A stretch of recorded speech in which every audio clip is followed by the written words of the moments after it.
Chapter 1987. Year 3 of Xiangfu Autumn. The yin energy grew heavier and the dew turned white. The coldness of the central plains was the heaviest at the northwest border. In the twilight, 400,000 grassland cavalry troops set up camp outside of Jubei City, endless and endless. The war horses neighed, gathering like thunder. From time to time, there were dozens to hundreds of small groups of cavalry coming out of the battle formation and approaching the North Rejection City quickly. Then, when they were at the edge of the shooting range of the crossbows, they raised their heads and looked up, pointing their horsewhips and sabers at the top of the city wall in an arrogant manner. Just on the north city wall of Jubei City, there were 40 of the expensive ballistae that were hailed as the most important weapon of the country.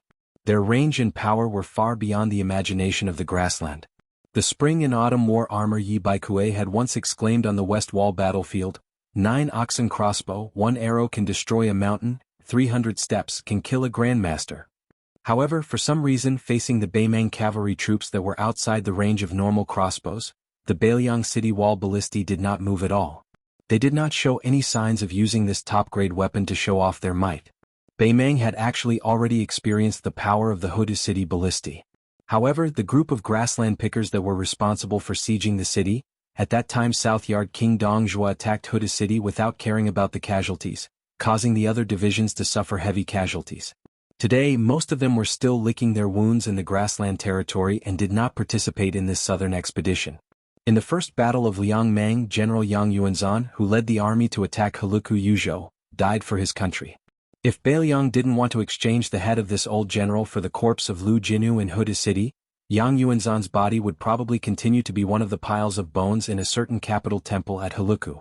As for Deputy General Zhong Tan, who made meritorious contributions in breaking Huagong City and Heluan City, he was defeated in the Battle of Miyun and was still imprisoned in Jubiai City. Dongjua was in the north mainly attacking Huayang Pass and did not follow the army to the south to Jubiai City. Therefore, the Beimang army's impression of Bailiang was still the word, iron cavalry. Of course, this was all thanks to Dongjua, who used a stratagem to break Huda City. Even though Dongjua had resigned as the king of South Courtyard, he had reminded his colleagues in the southern imperial court that Huda City, the first town in the northwest border, was extremely difficult to attack. The magnificent new city outside Liangzhou Pass, which was built by Su family for 20 years, could not be broken in a short time. The grassland cavalry's way to the south was like jumping over a natural moat, so they had to be prepared for the worst.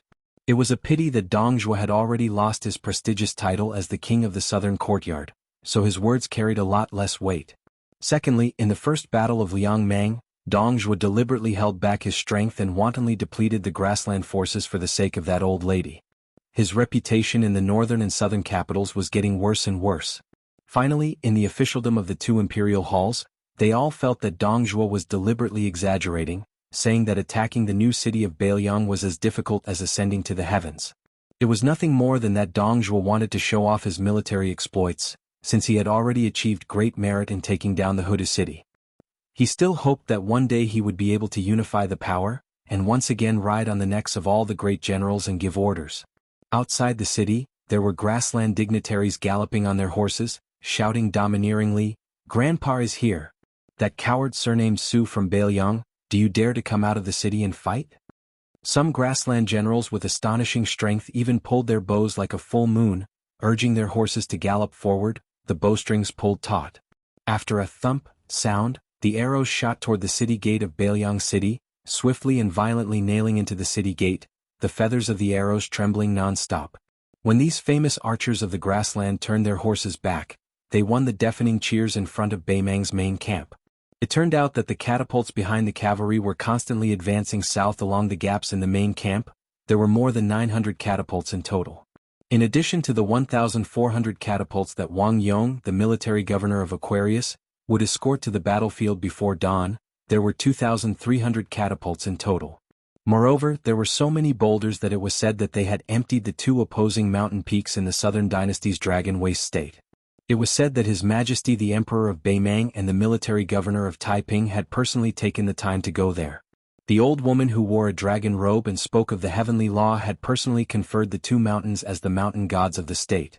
She had promised that when Bailiang City was breached in the future and the grassland finally unified the central plains, the two mountain gods who had temporarily lost their foundation would be able to rule over the two mountains respectively.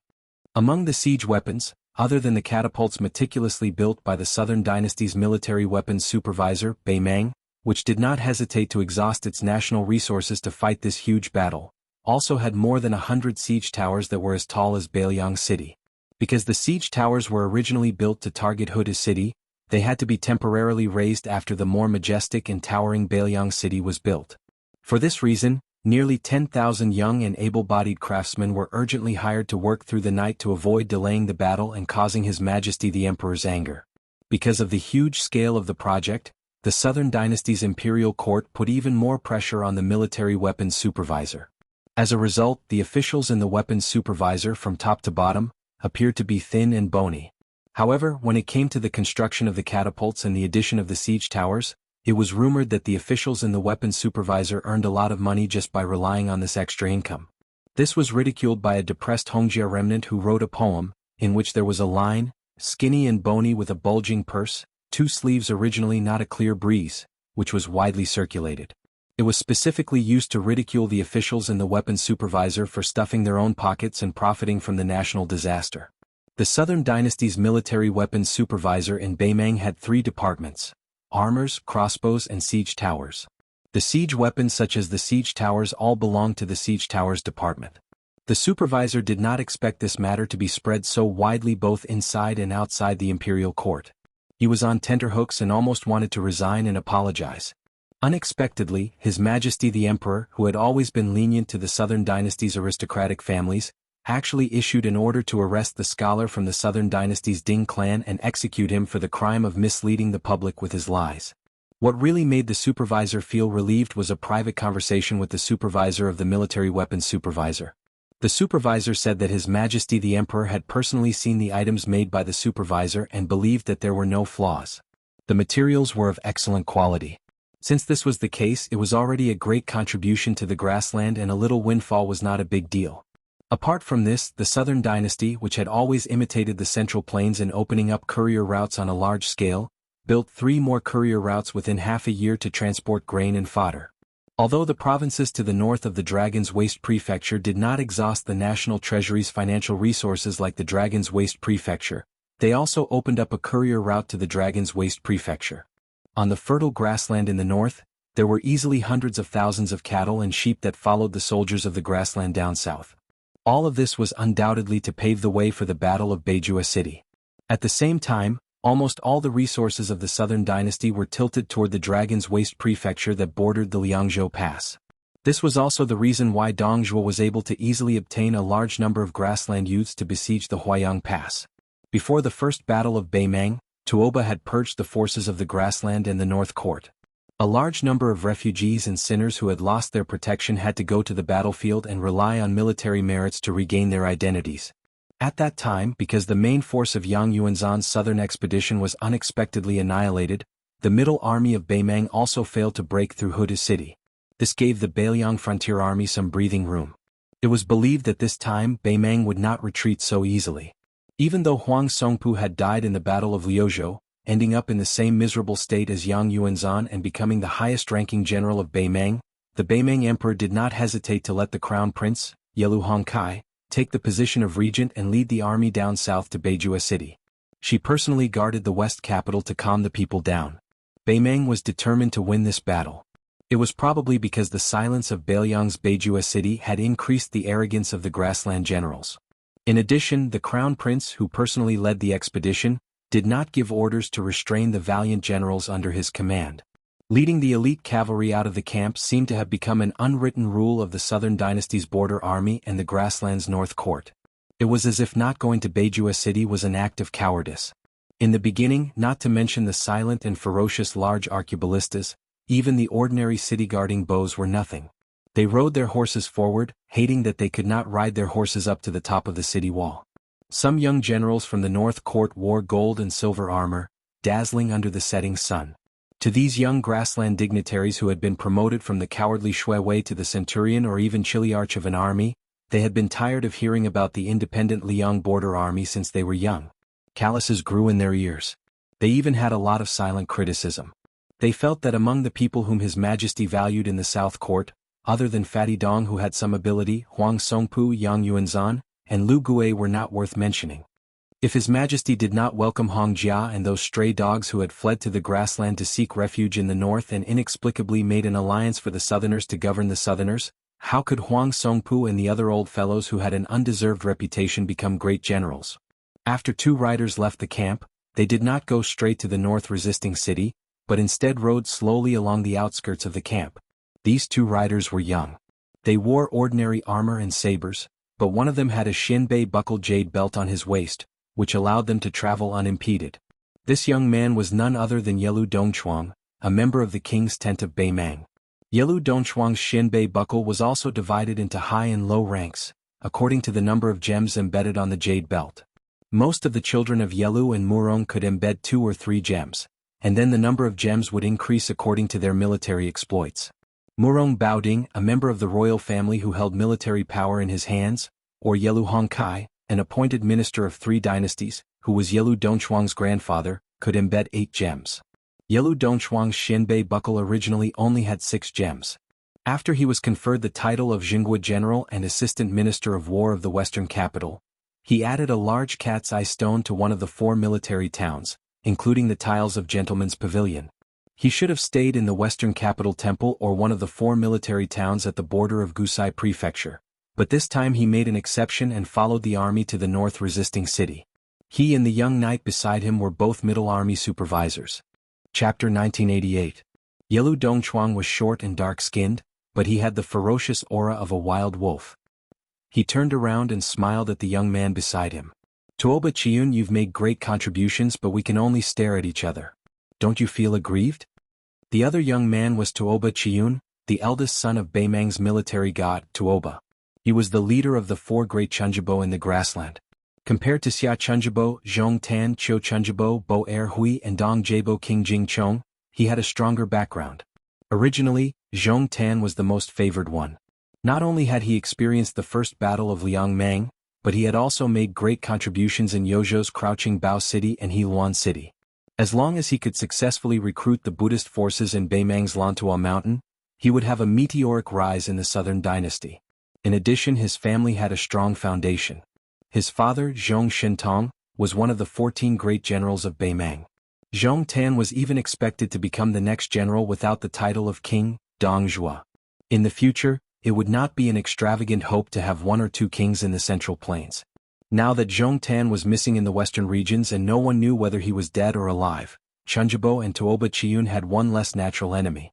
Tuoba Chiyun said calmly, "With your status as my father's family, as long as we take down North Rejection City, we won't have to worry about not having enough military contributions even if we are napping the entire time on horseback." Yelu Dongchuang frowned and said, "Judging from Chunjibo's tone, you think there are still variables in taking down North Rejection City?" Tuoba Chiyun hesitated and turned to look at the tall and majestic city in the afterglow of the setting sun. Forcing Beiliang's main force to dismount and fight may not be a good thing. Yelu Dongchuang laughed. "You scholars have too much knowledge, but there's one disadvantage. You like to be afraid of this and that, but we have to fight a war." Tuoba Chiyun dismissed it with a smile. The famous scholars of the Central Plains like to play chess with their hands. There's a saying about golden horn silver edge grass belly. In the previous 3-front war, Beiliang only won the Gourd city in Yuzhou, which made Dong Zhua's main force retreat to the north. This is the proof. Yelu Dongchuang twisted his wrist and gently waved the horsewhip. "Now that we've been defeated at Old Woman Mountain, even the 50,000 elite cavalry of the Southern Dynasty border army that went to reinforce us were surrounded like dumplings. Are we going to repeat the same mistake?" Tuoba Chiyun shook her head and said, "On the contrary, we should go down south to attack North Resisting City. This is actually the intention of the Taiping Decree. They want to exchange the western capital of the Southern Dynasty for North Resisting City. Those survivors of the spring and autumn period who fled from the Central Plains to the grasslands have gradually gained a foothold after 20 years of growth. They have a vague tendency to become too powerful to be removed. In fact, His Majesty is not without concerns about this. In the entire 4 provinces of the Southern Dynasty, the power of the civil officials is deeply intertwined. Even the Longguan clan, who has always been extremely xenophobic, has to lower their status and marry them in order to secure their position. This is enough to show the great influence of the nobles of the Central Plains. In the long run, I'm afraid that the survivors of the Southern Dynasty will turn from knives to swords. Even if they have a knife, they will still hurt themselves. Yelu Dongchuang grinned, like a wild wolf baring its teeth.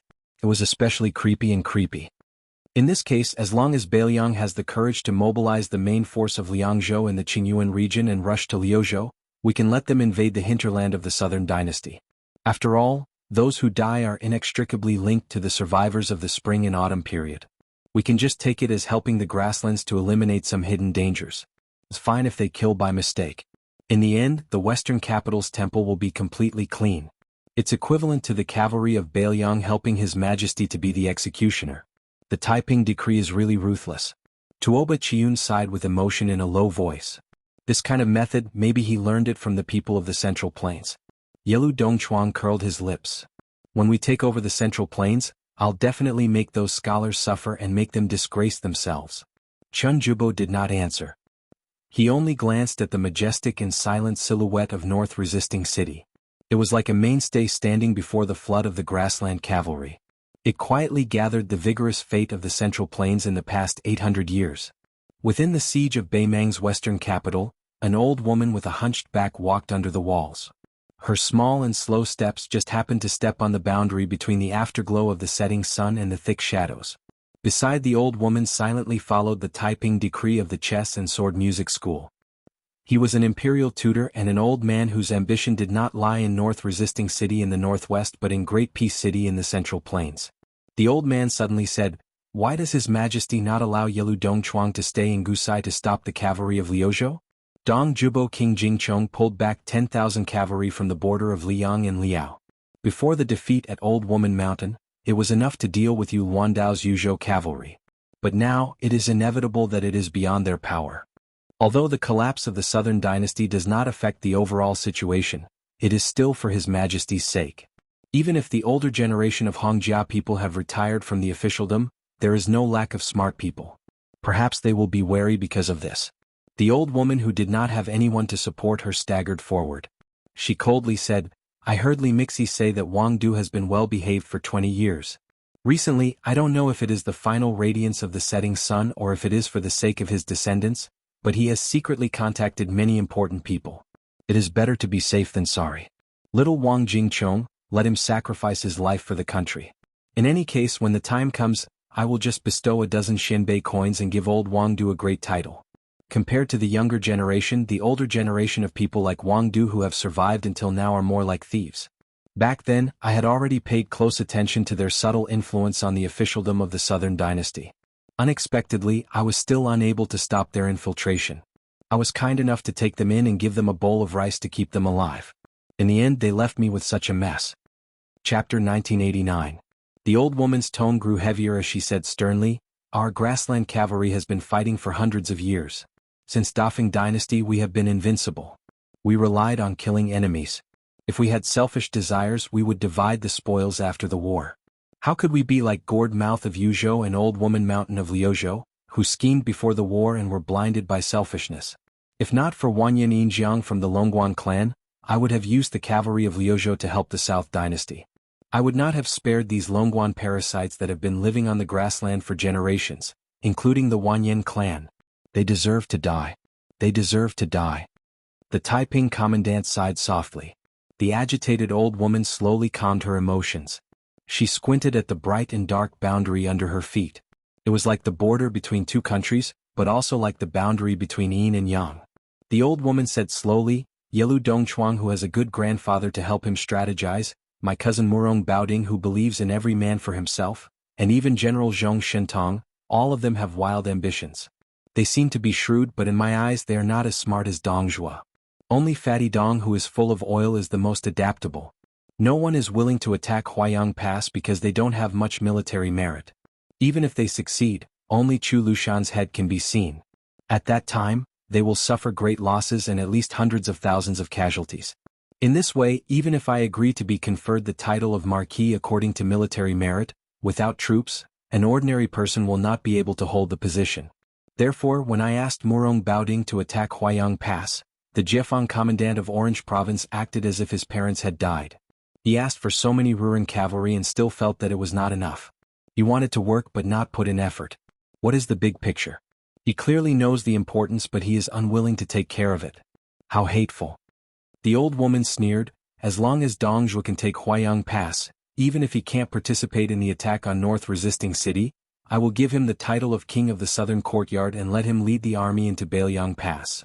The magistrate of Taiping frowned and said, that would be Qin Zhibao, who was conferred the title of prince by Li Yang and is now a vassal of Western Shu. Letting the tiger return to the mountain is a disaster as big as the sky.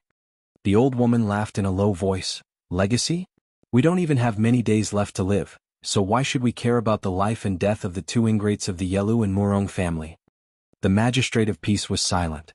The old woman comforted, Teacher, as long as the hooves of the grassland cavalry step onto Great Peace City, step onto the Guangling Road, step onto the southernmost land of the Central Plains, you and I will not be forgotten in history. As to who will sit on the dragon throne in the end, what does it matter if it is Yelu, Murong, or Dong? Taiping Ling smiled bitterly and said, if we can unify the world, then fewer deaths will be a good thing. The old woman laughed loudly and waved her sleeve. Then you'll have to endure for a few more years. Beimeng's royal preceptor stood in place, his figure desolate. The old woman walked forward alone with her hands behind her back. The afterglow gradually disappeared under her feet. In the darkness, the old woman murmured to herself, maybe I won't be able to see the snow next year at your hometown in Liaodong's Jinzhou. Say, if I had not returned to my hometown back then and stayed by your side, would I have children and grandchildren now? The sky was about to brighten.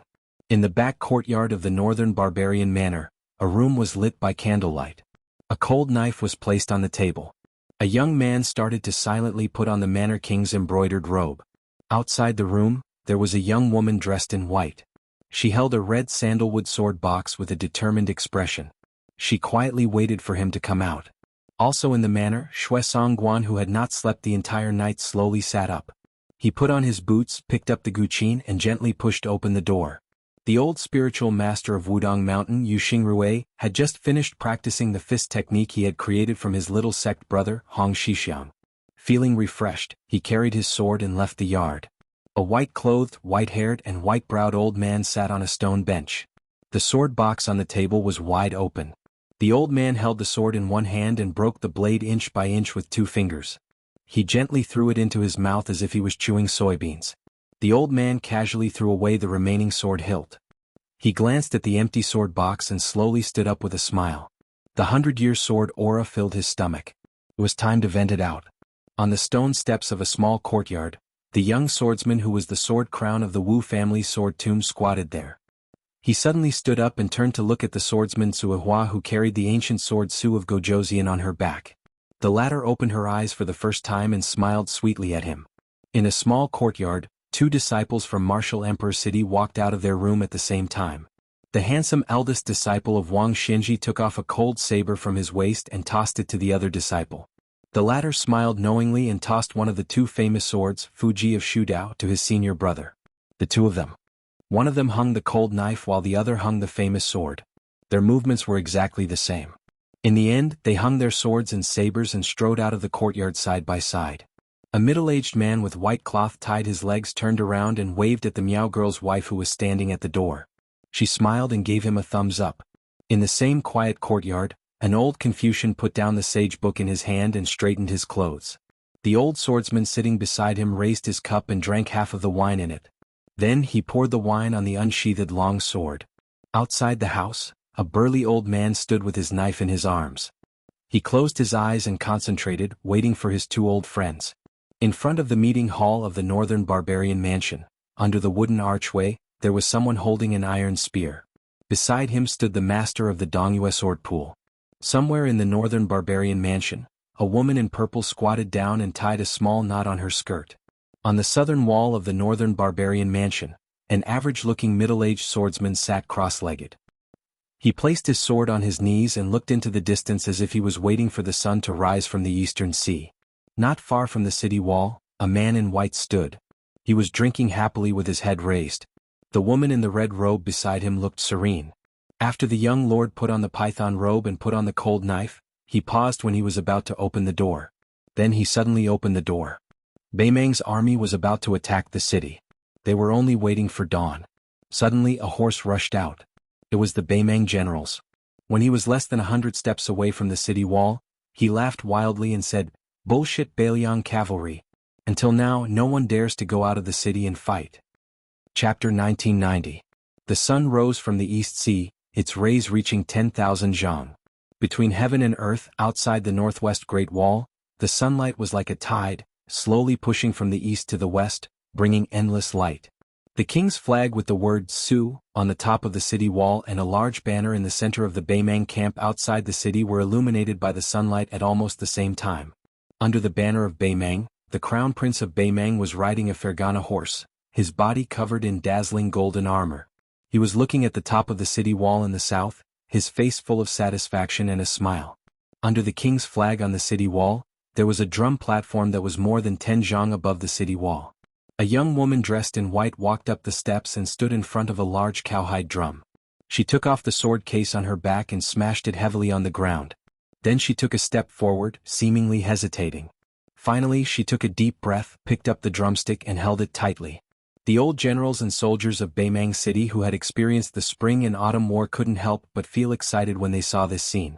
Perhaps the true backbone of the Beiliang Frontier Army, the most powerful Beiliang cavalry in the world, already belonged to Li Mofan, Lu Yanchao and Ning Amei, these outstanding generals in their prime.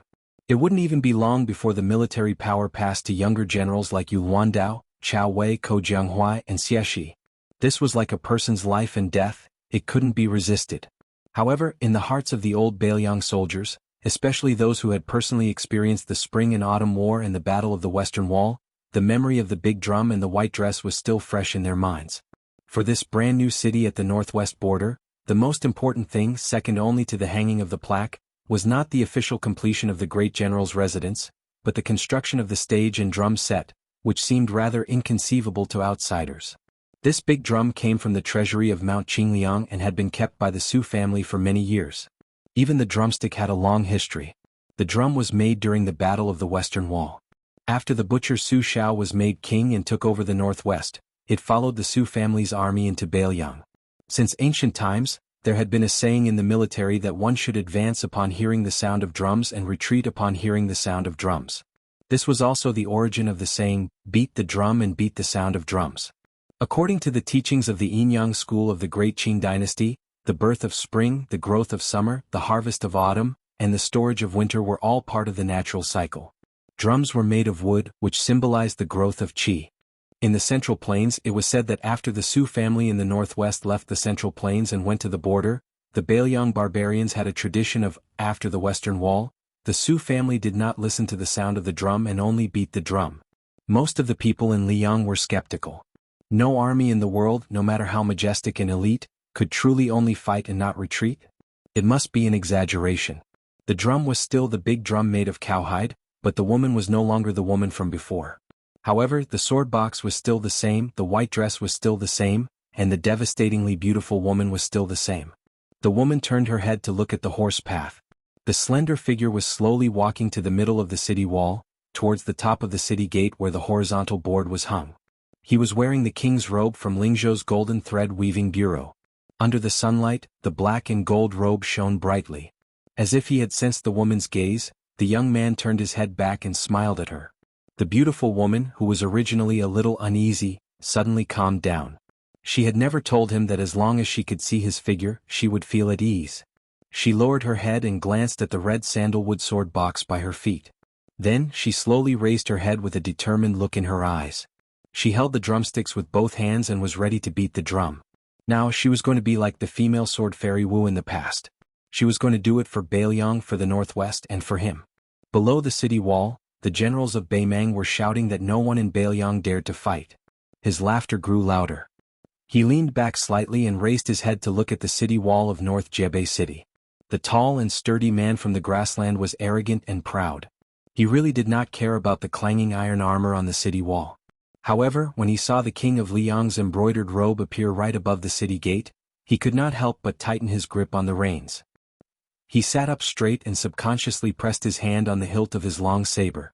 He didn't stop while he was ahead, immediately turning his horse around and leaving. Instead, he openly raised his head to look at the legendary king of Liang with a different surname.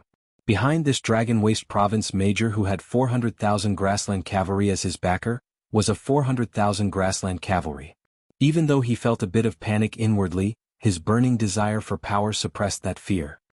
He understood incomparably clearly that with the two armies clashing today, his words were destined to spread throughout North Jebei City. Soon, it would spread throughout the grassland's two capitals and northern Liang Pass. It would even enter the ears of the emperor as well as that young monarch of Liang from Great Peace City. Even if he did not go to the battlefield to kill the enemy, this was already a monstrous military achievement. It would be heard by the heavens and no one could hide it. If he could say a few words to the young king of Liang, it would help him become famous in the two dynasties.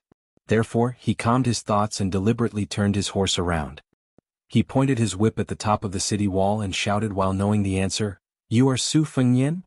Unfortunately, the young man's gaze was cast on the Beimang camp as if he was looking for something. He did not pay any attention to the generals who had taken the first merit with just a few words. The Beimang generals who had asked for a snub were about to continue to provoke him. Unexpectedly, the knight in golden armor under the banner waved his hand. Horns sounded from the Beimang army and the siege began. The black mass of Beimang infantry took the lead and slowly moved forward from the north to the south like a swarm of locusts. Looking north from the top of the city wall, among the dense swarm of locusts, there were 2,300 catapults of different sizes.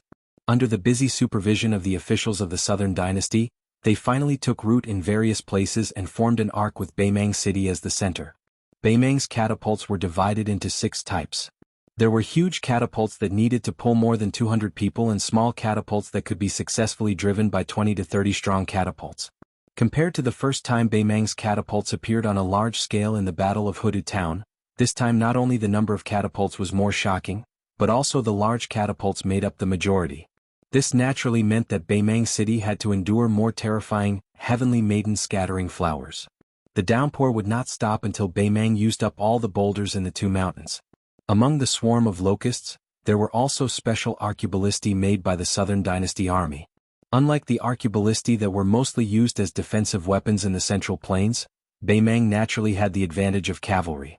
The arquebulisti's function was very simple. They only needed to shoot arrows that were as thick as iron spears into the city wall to make it easier for the attacking infantry to climb up. The dare-to-die soldiers that were praised by the Beimang border army as the best soldiers in the Southern Dynasty would hide among the attacking infantry. They did not use obvious targets like scaling ladders or towering siege wagons to climb up the city wall. Instead, they gave up their shields and only wore light leather armor. With a saber in their mouth, they relied on the arrows that were inserted into the city wall to quickly climb up the city wall like wild monkeys. They acted as surprise troops to harass the defenders. Beimang's army was approaching the border. Other than the most eye-catching flag of the royal family, the grassland commander's flags were also fluttering in the wind. His Highness the Northern Mang Crown Prince suddenly frowned. It was because to the side of the divine steed beneath him, a sturdy and slow-built man suddenly appeared. He didn't wear any metal armor, nor did he carry a war blade. There was only a cloth pouch tied to his waist. The Crown Prince, who was personally leading the army, slightly bent his waist. He had the style of the Central Plains celebrities who were polite to the wise and asked with a pleasant smile, "Grandmaster Deng, why did you show up so quickly? Could it be that there are still people in Beimang who can fight their way here?" The man with a broken spearhead in the bag kept silent. In just 3 or 4 years the grandmasters of Beimang were scattered. It was a bleak situation where Jianghu was about to end. The head of the Tao morality sect, who had subdued a young Kailan with supreme magic, had already ascended and left the world. The 5th raccoon of Bubang Mountain died in the hands of Prince Liang. Hong Jingyan of the chess and sword music school died in the Longyan Plain. The grandmaster of the bronze men was missing. A large group of grandmasters such as Xiaoxiang of the Princess Tomb and Tietchi Air, died in Bailiang Pass. Luo Yang and Huyen Dagwan, the number 1 person of the Devil's Path in Beimang, had already lived in seclusion. It was rumored that they were coldly watching from the sidelines in the Central Plains. Today there were only a few masters in Beimang. Except for Tuoba, who was still standing, and Zhong Liang, the second head of the Zhong family who had joined the army, only this man surnamed Deng could support the overall situation. Therefore he was arranged by Li Mibi, the leader of the spider web in Beimang, to be by the Crown Prince's side in case of an accident.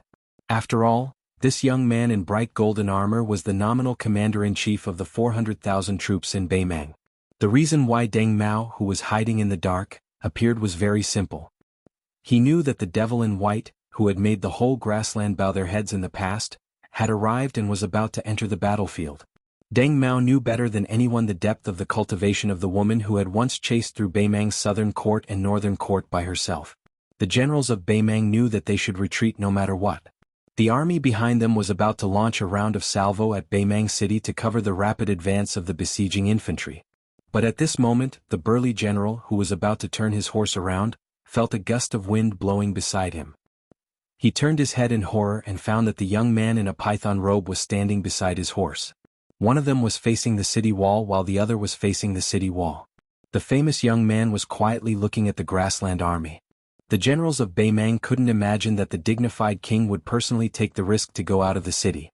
The frightened generals of Beimang were stunned and said in a trembling voice, "Why did you go out of the city? Su Fengnian, how dare you?" Without waiting for the captain to finish his words, the warhorse he was riding was crushed by a mountain. Its 4 legs were broken and its belly hit the ground with a thud.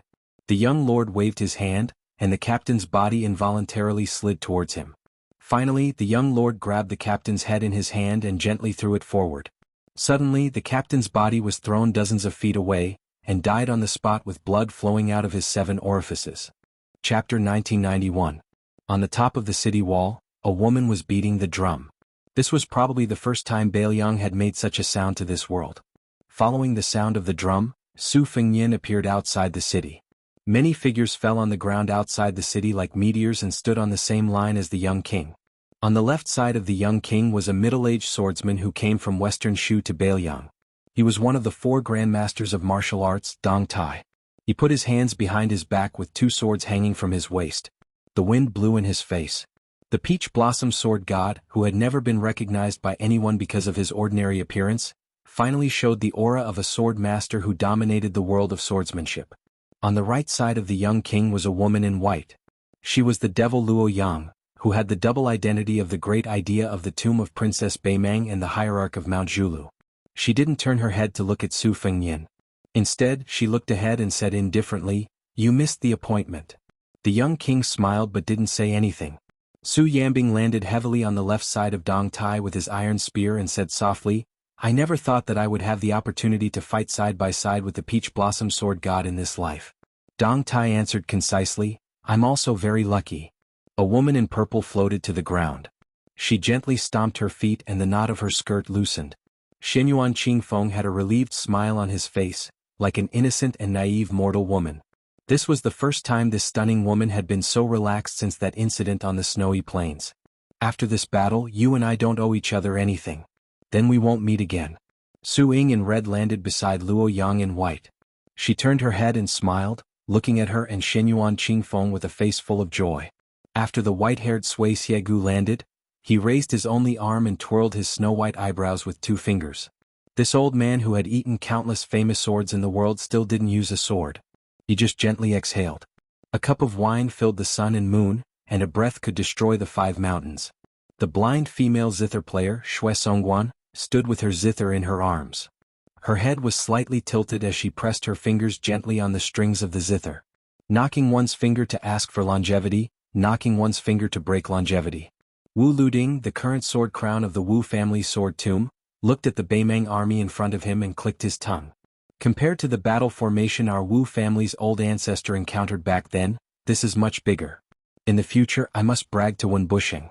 After this experience I can be considered to have seen great winds and waves. Sword attendant Chui Hua, who had been keeping her eyes closed, turned her head and looked at the city wall. She glanced at the woman in white who was beating the drums like thunder. After retracting her gaze she whispered, "Am I a little ugly and have a bad temper?" Wu Luding was stunned. He grinned and said, "Chui Hua, ever since I ate your pickled cabbage you are the best match for me, Wu Luding." Of course. Not far away Wudong's great spiritual master, Yu Xingrui, who was carrying a peachwood sword on his back, laughed. "Kid, you do have some of my junior brother's style." On the other side, the knife master Mao Shuleng, the old Confucian scholar Qing Baishuang, and the chief guest of Nanjiang's Dragon Palace, Ji Lu, and stood side by side. Mao Shuleng closed his eyes and rested his mind. His palm pressed against the hilt of the knife at his waist. Ji Lu and squinted his eyes and looked towards the north. The Beimang army was surging towards them like a flood. He was calm and composed. Qing Baishuang, who was only a step away from the realm of Confucian saint, had one hand behind his back. He raised his other hand and stroked his beard. He looked towards the sky and muttered to himself, "Mister, who said that we scholars have no guts?" On the far left, the number one person of Nanzhao, Wei Miao, crossed his arms in front of his chest. Beside him was the Dongyue sword pool's master, Chai Qingshan. Wei Miao asked with a clumsy Central Plains accent, "Master Chai, I heard that the Dongyue sword pool's scenery is very good?" Chai Qingshan nodded and smiled. "It's not as dangerous and remote as your Shirwan Mountains, but it's also unique. If Mr. Wei has the chance to visit my Dongyue sword pool in the future, I'll definitely take out the 3 jars of apricot wine to treat you." On the far right, Yu Groom and his junior brother Lu Huang each had a knife and a sword at their waists. The sword they had was one of the world's 10 famous swords, Fuji, while the knife they had was just an ordinary Bailiang knife. Lu Huang said seriously, "Don't forget about the agreement." Yu Groom laughed it off. Outside the Northwest Pass on the front line, 18 people. In the Beimang army, Chun Ju Bo, Tuoba Chiyun, and the royal relative Yelu Dongchuang looked at each other. The latter finally said, "Is this okay? Is Bailiang's final struggle?" Tuoba Chiyun turned her head and looked to the south. She didn't answer the question and said slowly, "The Crown Prince's broken spear Deng Mao, your second uncle Zhong Liang, and the Orange Province's disciplinary officer Murong Baoding. There are only 3 grandmasters of martial arts. Even if Spiderweb Li Mixi has a backup plan, it still seems to be a little difficult." Yelu Dongchuang's mouth twitched. "Will your father be absent from such a soul-stirring battle between grandmasters?" There was some regret in Tuoba Chiyun's eyes. She shook her head and sighed. "My father never said that he would come here in person. Maybe he really will miss it." Yelu Dongchuang curled his lips and waved his whip. He said lazily, "That would be the biggest regret in life." At this moment, in the open space between the 2 horses, a burly figure appeared out of nowhere. His arms reached to his knees, and there was a faint golden light flowing around his body. He was like a golden dragon python floating in the clouds. The newcomer said expressionlessly, "You 2 immediately retreat 10 miles. Tuoba Chiyun, the noble Beimang's disciplinary officer, turned her horse and rushed to the north without saying a word. Even the arrogant and unruly Yelu Dongchuang, after hearing this man's words, did not hesitate to retreat with Tuoba Chiyun. When this figure appeared in the Beimang army, Deng Mao, who was guarding the Crown Prince of Beimang, Devil Zhong Liang, who was on par with General Zhong Shentong, and disciplinary officer Murong Baoding, who was at the front line of the army, all 3 of Beimang's top masters were shocked. This person stood in the same place as motionless as a mountain. Although he was on the ground, his aura was as majestic as the Kunlun of the ancestral dragon. On the North Jebei city, the sound of the drum was the loudest. A young king in a python robe with big sleeves waving in the wind said heavily, "Kill." The other 17 grandmasters of the Central Plains also said the word "kill" at the same time. While Beimang's strong infantry in the middle moved forward steadily, a group of 5,000 elite cavalry emerged from the left and right flanks. The horses' hooves were like thunder. 2 groups of cavalry who were good at riding and archery cooperated with the infantry in the middle to shoot at the top of the North Jebei city. They were used to block the crossbows on the top of the city and let the attacking infantry advance to the bottom of the city quickly. Lu Huang, Yu Groom, Wei Miao, and Chai Qingshan, who were at the outermost left and right of the 18 grandmasters of the Central Plains, split into 2 groups and rushed forward calmly, blocking the charging path of the cavalry. On the path of the northern Mang army's swift and violent advance, because of the 18 people who had left the city to fend off the enemy, the ballistae that were originally behind the rain of arrows and catapults were the first to appear on the battlefield. It was as if the swords of the sword immortals of the land were unleashed with all their might, shooting towards the dozen or so masters who were blocking their path. In the vision of the sword crown of the Wu family, who was the fastest to move forward, 2 black dots instantly appeared. He laughed loudly and said, "Who can compete with the sword tomb of the Wu family when it comes to the art of controlling the sword?" While talking and laughing, the young sword crown continued to move forward. He stretched out his arms and his 5 fingers were like hooks. The 2 ballistae that were about to pierce his shoulders at the same time were grabbed by him one after the other. The arrows that were as thick as spears had a huge inertia, and they violently rubbed against the dense chi between the young sword crown's 5 fingers, bursting out bursts of unimaginable sparks. Wu Liuting's body was dragged back more than 10 steps by the 2 arrows that were as long as a person. His feet slid on the ground and dust flew up. Finally, he grasped the 2 arrows that were at the end of the arrow's flight. He twisted his fingers, turned his body and shouted angrily, "I'll give them back to you." With a speed that was not inferior to before, he threw out the 2 swords in his hands. They pierced through the air, and in one breath they pierced through 6 or 7 shield-wielding soldiers in 2 rows. The corpses were skewered like candied haws. The young sword crown did not give up. He stood firmly with 1 foot in front and 1 behind. He put his 2 fingers together and pulled back. Sword tombs chi nurturing 7th force, great wild goose returns. The 2 fierce arrows that were used to break through the enemy's formation were instantly pulled back, and they flew back to the young sword crown. The sword attendant beside Wu Luding Chui Hua pulled out the ancient sword Su of Gojoseon and casually swung it forward, splitting a heavy arrow in half.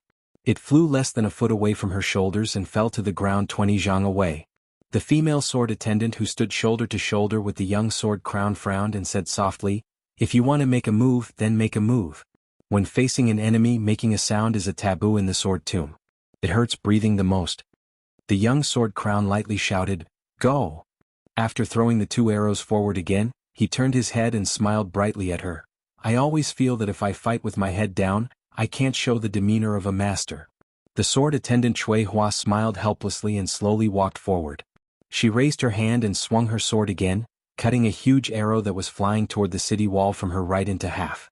A crossbow arrow was flying toward the great snow plateau. She tipped her toes and gracefully jumped up. When she landed, she stepped right in the middle of the arrow. The end of the arrow suddenly fell down and touched the ground. The arrowhead tilted up and continued to slide to the south until it completely stopped. Xinyuan Qingfeng stood on the arrow like this. He slightly shifted his gaze and saw the scarlet-red robe that was purposely blocking the young king's path. It was like a butterfly that was wantonly flying in the air. Wherever it passed, the powerful arrows were instantly shattered and turned into fine powder. An arrow was not able to accurately hit the sword-eater ancestor. It just brushed past his shoulder. However, the bored Sui Xiegu still took the initiative to stretch out his only arm and block the arrow with his palm. The old man's arm did not move at all, but the arrow was broken inch by inch. Dozens of crossbow arrows that escaped the net passed through the gap between the masters and luckily shot toward the city wall. Chapter 1992. Unwittingly, the blind female zither player who was standing behind all the grandmasters suddenly stood still and placed the zither in front of her. Under the control of the chi of the woman whose mysterious finger attainments could rank in the top 3, the zither stopped in midair. The zither player listened to the sound of the wind with her eyes closed. Her thumb gently stroked the strings of the zither, and the speed at which her fingers landed on the zither became faster and faster. Every time the zither string vibrated, there would be an arrow exploding in the air around Shuesongguan for no reason. After the ballistae shot out, a wave of stifling loud noises sounded from northern Mang's middle army. A wave of pitch-black heavy rain immediately began to pour down from the great earth. Standing on top of the arrow, Huishanzi raised his chin slightly. His gaze followed the wave of black clouds that was getting closer and closer to the majestic rain of arrows. At this moment, Shuesongguan's unique hoarse voice sounded in everyone's ears, including Xinyuan Qingfeng. "Everyone, don't worry about what's happening above your heads." Then an old Confucian scholar, Cheng Baishuang, smiled and said, "Let this old man help Miss Shui." This old southern Tang scholar, who was appointed to become a Confucian sage at Wudong Mountain's Little Lotus Peak, closed his eyes and listened to the clear and melodious sound of the zither behind him. He murmured, "Among all the instruments, the zither has the best virtue. Therefore, since ancient times, scholars have never removed the zither for no reason. Who would have thought that I haven't played the zither for 20 years?" Shuesongguan faced the wave of arrows that covered the sky and covered the earth. She took a deep breath and pressed her hands on the zither strings for the first time. When she strummed the strings with all her might, Cheng Baishuang shouted, "Great music without sound. Great music without music." Tens of thousands of Beimeng arrows stopped in the air outside the city, responding to the voice of the southern Tang scholar and the strings of the western Shu zither player. Shuesongguan bent her little finger and hooked onto a string. She suddenly broke it. The wave of arrows that suddenly stopped in the air outside the city all shattered and fell straight down. The expressionless Shuesongguan's mouth leaked a trace of blood. Cheng Baishuang, who was extremely sensitive to people, turned his head and looked. The blind zither player, who had her eyes closed, shook her head slightly, indicating to the old Confucian that she was fine. Even though these northern Liang and Liyang martial art masters were standing in front of the great army, northern Mang's middle army still steadily advanced according to the established plan. This was especially true for the shield-wielding infantrymen at the front. It could be said that almost all of them were unafraid of death, their hearts filled with the resolve to die. Of the left and of the people. Jian Guan of the Wu family sword tomb carried a crossbow arrow on his shoulder. His hands were lazily placed on the arrow. Beside him, Jian Suihua was holding the Su of Gozhouzian. On the other side, Mao Shuleng finally unsheathed his sword. The name of the sword was Dezhua. Ji Lu, and held his sword in front of him. His finger gently flicked the sword. The sound was clear like the cry of a young phoenix. 10 steps behind the young Luo Yang were Mount Hui Xinyuan Qingfeng, Mount Hui Sui Xiegu, and Wudong Yuxingrui, the 3 martial masters. The 2 cavalry forces that had emerged from the flanks of the Beimang army suffered an absolutely unimaginable interception. It was absurd and tragic. Yu Groom and Lu Huang, Chai Qingshan and Wei Miao. Both of them blocked the 5,000 Beimang cavalry. The battle between the cavalry forces and the Jianghu experts had a similar effect. That is, it was all in one go. Then, what would happen if the battle between the cavalry forces and the Jianghu experts and neither side was willing to retreat? At that time, there was once the Sword Emperor of Shishu who held his sword and fought against the Su family's cavalry outside the palace gate. In the end, he was still trampled into meat paste. At that time, there were 4 people doing the same thing. Chai Qingshan and Wei Miao did not need to communicate. They chose to fight, one at the front and the other at the back. If the former needed to take a breath, he would boldly retreat. The martial master behind him would take the opportunity to move forward and fill the position. One was the current sovereign of the Dongyue sword pool, the number 1 person in the southeast of the Liang dynasty. The other was the leader of the Nanzhao Wulin, the number 1 expert in the southwest. Chai Qingshan wore a green gown and held a 3-foot sword. His aura was like a rainbow. If he held his sword vertically, the Beimang cavalry would be split in half. If he held his sword horizontally, the men and horses would be cut in half. Wei Miao was unarmed and only had a pair of fists. He was one of the few martial masters in the world. His might was even above Lin Ye, the female martial master of Martial Emperor City. When Chai Qingshan was about to run out of breath, his body leaned back slightly. He stepped lightly and slid backward. He did not seem to be in a sorry state at all. Wei Miao, who had accumulated power and was ready to act, took a step forward, just barely brushing past the Sword Dao Great Master who needed to take a breath of fresh air. Wei Miao's fist smashed into the head of a northern Mang warhorse, smashing that tall and large horse until it immediately knelt down.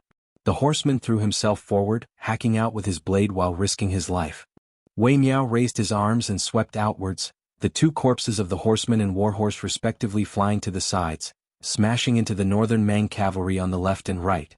When a horseman from the back smashed towards Wei Miao's head, Wei Miao bent his waist and leaned to the side, smashing his shoulder into the horse's neck with a ferocious stance, sending that horseman tumbling backwards. Then Wei Miao's hands grabbed onto the warhorse's hooves, raising it high into the air. When Wei Miao killed more than 60 elite cavalrymen, he tapped the ground with the tip of his foot and flew backwards. Immediately after, Chai Qingshan's sword rushed over, displaying the sword chi of Dongyue's high mountains and long rivers. Under Wei Miao's flawless cooperation, the 2 sword masters who had never met before did not allow the Beimang cavalry to advance even half a step. On the other side, the 2 proud disciples of Wang Xianji, who claimed to be the second in the world for 60 years, Wu City's Yu Groom and Lu Huang, were even more radical than Chai Qingshan and Wei Miao. If the latter could block the charge of the Beimang's 5,000 cavalrymen, then these 2 were simply arrogant to the point of being unreasonable. Yu Groom and Lu Huang, one on the left and one on the right, did not take out their cold sabers for the time being. They each used Shu Dao's Fuji, 2 heavy weapons, showing an irresistible force. The more they fought, the braver they became as they continued to charge forward. The sword in Lu Huang's hand was called Shu Dao. The path of the sword was unpredictable and untraceable. Every time it slashed horizontally, diagonally, and directly back, it was fierce, and incomparably domineering. Whether it was the Beimang warhorse or the armored cavalrymen, under one sword, only death awaited them. Chapter 1993. On the other hand, Yu Groom, who was favored by Wang Xianji in terms of swordsmanship, was the first disciple of the martial saint who did not like to fight for fame and fortune. Therefore he was not famous in the Central Plains Jianghu like Men Lin Ye. However, Yu Groom's cultivation was unquestionable. No matter if it was the young king Su Fengnian or Huyen Daguan, who replaced Chao Changqing as one of the 4 grandmasters of martial arts evaluation, they all believed that Yu Groom's true strength was the closest to Dong Tai in the world. If they were to talk about who had the most hope to stand shoulder to shoulder with the 2 old and new sword gods, Li Chungang and Dong Tai on the peak of swordsmanship, it would undoubtedly be Yu Groom who had the greatest hope, and not Qi Xinsha of Longhu Mountain, who also had an outstanding foundation and gave up the old swordsmanship and chose to break and rebuild. This gentle gentleman who seemed to smile at everyone and was refined and courteous. His martial arts future was vast and immeasurable. The majority of Yu Groom's sword attacks were relaxed and casual, like the common people in the marketplace who were watching a bustling scene. He had truly reached the natural realm of doing as he pleased. However, every seemingly careless pointer would cause a rider to fall off his horse and die. There was not the slightest wound caused by the long sword on the corpse. However, compared to Lu Huang's bold moves, the leisurely Yu Groom's chiseling speed was clearly a level slower. In front of him, Lu Huang turned around and casually lifted the head of a Beimang rider with his sword. He smiled at Yu Groom behind him and said, "I killed 16 more riders than you, how is it?" The calm and composed Yu Groom smiled and said, "A thin stream is long." Lu Huang snorted coldly and turned around to continue killing the enemy. After his junior apprentice brother Lu Huang turned his back to him, Yu Groom still had the mood to stand on his tiptoes and look at Wei Miao and Chai Qingshan's battlefield. Seeing the two Jianghu seniors working together, he nodded to himself. His and Lu Huang's rude and unreasonable advance was not because they were swayed by their emotions. These fellows who were born in Martial Emperor City, under the supervision of their master, almost all of them had been diligent in fighting the tide since they were young. Therefore their one-breath qi was rather vigorous and thick, which gave them an innate advantage. Under the premise that their qi was not too different from martial artists of the same realm, he, Lu Huang, Linya, Gong Bonk and the others might have already changed their qi 3 times, but they only needed to change their qi 2 times. Bridegroom Yu lowered his head and gazed at the hilt from the Tide Listening Pavilion's armory. He couldn't help but feel a bit sad. A peerless sword had fallen on the battlefield. Wasn't it a bit unfortunate that it was born at the wrong time? Yu Groom Yu suddenly laughed out loud and sheathed his sword. At the same time he unsheathed his cold saber. His figure suddenly rose from the ground and moved freely on the back of the Beimang cavalry. Picking up the heads of those who died with their eyes open, Yu Groom Yu, who had always been reserved, laughed boldly for the first time. "Lu Huang, how about changing your saber?" On the battlefield, taking people's heads with a cold saber is the same as breaking the tide on the city wall when we were young. Can be said to be the 2 greatest things in the world. In front, Lu Huang sneered, "Wait until my Shu Dao sword is broken." Yu Groom Yu joked, "A rough man who doesn't understand romance, no wonder he can't find a woman to warm his bed." Lu Huang didn't pay attention to this senior apprentice brother's teasing, but his sword was even fiercer and more decisive. In the center of the battlefield, for some reason, the king of feudal lords, the peach blossom sword deity, and the white-clothed Luo Yang stood still at the same time and looked to the north. The 3 of them were not only waiting for the Beimang infantry to approach, but also secretly looking for the real enemy. The young king of feudal lords finally looked at the Beimang's dazzling banner in the distance and said softly, "Then I'll go first?" The white-clothed Luo Yang didn't say yes or no. The peach blossom sword deity Dong Tai pushed his sword out of the sheath with his thumb and said flatly, "I'll help you find Tuoba Bodhisattva first." When the king of feudal lords was about to disappear in a flash, Luo Yang finally said slowly, "After Tuoba Bodhisattva makes a move, you don't have to worry about your back, just open the formation and move forward." Su Fengnian nodded and disappeared into thin air. The next moment, the young king of feudal lords appeared above the Beimang infantry formation and stepped on a big stone that had just been thrown by a giant catapult. The boulder that weighed several hundred kilograms first froze in place for an instant before smashing back to the ground at an even faster speed. Not only did it smash the catapult into pieces, but the boulder also rolled down like thunder, crushing dozens of catapults on the spot and turning them into a bloody mess. The white-clothed Luo Yang closed her eyes and sniffed gently. The battlefield of the Great Qin Empire 800 years ago was so bloody, and the battlefield 800 years later was still the same. She whispered, "The Great Qin's Luo Yang is here." Dong Tai finally found the target behind the layers of iron armor. He slightly leaned his body and then gently flicked the sword with his thumb on the hilt. The Taiya sword that had never followed the peach blossom sword deity out of the Wu family sword tomb was finally unsheathed today and could show its peerless charm to its heart's content. This flying sword was too fast, the sword chi was too long, and there was too much sword will. As a result, a thin and dazzling white rainbow stretched out between the scabbard on Deng Taiya's waist and the flying sword. It was as if there was a sword in the world that was 2 miles long. The young sword crown Wu Luding, who was unwilling to fall behind, chuckled and said, "Suehua, as a sword servant, just stand behind me and watch how I open the formation." Right when Wu Liuding's wrist shook and was about to use the crossbow bolts as great swords to open up the formation, He saw a violet-clothed figure madly collide into Northern Mang's foot formation with an invincible bearing from the corner of his eye. Countless shattered iron shields and severed limbs sprayed into the surroundings of that ball of violet light, and it was like countless scarlet-red flowers had bloomed. Wu Luding couldn't help but mutter, "This crazy woman." Under that large banner, Northern Mang's Crown Prince His Highness passed down the order, ordering Murong Baoding and Zhong Liang to each lead 2,000 private cavalry to reinforce the 2 cavalry units that were stopped. They had to bring back the heads of those 4 Central Plains grandmasters who dared to stop a chariot with mantises. Every head was equivalent to the head of a lower third-rank general in the Northern Liang border army. Then, in front of the banner, he purposely cleared out a wide space with a radius of 1 mile. It was obvious that he was not afraid of the grandmasters from the Central Plains breaking the formation. Northern Mang's Crown Prince acted so boldly, but regardless of whether it was the experienced and prudent West River Province's disciplinary magistrate Helian Weiwu or the shrewd Aquarius Province's disciplinary magistrate Wang Yong, none of them had the slightest objection. Even Broken Spear Deng Mao, who was in charge of the Crown Prince's safety, remained indifferent. Everyone was calmly waiting for the appearance of the young king. The calm and unruffled Crown Prince of Beimang turned his head and asked the Crown Princess, who won first place in the chess and sword music school with the surname Guhan, with a smile, "Do you think that Su Gai dares to come?" Her face was cold. Of course. The Northern Mang Crown Prince's face was filled with disapproval. "It's good that he's here. It just so happens that this Northern Liang king understands a principle. There are millions of miraculous medicines in this world, but there is no medicine for regret." She stopped talking and sighed softly. Before marrying into the royal family, she had read all the poems and books in the Central Plains. It seemed that heroes always died at the hands of ambitious people. However, she glanced at the man beside her who finally held great power and sneered. She thought, Butcher Su Shao is an ambitious person.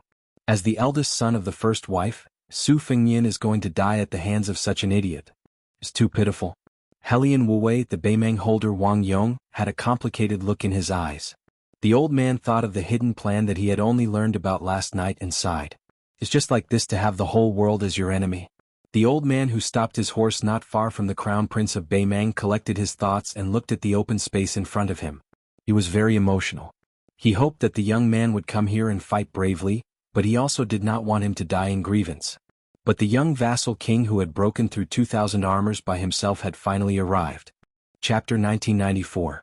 In the middle of Beimang, the attacking army was divided into 3 groups. 2 of the gaps were about 60 paces wide, allowing the cavalry to pass on orders or provide reinforcements. It was also convenient for the military to monitor the subsequent siege weapons. The 3 groups of troops were divided into groups of 10,000 infantrymen, with a 4-feet-tall Beimang commander's flag as the backbone. If the Beimang emperor were to personally lead the battle, according to the law, the flag should be 6 feet tall. On this battlefield, the Crown Prince of Beimang was the commander-in-chief as the regent of the state, so his flag should be 6 feet tall. The rest of the generals, such as Murong Baoding, Helian Wuwei, and Zhong Shentong, were the top-ranking officials of the grassland. Their commander's flag could be 5 feet tall. The generals with real power and the commanders of the Jia army would use a 4-feet-tall commander's flag. The flag could be embroidered with the surname of the commander or the battalion number. The 2 capitals of the Norland and the Southern dynasties had no restrictions on this. Although the first 3 groups of 10,000 infantrymen were intercepted by several grandmasters of the Central Plains, they generally maintained their formation and continued to push forward. Each group of infantrymen had elite soldiers with large shields and heavy armor as the vanguard. This group of people did not carry any weapons. The grassland cavalry were familiar with bows and horses, and their riding and shooting were the best in the world. It had long been known throughout the Central Plains during the Dafeng dynasty. If they were already like this on horseback, they could not be underestimated. However, there were not many archers in the 3 groups of infantrymen. Each group only had about 1,000 people. The main force was still the 5,000 infantrymen. They wore light leather armor, held light round shields, and had a long saber on their waists. They followed the scaling ladders as they pushed forward quickly. After all, in Beimang's strategic plan, there were a total of 2,400 catapults in the large arc that stretched across the battlefield behind the 30,000 people. In addition to the cavalry on the 2 wings continuously suppressing the north wall with their archery, there were also infantrymen behind the 3 groups of infantrymen. A total of 6,000 people were responsible for driving the arqueballistas, large yellow crossbows and ape-arm crossbows. These types of crossbows had once shone on the battlefield of the Central Plains. During the mighty journey of Hongjia to the north, there were family members who were in charge of the eastern Vietnam and the Tang Empire. They were directly promoted by the Empress of Beimang to the second class of the Southern Dynasty because they offered crossbow craftsmanship to Beimang. They quickly stood out among the many remaining families of the spring and autumn period. Other than that, the three groups of formations were equipped with more than a dozen siege towers. Each siege tower could hide more than 300 archers and infantrymen. They were like a moving ant nest. The exterior was covered with a huge special cowhide that was difficult to penetrate. Even the terrifying arqueballistas on the city wall of Beimang that were far more powerful than the Southern Dynasty's arqueballistas could not easily destroy the siege towers. Once they got close to the city wall, the archers in the towers could directly shoot at the soldiers guarding the city. At the same time, they would set up scaling ladders like a floating bridge. They would cooperate with the densely packed soldiers below the city wall to attack the city wall, and the elite dare-to-die warriors would use the arrows nailed into the city wall to climb up. One front and two back, plus the catapults, large crossbows, and the cavalry on the two wings, it could be said that it was impossible to defend against. However, because of the appearance of the 18 people, the battlefield did not take place on the north wall of the majestic city on the northwest border. The young lord took the lead to break through the formation and went deep into the heart of the Beimang army. Luo Yang followed closely behind him. Although she did not kill anyone, the new Lord Liang did not have to worry about anything. In the end, Su Fengnian was able to break through 2,000 people's armor. He used his two sleeves, the green snake and the sword chi rolling dragon wall. His gang chi was like a swimming dragon. He charged straight into the front line of the Beimang army, as if he was going to take the head of the general in the midst of thousands of soldiers. Compared to Su Fengnian's powerful attack, the peach blossom sword god, Dong Tai, who was slowly moving forward, was much quieter. After the Taiya sword was unsheathed, it suddenly appeared and disappeared in a flash. In the thunderous clouds, there was a ferocious flood dragon occasionally glaring with anger.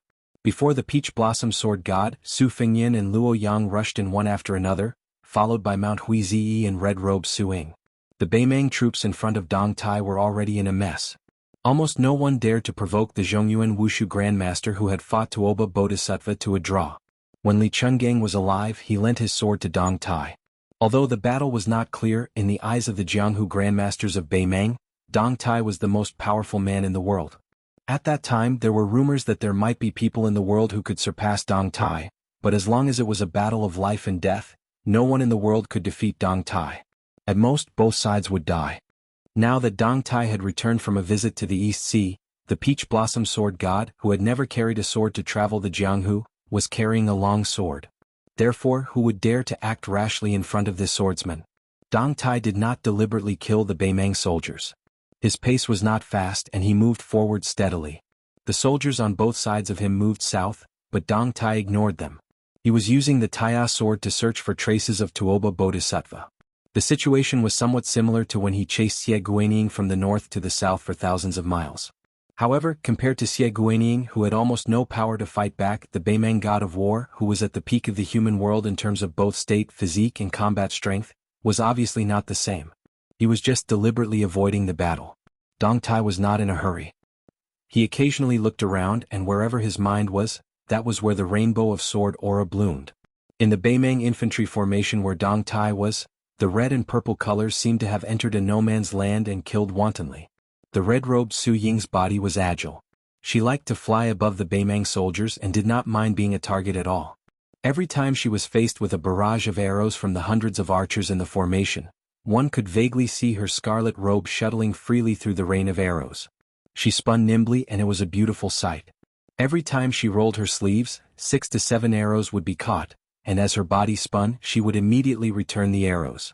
She did not care about the accuracy of the arrows. She only treated it as if it was a butterfly playing in a flower bush. The arrows came and went, but they did not even scratch the corner of her clothes. However, no less than 70 Beimang archers had their heads or chests pierced by her arrows. As for the soldiers who were caught in the crossfire, there were more than 200 of them. Although Su Ying's chi was not known for being robust, it was especially long-lasting.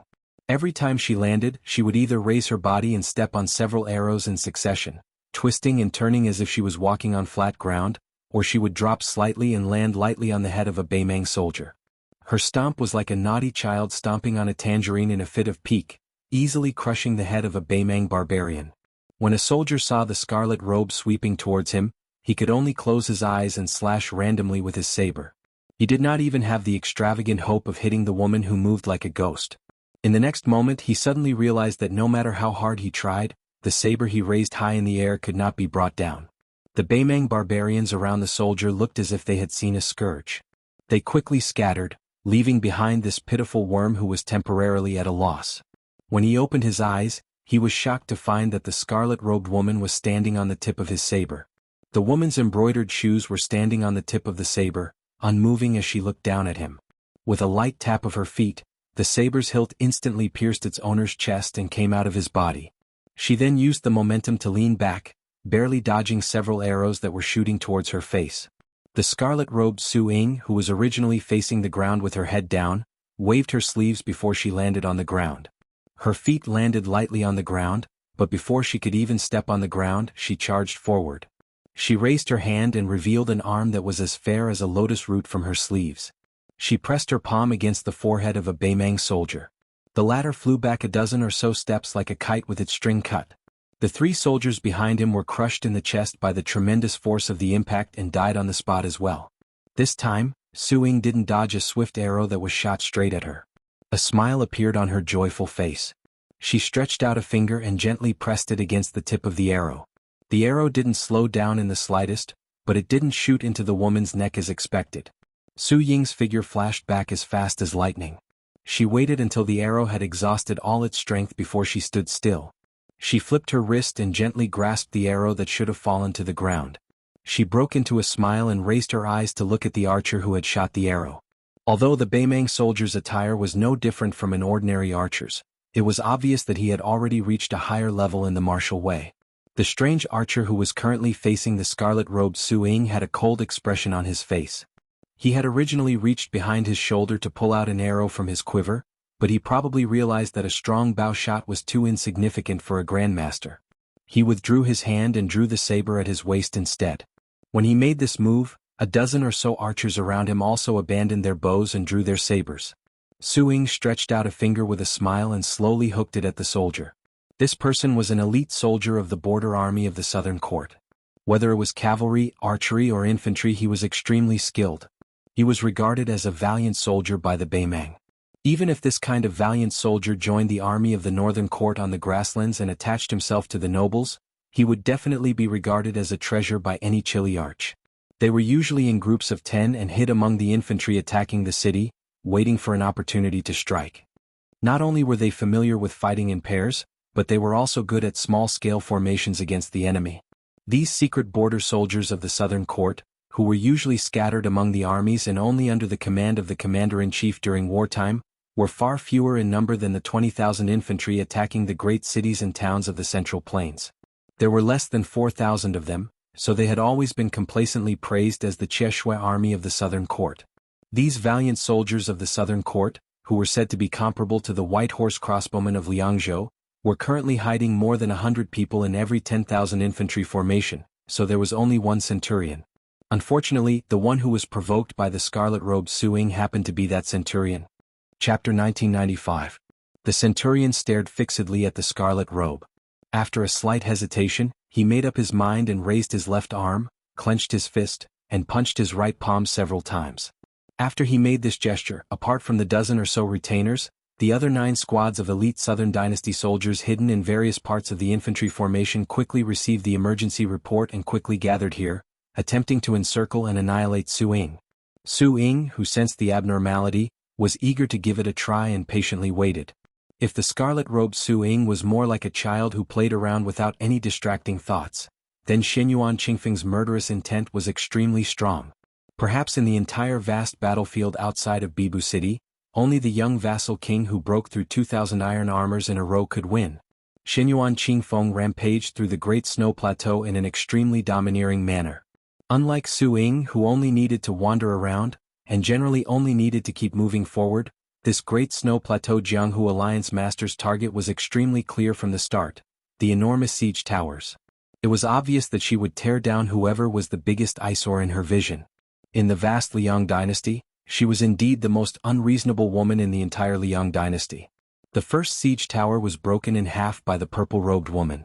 After passing through the first siege tower, Xianyuan Qingfeng turned around and directly pounced on the second one. When she tore open the cowhide and entered, corpses flew out in all directions. In the end, when she finally appeared on the top floor where she had a wide view, none of the 300 soldiers in the siege tower survived. Intentionally or otherwise, she cast a glance towards the northern Mang army's battle situation. Then she stomped down heavily. The moment she leapt out of the tower chariot, the sturdy tower chariot that came from the Southern Dynasty's military weapons supervisor collapsed with a loud rumble.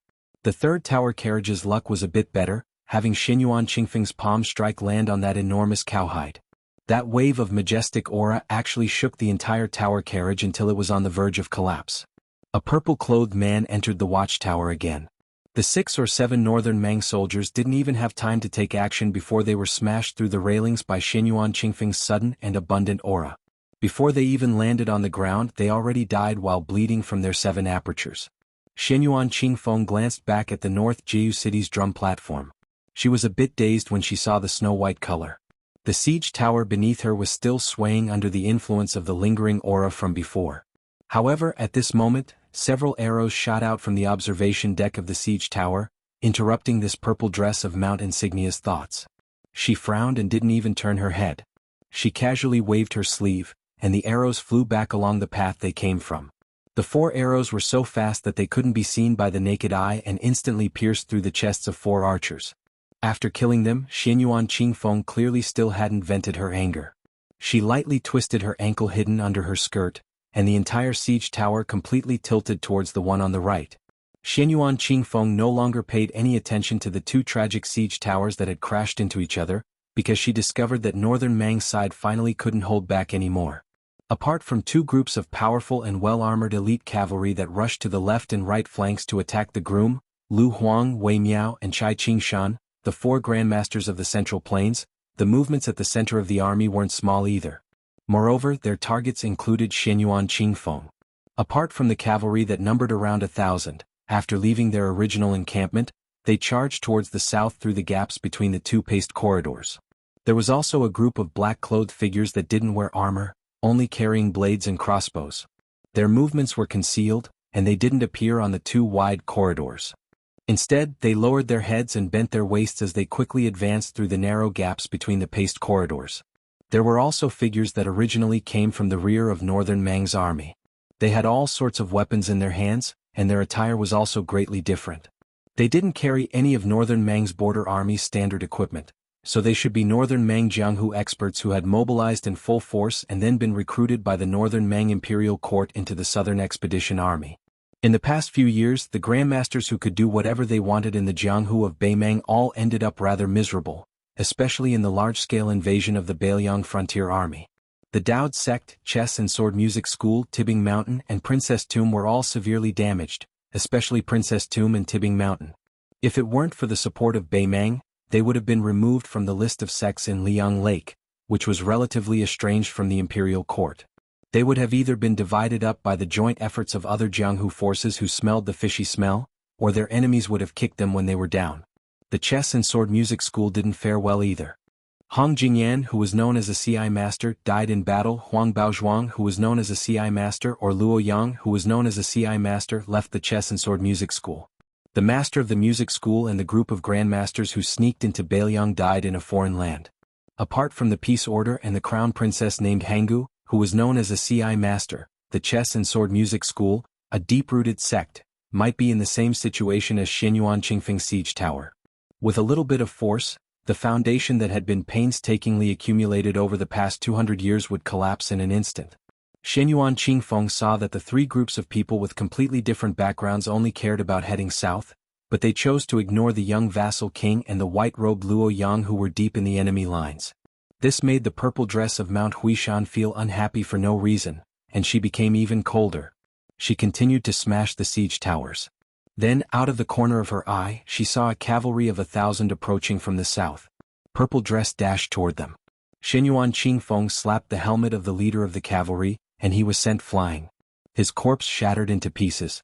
Xianyuan Qingfeng, who had taken over the nest of a magpie, stood proudly on the back of the warhorse that was still galloping away. She looked down at the cavalry from above. This cavalry was none other than the elite force that Orange Province had spent countless efforts to train. The famous Winter Thunder Cavalry was also the main culprit that had dragged the left cavalry outside Beiliang into the quagmire. Xianyuan Qingfeng didn't know who was the first deputy commander of the left cavalry, Lu Diyuan, or the famous Winter Thunder Cavalry of the southern dynasties. She only lowered her head to glance at the astonished Winter Thunder Cavalry. Then she looked up and saw a small cavalry of no more than 70 or 80 people. There was a dignified white-clothed swordsman, a woman in a colorful dress with her top fluttering on the back of the horse, and an old man resting with his eyes closed.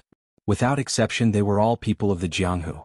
Without a leader, the Winter Thunder Cavalry didn't lose their morale. The cavalry closest to Xianyuan Qingfeng viciously raised his iron spear and stabbed at the abdomen of the purple-clothed cavalry. Xianyuan Qingfeng didn't waste too much time with this cavalry.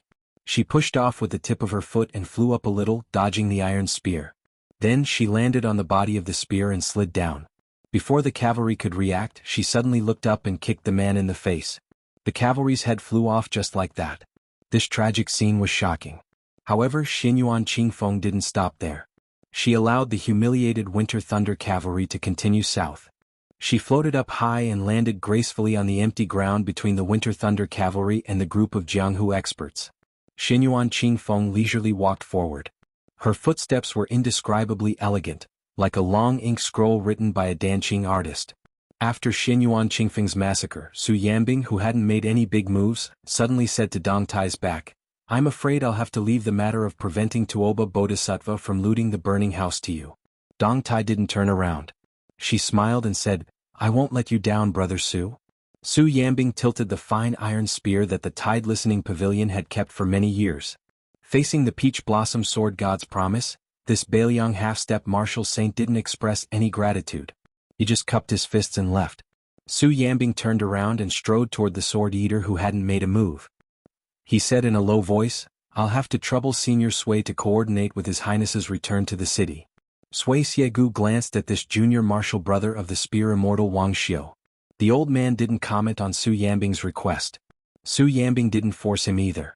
He went to support the young sword-crowned swordsman from the sword tomb of the Wu family. Wudong's great spiritual master Yu Xingrui had already left to support Mao Shulang and Ji Lu Un, the two grandmasters of Nanjiang. Wu Luding and the swordsman Sui Hua were still facing an entire formation of 10,000 men. Although they hadn't fallen into a certain death situation, they were already surrounded by layers of iron armor. For some reason, the female swordsman with outstanding swordsmanship didn't unsheath her Su of Gojoseon sword to kill the enemy even though she had seen the sword crown of the sword tomb's aura weaken many times and was surrounded by danger. She seemed unwilling to take the initiative to help Wu Luding share the pressure. In addition, the young sword crown was really like a newborn calf that wasn't afraid of a tiger. He buried his head in the formation and pressed forward with indomitable will, as if he couldn't wait to kill the Beimang crown prince.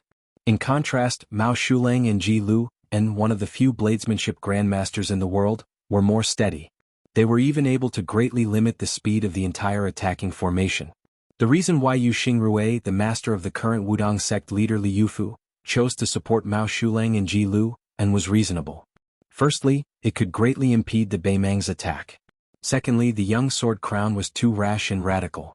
Yu Xingrui couldn't stop him even if he wanted to. After all, Yu Xingrui had long heard of the unreasonable rules of the withered swordsman of the sword tomb of the Wu family. Even if he was a kind elder and a martial arts senior, even if he had compassion in his heart, it would be very troublesome if he really helped. He was afraid that not only would he not be able to help, but he would also be superfluous. Chapter 1996. In the formation, the young sword crown from the sword tomb of the Wu family had his vision blurred by sweat.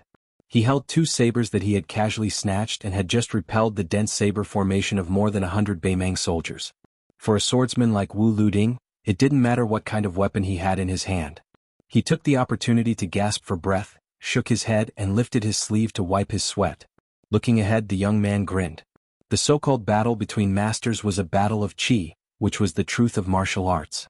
However, that was under the situation where both sides were evenly matched and there was no room for the slightest difference. But when it came to fighting on the battlefield, there was no such thing. For example, no matter how closely the Beimang soldiers and archers connected their attacks, there was no way that the young sword crown did not have a chance to breathe. However, this did not mean that Wu Luding had become a legendary enemy on the battlefield. This was because the depth of a martial arts master's chi was ultimately fixed. Not to mention the earth immortals, even the celestial state masters who could resonate with heaven and earth did not have an inexhaustible chi. Every time they breathed, it was just a reaccumulation of power. The speed of the chi in the body was definitely much faster than the speed of replenishment, especially compared to Wang Xinji, Tuoba Bodhisattva, or Shenyuan Pan, the ancestor of Mount Hui, who were pure martial artists, whether swordsmen focused on sword intent or swordsmanship. Regardless of whether they had reached the first level, their physique was inevitably not as strong as the former. Therefore, in the 500 years of Jianghu, the people who advanced the fastest were usually the gifted swordsmen. Previously there was Li Chungang, the spring and autumn sword armor, and now there was Qin Tianyuan, the banished immortal of Taibai sword sect. On the other hand, although Wang Xinji, Shenyuan Pan, and the others had great achievements in the end and their combat strength was even more terrifying, the speed of their martial arts advancement was obviously slower.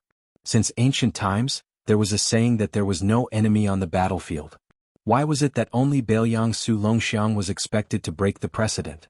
Of course it was not because of how high Su Longxiang's realm was, but because he was born in the Vajra realm. On the battlefield, there was room for a martial Dao Grand Master to breathe again and again. However, as the chi in his body decreased, as long as the army had enough soldiers, the martial Dao Grand Master would naturally be exhausted to death. Of course, the young people of the Wu family, whose talent and constitution were the best among the Wu family's sword tomb, understood this superficial logic. However, he still insisted on breaking the formation alone. Wu Luding bent down at the waist, his back facing that female sword attendant who roamed the Jianghu with him. He released a heavy breath of turbid air, his expression a bit sentimental as he quietly said, "Suihua, I believe that I will never be able to compare to that fella surnamed Su in my entire life. I reckon that he has already slaughtered his way all the way to Northern Mang's great banner. Where am I right now?" The sword attendant Suihua nodded and did not say any comforting words. Wu Luding sighed, "It's really annoying. Do you remember that time in the reed marsh outside Xiangfan City? I could defeat 70 or 80 Bailiangs His Royal Highness with one hand." The sword attendant Suihua's mouth curled up. Her eyes were gentle. It should be. Wu Luding was silent. He clenched his two swords. Suddenly, the young sword attendant felt a palm gently pressing on his head. How could a man's head and a woman's waist be touched? However, Wu Luding did not care. The female sword attendant who gave the impression of being quiet and peaceful rubbed Wu Yoding's head. She opened her eyes and looked into the distance. She said softly, "Although I have always wondered why you wanted to compete with that young king no matter what, since you are willing to admit defeat." Wu Yoding's eyes were firm. He shook his head vigorously and said, "I don't admit defeat." The sword attendant Suihua retracted her hand and raised her arm to hold the Su of Gojoseon's hilt. "Actually, there is something I have been hiding from you." Wu Luding suddenly turned his head and said with a sad face, "Suihua, don't say it, don't say it. If you tell me that you secretly like Su, where should I go to cry?" The female sword attendant glared at him and then slowly pulled out the Su of Gojoseon. After brushing past him, she said softly, "I am probably already a sword immortal on the land." Wu Luding was stunned. Outside the big formation, Su Yambing was not in a hurry to break the formation. In the face of the thick formation, Su Yambing made a move that no one expected. As the junior brother of the spear immortal Wang Xiu, this martial arts master who was rarely mentioned in the Liang River Lake, suddenly stabbed the iron spear in his hand into the ground. Su Yambing took a step forward. The iron spear was behind him and on his right side was the iron spear. It seemed that this man wanted to tell the 10,000 people formation, "I Bailiang Su Yambing am here. No one in Beimang can pass the spear." At the back of the 18 masters who left the city was the blind female zither player from Shishu, Shui Songguan. However, it was precisely this young woman who seemed to be the furthest away from the battlefield that bore the heaviest pressure. Northern Mang's wave after wave of arrow rain that rained down on North Jailer City were all stopped by her and Qing Baishuang, who had ascended to the great celestial phenomenon realm. It was to the extent that even the 2,000-plus stone catapult carts boulders, the largest among them, were all shattered in midair by this female zither master who was merely at the finger-profound realm. The huge stones thrown by those large catapults driven by hundreds of people were like thunder. They were invincible and could sink 7 feet into the ground. His arrogance was extinguished by a woman with a slender waist and a delicate body, just like the spring wind and rain. Shui Songguan had already changed to sitting cross-legged. The zither was placed on her legs. For strings had been broken. The first string was broken by her. The next 3 strings were broken by Jia, Bai, and Fan respectively. The blind female zither player lowered her head. Her fingers were trembling slightly. There were drops of scarlet blood dripping from the body of the zither. She knew that her sacrifice was worth it. Although she was born an assassin and did not know much about war, before the siege infantry arrived, every wave of arrows that Beimang threw out to help the infantry suppress the city was equivalent to fewer casualties for the Bailiang frontier army in the North Jebei city. Xue Songguan slowly raised her head and looked with some confusion at the old Confucian who had come to her side. She knew that his surname was Cheng Baishuang. He was a scholar of the old southern Tang and a martial arts master of the southern border. The old man said with an amiable expression, "Miss Xue, you are still young. You don't have to work so hard. Previously you acted too quickly." This old man was worried about disrupting your qi and did not know where to stop you. Now it will be up to this old man to do the work. Miss, it will be up to you to fill in the gaps. How about it? The blind female zither player gently shook her head. She was unusually determined. The old man did not find this strange. He waved his sleeve and smashed the boulders above his head with Howren Qi. At the same time, he continued to persuade her with an amiable expression. "Miss Xue, this old man is 2 generations older than you. Allow this old man to take advantage of his seniority and speak some great principles. This old man does not know why you are here and does not know who you are here for. But since this old man is fighting side by side with your little girl, there is no reason for a girl to die first. This is unreasonable and impolite, isn't it?" The woman smiled gracefully. She seemed to have thought of this old man who also liked to speak reason. Some scholars, regardless of age, seem to be somewhat naive and cute. She still remembered that in the early years Su Su and this old man Zhao had argued. In a fit of anger, Su Su spoke without thinking and asked the old man why he did not die for the country. She did not expect that this old man Zhao would confidently reply to Su Su that scholars should be strategizing for the emperor in the imperial court. That kind of dedication was the right thing to do. Fighting on the battlefield had always been the duty of a martial artist. Death was a worthy death. If Zhao Dingxiu was a scholar afraid of dying on the battlefield, what was wrong with that? Su Su suddenly grimaced and was speechless. This old man Zhao leisurely left with his hands behind his back. It was just that the old man's back was somewhat bleak. Cheng Baishuang laughed and joked, "Miss Xue, such a beautiful and rare girl like you, how can you not get married? Wouldn't that cause a certain man in the world to lose that great fortune? This old man Zhao is old. If I were 30 or 40 years younger, I would definitely write a beautiful poem and give it to you. A gentle and graceful girl is a good match for a gentleman." Xue Songguan blushed. Cheng Baishuang restrained his expression and said, "Next, let this half-scholar old man put in more effort. Miss Xue, what do you think?" Xue Songguan did not know how to answer. The old Confucian scholar Cheng Baishuang took a deep breath. The Confucian sages said, "Even if there are millions of people, I will go forward." It was the perfect scene. Suddenly, a strange phenomenon appeared in the world. A light pillar as thick as a mountain fell from the sky and completely covered the land in front of the Beimang Great Flag. It was like a snow-white waterfall that fell from the 9 heavens to the mortal world. At that moment, Tuoba Bodhisattva finally appeared. He stood less than 10 feet away from Dong Tai's flying sword. The Beimang god of war looked coldly at the peach blossom sword god. "I'm only here as bait. Actually, there's no need for me to kill Su Fengnian. The heavenly Tao will suppress it." Dong Tai's expression was solemn. He looked at the light pillar that continued to strike the ground from the sky. It contained a supreme dignity that did not exist in the mortal world.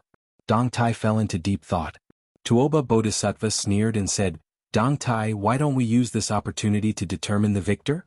Dong Tai slowly retracted his gaze and finally looked at Tuoba Bodhisattva. However, he shook his head and sneered, "It's not my turn."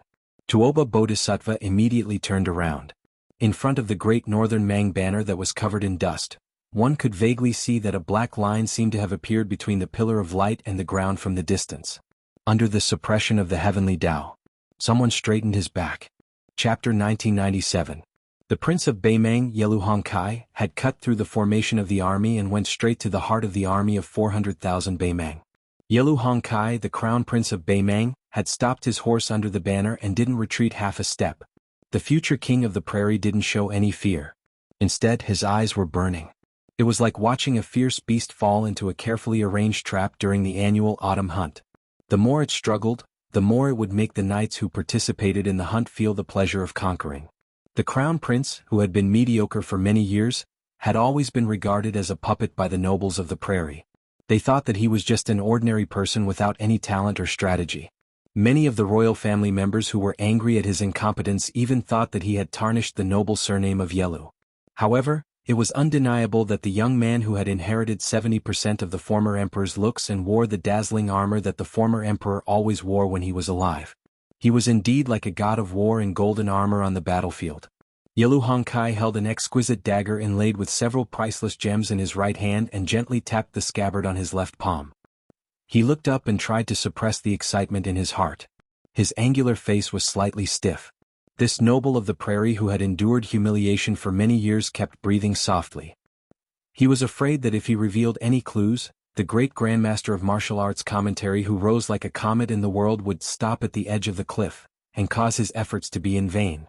Yelu Hongkai subconsciously narrowed his eyes. His mood was complicated. If the prince of northern Liang could be prefixed with the word young, then just like the emperor of the Zhao family in Liang, a young vassal king and a young emperor, they were both fully deserving of the title young. This was because there was a gap of several years between them. However, Yelu Hongkai was different. He had long passed the age that the scholars of the Central Plains called getting married. He was 35 years old. According to the survivors of the southern dynasties, there was a saying in the Central Plains that people who lived in the 70s were rare. He knew that his martial arts talent was mediocre. Not to mention the few top grandmasters like Tuoba Bodhisattva Hong Jingyan and Sword Qianjin, even Zhong Tan, Li Fingshou and Tuoba Chunsun of the same age were far inferior. Therefore he had no chance to become a level 2 master and naturally couldn't enjoy the life extension after refining his body. In this way half of his life was gone. Except for marrying the woman with a prominent background under the emperor's order and becoming a couple with the woman who was extremely boring on and off the bed, he remembered that at that time, most of the young nobles in the Norland were waiting to see him, the crown prince, become a joke. They were waiting for the woman who slept with him to openly keep a gigolo. However, the crown prince's wife, who won the title of 2 words poem in the chess and sword music school, was quite well behaved. She lived in seclusion and rarely went out. She didn't follow the example of those bold and unrestrained noble women who had an ambiguous relationship with eagle-like prairie men. She also didn't go to the western capital of the southern dynasties to hook up with some nobles. Other than that, it seemed that Yelu Hongkai didn't have any other outstanding achievements. As the crown prince of a country, the future leader of millions of cavalry in the grassland, how sad and pitiful it was to live like this. Yelu Hongkai couldn't help but look ferocious. His 5 fingers clenched the scabbard and blue veins bulged. Finally, the young king of Liang didn't disappoint the crown prince. He killed a bloody path and stood still with a cold knife in his hand. Although he was surrounded by hundreds of thousands of soldiers, the young king still looked calm and handsome. This was probably the so-called handsome and elegant. Yelu Hongkai found that the jealousy in his heart was so strong. It was like the withered grass in the vast grassland at the end of autumn. If you threw a match casually, the grass would burn fiercely and endlessly. Even if he knew that the young man standing a mile away was a person who was going to die, he couldn't suppress this feeling. For no reason, the crown prince of Beimang wanted to drink the famous Bailiang green ant wine. He really wanted to drink it in front of the proud son of Liang heaven. Under the watchful eyes of the crowd, Yelu Hongkai, who was wearing a bright armor, squeezed the horse's belly. The intelligent Fergana horse gently stepped forward a few steps. The man and the horse left the shadow of the big banner. The crown prince of Beimang laughed and said, "What a great king of Bailiang. If you and I didn't meet on the battlefield, I would have held your arm and talked with you. That's why I, Yelu Hongkai, would take out the best horse milk wine in the grassland and drink with you Su Fengnian until we are drunk." Behind the northern Mang crown prince were tens of thousands of heavily armored Cheshire soldiers. When the 2,000 elite guards and cavalry closest to Yelu Hongkai heard these words clearly, most of them revealed strange expressions. They clearly didn't expect this crown prince, whose reputation wasn't good, to be so imposing and majestic. As a result, their gazes towards the back of that golden-armored figure retracted a bit of their disdain and contempt. After all, compared to the royal army of the Liang dynasty that was hailed as the son of heaven's heavy armor, by successive generations of Zhao monarchs, the grassland's Cheshire army had an even more transcendent status. They all came from the A and B families. Of course, this also had to do with the fact that there were relatively few Chinese in the southern dynasty while there were many large families in the Norland. In the western capital where the remnants of the southern dynasty gathered, as long as one was a descendant of the A and B families, let alone a direct descendant, Even a slightly talented and knowledgeable member of a side branch would often be able to secure a place. There was no lack of people who came from the C's and D's families to serve as important officials in the western capital. The reason why the old minister Yelu Hongkai, whose name sounded similar to the northern Mang crown princes, was still able to stand tall even after the empress seized the throne and ascended to the throne, was because this rotten old man who would be either dozing off or mentally wandering 10,000 li each time he held a meeting grasped the hearts of almost half of the Cheshui army. Murong Baoding, who was known as the #1 relative of the empress, was supposed to be in charge of the Aquarius prefecture, which was an important source of food and war horses. However, in the end he could only go to the Orange prefecture, which was ranked the lowest among the 13 prefectures. Undoubtedly it was Yelu Hongkai and a large group of Cheshui who secretly exerted force. Dong Zhuo was able to quickly stand out in the southern dynasty and eventually hold the military and political power at the same time. Of course, the contribution of saving the country in the early years was indispensable. However, marrying the woman surnamed Yelu was more important. His Majesty especially valued Dong Zhuo and constantly promoted him in hopes of alleviating the fierce conflict between the Murong and Yelu surnames to a certain extent. It should be known that in the past 400 years, there were many outstanding people in the grassland. It had always been, the one who got the Cheshui army got the grassland. The biggest contribution of the king of the old northern courtyard, Su Huainan, was to assist the empress to break this iron law in the turmoil of internal and external troubles. He helped the empress, who was not a legitimate woman, not only to successfully sit on the dragon throne, but also to unexpectedly sit on the dragon throne. In the face of the bold words of the crown prince of Beimang, the young king of Bailiang, who was standing on the edge of the open space, was indifferent. He did not say any words of appreciation, nor did he take advantage of the situation to rush forward. He was always 1 mile away from Yelu Hongkai. Obviously he had already broken through 2,000 Beimang armor, but when no one stopped him he chose to not move. This made the Beimang infantry behind the young king and the Cheshui army behind the crown prince of Beimang puzzled. Could it be that he had finally reached the point where he was an arrow at the end of its flight? Yelu Hongkai did not continue to urge his horse forward. He just raised the dagger that was passed down from the founding emperor of Beimang and pointed it at his own neck. He laughed loudly and asked, "Su Fengnian, do you have the ability to take my head away?" Chapter 1998. In today's world, how many people could ask a martial arts evaluation grandmaster if he could take his own head at such a close distance?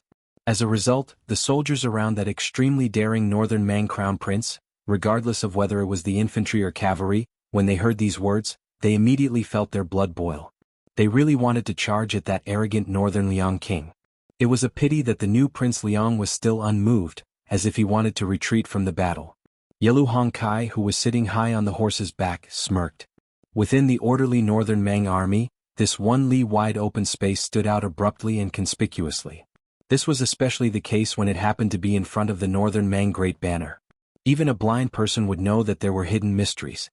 He believed that with Su Fengnian's ambitious and ruthless nature and cultivation as a martial scholar, as long as he didn't lose his mind or become extremely conceited, he definitely wouldn't recklessly take risks. Yelu Hongkai also didn't feel that a few words of provocation would be enough to successfully lure Su Fengnian, the backbone of northern Liang's 300,000 cavalry, into a trap. However, there were some things that some people had no choice but to do. It was very simple. Yelu Hongkai knew why he was suddenly able to govern the country. Why was he able to control 400,000 troops in one night and lead them south to attack Beiming City? Could it be that Her Majesty, who had been cold-blooded all her life, suddenly became merciful and decided to hand over the grassland to him, using the merit of Beiming City to pave the way for her only remaining flesh and blood? Of course not. She never cared about the fact that even a vicious tiger wouldn't eat its own cubs. On the contrary, the reason why she supported him to the position of commander-in-chief of the southern expedition was because she wanted to use him as the world's biggest bait. She wanted to use 400,000 troops to force the young man named Su Xiao to come out of the city. At the same time, she wanted to make Su Xiao's eldest son feel that there was hope to capture the king first to capture the bandits. Therefore, as the crown prince and the commander-in-chief of the southern expedition, in the end, he only had Deng Mao by his side to protect him. Tuoba Bodhisattva, Murong Baoding, Zhong Shentong, Zhong Liang, Li Mibi, and the others were the few martial arts grandmasters left on the grassland. Yelu Hongkai could only order them to attack the city, but there was no way he could make them stay by his side and form an iron bucket formation. Otherwise, how could he be a qualified bait? Taking a step back, Yelu Hongkai didn't think that Beimang's 400,000-strong army would collapse if he died. He believed that with His Majesty the Emperor's methods and the arrangement of the peace decree, even if 10 Yelu Hongkais died outside Jebei City, the siege of the city would not be delayed. Speaking of which, while his relationship with the Emperor as mother and son was thin, there was still some left. For example, he had at least learned of the shocking plan last night, and he also felt that his victory was within his grasp. At this moment, Yelu Hongkai was too lazy to look at the cautious young lord. Instead, he looked up at Jebei City in the distance and clicked his tongue in wonder. He didn't expect that so many grandmasters from the Central Plains would rush to the battlefield outside Liangzhou Pass. Otherwise, the grassland army would have already begun to climb the city. But this was also a good thing, a very good thing. Nearly 20 of the top martial arts grandmasters from the Central Plains died one after another outside Jebei City under the crushing of his own cavalry. This unprecedented achievement would be recorded on Yelu Hongcai's head. The Sword Emperor of West Shu died under the hooves of the Su family's cavalry. Although he died, it was a glorious death. The Spring and Autumn War had ended more than 20 years ago, but the Central Plains still enjoyed talking about it. They talked about the heroism of the Sword Emperor of West Shu and the cruelty of the Su family's cavalry. Think about it, Su Shao had led the army across the Central Plains for more than 20 years and fought countless soul-stirring battles. Why was it that the pacification of West Shu went so smoothly? The number of times he was mentioned in the streets was comparable to the Battle of West Wall and the Battle of Jinghe? Obviously, it was because the Sword Emperor of West Shu had single-handedly provided timely help. Including the king of Beiliang, Su Fengyin, there were 17 people on the battlefield outside Jebei City. 18 martial arts grandmasters whose names shook the Central Plains. Only then did Yelu Hong retract his gaze, slowly drawing out his dagger. Under the illumination of the sunlight, the unsheathed dagger sparkled with radiance. This northern Mang crown prince lowered his head to look, narrowing his eyes as he stared at the blade that was as smooth as a mirror. He suddenly had a thought. After this battle, he should engrave 4 characters on this dagger. Return to the mandate of heaven. Su Fengyin looked at the empty field. For some reason, he looked as if a heavy burden had been lifted from his shoulders. He was not afraid of this trap appearing here. He was only afraid that it would be placed near Huayang Pass. He was afraid that the bait would not be this arrogant crown prince of Beimang, but the Beiliang Protector General Chu Lushan who was facing off against Dongzhuo's army. Su Fengyin held the cold blade in his hand tightly and disappeared in an instant. Deng Mao had already taken out the broken spear that was less than 3 feet long from his bag. When the young feudal lord disappeared, he took a step forward and landed on the left side instead of in a straight line. The next moment, Deng Mao slid back 7 or 8 steps. The entire sleeve of the arm that held the spear spurted out scarlet blood. Under the collision of the cold blade and the broken spear, a visible ripple of chi activity rippled like a vertical mirror. Under the huge impact, not only did the banner behind Deng Mao flutter, but even the extremely tough flagpole bent back at an astonishing angle. If Yelu Hongkai did not have Deng Mao in front of him to block most of the chi, and Han Gu, who was the champion of the 2-word poem, dismounted from her horse and held her sword in front of Yelu Hongkai, this crown prince with an ordinary physique would have died on the spot. Chapter 1999. Deng Mao stared at the front with firm eyes. After the young king was repelled, he was standing on the edge of the open space. Compared to Deng Mao's arm that was full of blood, Su Fengyin just shook his wrist and waved his sword, dispersing the remaining force. Obviously he was more at ease. The man in white in the distance reminded loudly, "Be careful when Deng Mao throws away his spear." Su Fengyin frowned. Deng Mao, who was exposed, didn't get angry. He just grinned and didn't care. Su Fengyin didn't pay much attention to the broken spear Deng Mao that he fought for the first time. It wasn't because he was conceited, but because he was confident. Deng Mao and Hong Jingyan's martial arts cultivation were relatively close, and even lower than Hong Jingyan in the Longyan Plains. After all, the chess and sword music school showed that he was about to break through the threshold and enter the celestial realm. It was just that Su Fengyin didn't give Hong Jingyan a chance to stabilize his realm. Otherwise, Beimang would have one more Earth Immortal. Su Fengyin thought of the words Earth Immortal, for no reason. His heart was a little heavy. He seemed to be casually looking around, but at the same time, his mind was turning rapidly. It was a publicly acknowledged fact that the pugilistic world was welcoming a once-in-a-thousand-years great year. The Liang River Lake was far more prosperous than the northern Mang. Even the Empress of the Northern Mang had publicly declared in the imperial court that regardless of the number of martial artists in the first class Vajra finger, mysterious celestial phenomenon, or third class, after Huang Longshi transferred the remaining fate energy of the 8 kingdoms of spring and autumn into the pugilistic world, the Liang martial arts circle, which seemed to have pulled up seedlings to help them grow, began to far surpass the northern Mang. Even the land immortals were obviously more in the Liang martial arts circle than in the northern Mang. Even if the great immortal Yuan Qingshan of the Kailan sect, who had ascended before, and the Order of Peace of the Chess, Sword and Music School, who had never revealed his strength, the number of land immortals in the northern Mang pugilistic world could be counted on one hand. However, Liang Jianghu seemed to be lush and green.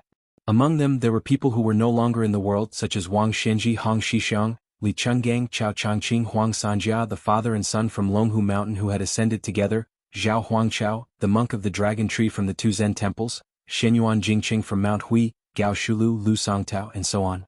Not to mention there was also the first sage of the Confucian school who lived in seclusion in Shangyin Academy, as well as the group of people who were still alive such as Su Fengyin, the peach blossom sword god Dong Tai, Qin Jibao, the eunuch from Taiyan City who was the same age as Gua, the white-robed monk Li Dongxin, and Tantai Pingjing from the Guanyin sect. Moreover, Su Yambing, Gu Jiantang, Shenyuan Qingfeng, Wu Jianqing and Qing Baishuang were only a step away from the earth immortal realm. Although this was related to the fact that Beimang's Jianghu had never obtained the spring and autumn providence, it was still unreasonable for there to be such a great disparity between the top grade 1 grandmasters of both sides. In particular, the disparity in the number of earth immortals was almost 2 hands apart, which was extremely strange. According to the deduction of Su Fengyin and the young leader of Wudong, Li Yufu, Beimang's Jianghu should not be so lifeless.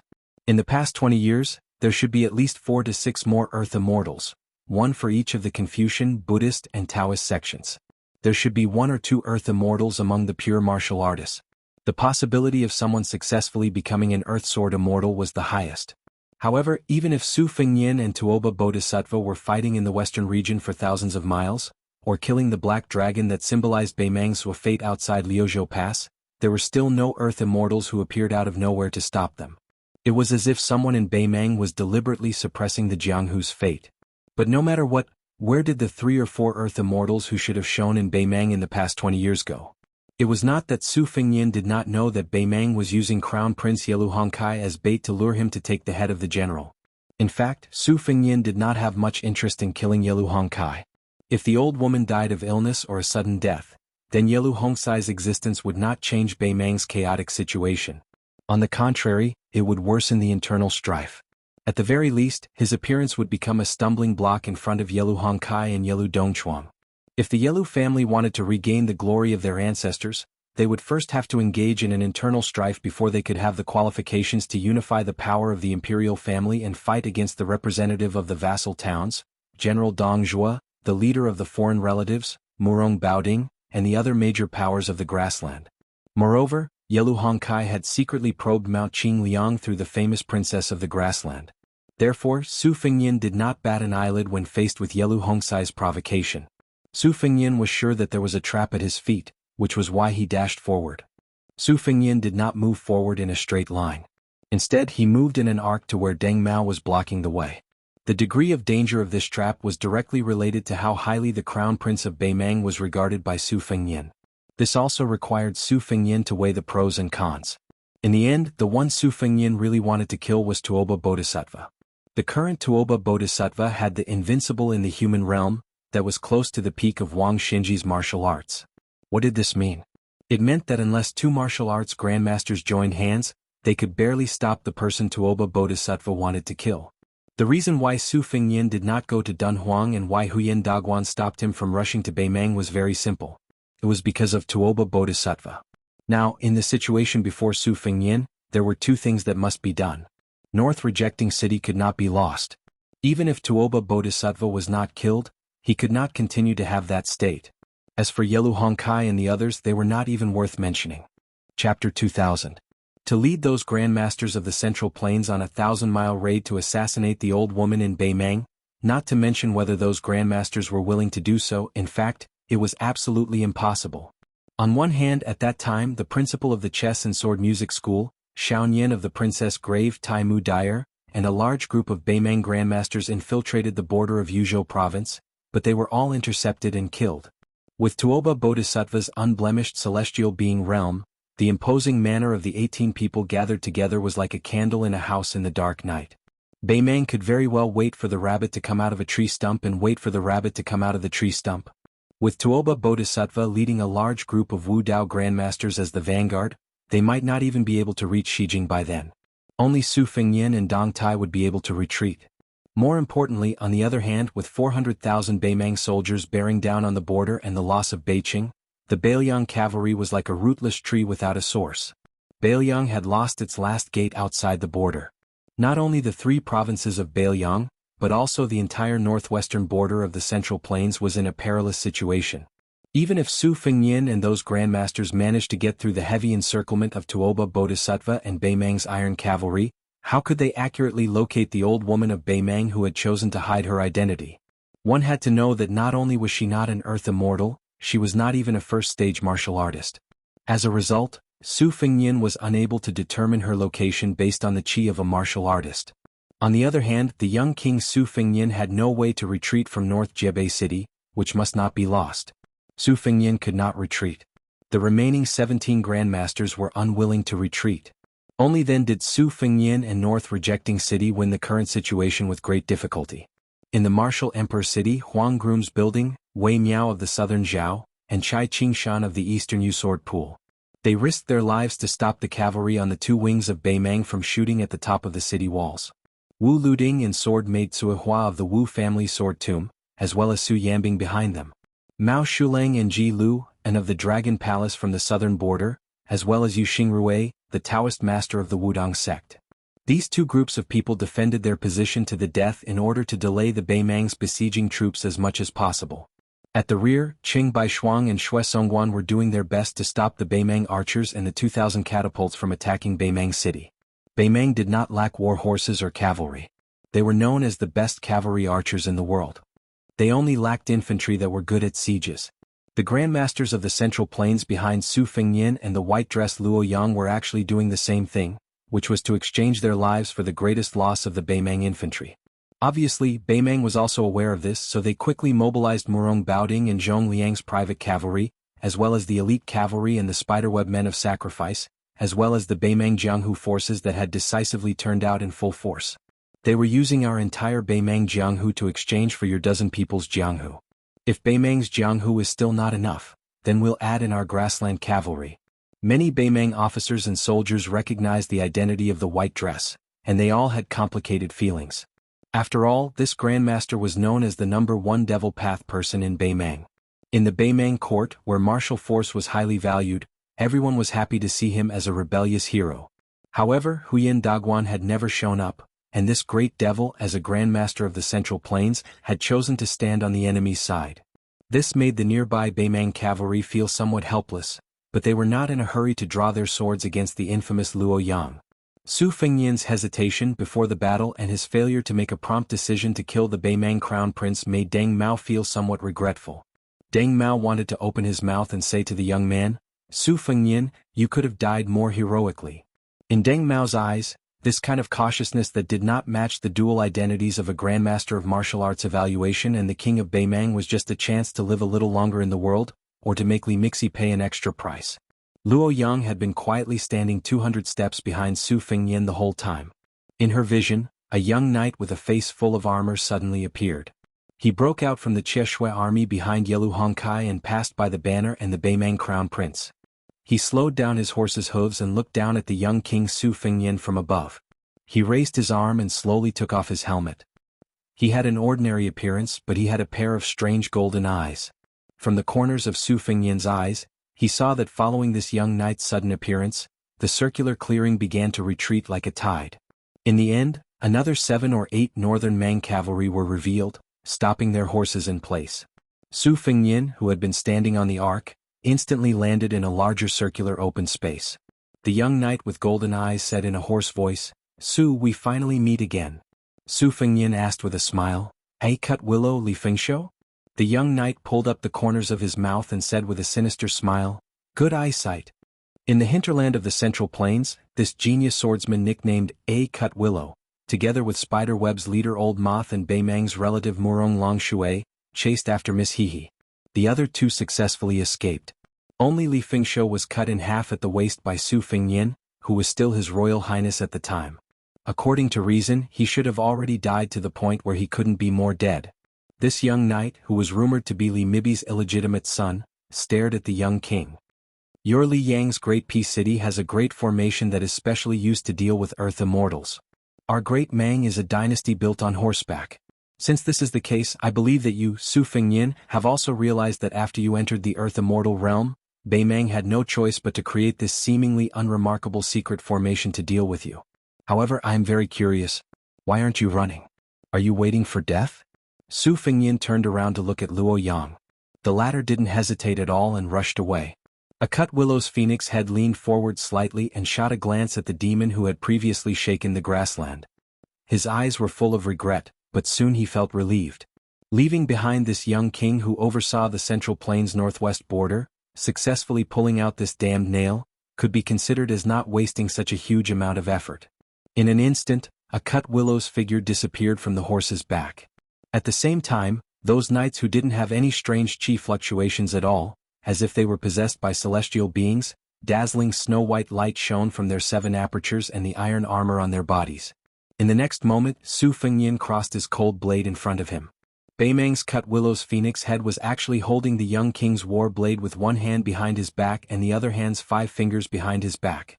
Li Fengshou, who was at most in the finger Xian realm for the first time, revealed his strength at this moment, absolutely not inferior to an earth immortal. With Su Fengyin and Li Fengshou as the center, 12 Beimang knights who were blooming with white flowing light had already abandoned their horses and stood in a big arc. One of them was standing right in front of Crown Prince Yelu Hongkai. 12 people, 12 celestial beings who had temporarily stepped into the earth immortal realm. 12 of them at the same time opened their arms, and the white light connected into a circle, like a snow-white flood dragon entrenched in the human world. Li Fengshou's face was ferocious and proud. His 5 fingers that were holding the cold blade were surrounded by lightning, like an electric dragon swimming around. The young Beimang man's lips moved slightly and spat out 2 words, dead. Su Fengyin swept his blade and easily cut off Li Fengshou's head. There was no blood spattering. The corpse fell to the ground like a shriveled skin bag. Then Su Fengyin looked up at the sky. In his vision, there was only a dazzling snow-white light. It was like a full moon falling into the human world. Outside the big circle, Li Fengshou appeared beside Yelu Hongkai and Deng Mao. His eyes had returned to normal, but his whole body was covered in wounds. It was a horrible sight. However, this young man simply ignored the wounds on his body and his soul that had been broken together with his body. He only had joy in his eyes. Even if I have no future in martial arts in this life, it's worth it. The sun rose from the East Sea. The full moon fell on the human world. Within a day, outside the Liangzhou Pass in less than half an hour, these 2 spectacular scenes were seen one after another. On the city wall of the North Barricade, countless Bailiang border guards could only watch the light column as thick as a mountain heavily hit the young king's head. Behind the northern Mang Great Army, Yelu Dongchuan and Chunju Bo Tuoba stood side by side on the observation deck of a tower carriage. The former clicked his tongue in wonder and said, "So this is our emperor's trump card?" Tuoba Chiyun pressed his hands on the rough but sturdy railing and exhaled heavily. The young man, who had always been expressionless, suddenly raised his hands and patted the railing. He said in a carefree and loud voice, "Done." People didn't know that Chuanju Bo Fengyun was the one who had set up this big plan. Yelu Dongchuang suppressed the killing intent in his heart toward Tuoba Fengyun and asked curiously with a smile, "Chuanju Bo Fengyun, can you explain to me?" Tuoba Fengyun hesitated a little. Perhaps because he had personally created this great situation that could be said to have saved half of the country, even Tuoba Fengyun couldn't help but feel a little proud. He looked at the majestic light column that had not shown any signs of decline and said with a smile, "Presumably, you also know that there were several banished immortals that fell one after another in the border areas of the Southern Dynasty, right?" Yelu Dongchuang nodded and secretly looked at the side face of his peer from the corner of his eyes. His high-spirited spirit that was even better than that of the scholars in the Central Plains really made people envious and jealous of him. Tuoba Fengyun's eyes were only focused on the magnificent battlefield of heaven and man in the distance. He continued to talk about his strategy. Those were just icing on the cake. In fact, even if there weren't several celestial beings that were knocked down to the human world by Su Fengyin, Beimang's Jianghu fate was enough to accumulate 4 or 5 celestial beings. I, Tuoba Fengyun, started to advise the emperor on this matter in the chess and sword music school when I was 20 years old. Chapter 2001. At this point, Tuoba Chi-yun's lips curled up. She paused for a moment and turned to look at Yelu Dongchuang, who had an uncertain expression. She asked with a smile, "Do you know why there are no more than 3 land immortals in such a big grassland? Why did Huyin Dagwan, who is a sect by himself, go to the Central Plains? Why did the woman in white, who stopped the number 1 person in diabolism, only send out a cavalry but not a real top martial arts master? And why did the Qilin Immortal, who is a national advisor, choose to leave the human world before the first battle of Liangmang without any warning?" Yelu Dongchuang could not answer a single one of the questions. Tuoba Chi-yun laughed and said, "Isn't it strange that the master of Bubang Mountain, the 5th raccoon, was only at the Finger Xian realm before he died? If it is said that the Qilin sect's fate was taken away by Yuan Qingshan alone, causing the other Taoist experts to stagnate in their realms, it is still reasonable. Then why is it that my chess, sword and music house, which has produced so many heroes, is still unable to break through that layer of window paper? In the end, it's just a simple logic. Since Huang Sanjia of the Central Plains scattered the fate of the fallen countries into Jianghu, then why can't my grassland merge the fate of Jianghu with the dynasty? It's nothing if the martial arts of Jianghu are used by the imperial court. Only when the fate of Jianghu is used by the dynasty can it be considered safe. Whether it's the Su family riding their horses in Jianghu or the grassland gathering of Jianghu sects in the early days, it's all a simple plan. It can't be considered as cutting the weeds and eliminating the roots." Tuoba Chi-yun seemed to have realized that she had lost her composure. She quickly stopped smiling and returned to her calm state of mind. She no longer revealed the secrets of heaven. "You only need to know that in order to suppress Su Fengyin, the emperor paid an immeasurable price. Therefore the king of Beiliang died a worthy death." Yelu Dongchuang rubbed his chin. He did not care whether the king of Beiliang died a worthy death or not. He only knew that the shrewd young man beside him was definitely not to be attracted. One day he would let Tuoba Chi-yun die a worthy death. Suddenly Tuoba Chi-yun's eyes widened and she was shocked. Yelu Dongchuang followed his line of sight and his emotions surged. There was fear, respect, and the fascination of a martial artist. For some reason, Yelu Dongwen felt a sense of unspeakable satisfaction. What great things can a scholar achieve in this chaotic world? The pillar of light that symbolized the way of heaven pressed down rapidly. It was so fast that even the young vassal king, one of the 4 grandmasters of Wu Ping, could not escape from the cage created by the joint efforts of the celestial beings, the insurmountable thunder pool. 12 Beimang land immortals appeared together. 3 of them were banished immortals who had been personally struck down from the sky by Su Fengyin. Before their bodies and spirit were about to completely merge into the light pillar, one of them sneered and said, "How dare a mere mortal disobey the will of heaven? Do you really think that we will be so weak?" The Beimang land immortals who stood behind the young vassal king had the most powerful momentum, as if they were guarding the 4 directions of heaven and earth. These 4 celestial beings were different from the Beimang Qi cultivators who bore the fate of Jianghu with the body of a mortal and temporarily entered the realm of land immortals. These 4 celestial beings came from heaven and were the same as Bodhisattva Tuoba's cultivation. They were also one of the gifts from the will of heaven. However, they were relatively more hidden and were far less dignified than Bodhisattva Tuoba who bore the will of heaven. The burly figure standing in front of the young king opened his mouth and spoke like a great bell. He looked at the pitiful figure who was almost kneeling on the ground because of the way of heaven, and said without the slightest emotion, "Su Fengyin, why are you still resisting?" At this moment, whether it was the central plains of Liang or the grassland of Beimang, almost everyone looked up and could see the snow-white waterfall that seemed to fall from heaven. However, in the eyes of most people, it was more like a slender fishing line. When the immortals were fishing, the clouds were on the shore and the human world was in the water.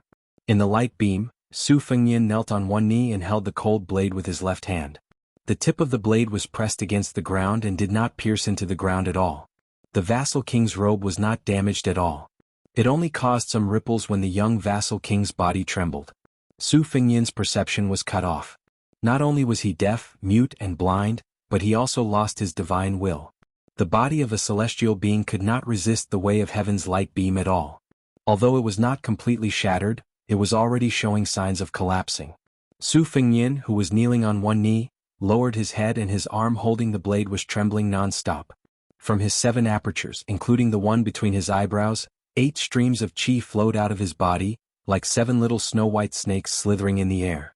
Su Fengyin, who had lost all his senses, subconsciously propped himself up with his saber and pressed his right palm against the ground. He subconsciously propped himself up and tried his best to stand up. It was as if he was carrying a burden and continued to walk with it. The celestial being behind Su Fengyan sneered and said, "Our grassland cavalry broke through the pass and went south to unify the Central Plains for the first time. This is an established trend. How dare you, Su Fengyan, try to stop the will of heaven by yourself? You're overestimating yourself." The celestial being on Su Fengyan's left crossed his arms and laughed. "I can already see the eagle from the grassland perched on the eaves of the Central Plains Library." The celestial being on Su Fengyan's right shook his head slightly. His silver eyes showed some sarcasm and pity. "With only the power of one place, you can show a power that is more impressive than the power of a country. You've caused so much trouble for our grassland men. You Bailiang are not bad." Chapter 2002. Compared to the northern Mang's secret chi cultivators who had already dissipated in the Pillars of Light, the figures of the 4 celestials and 3 exiled immortals were much more durable. They seemed to be a little impatient with the young lord's persistence.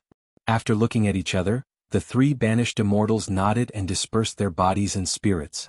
In this way, the light beam that was already aggressive suddenly became more powerful. The young lord who was kneeling on one knee suddenly felt his shoulders sink a little.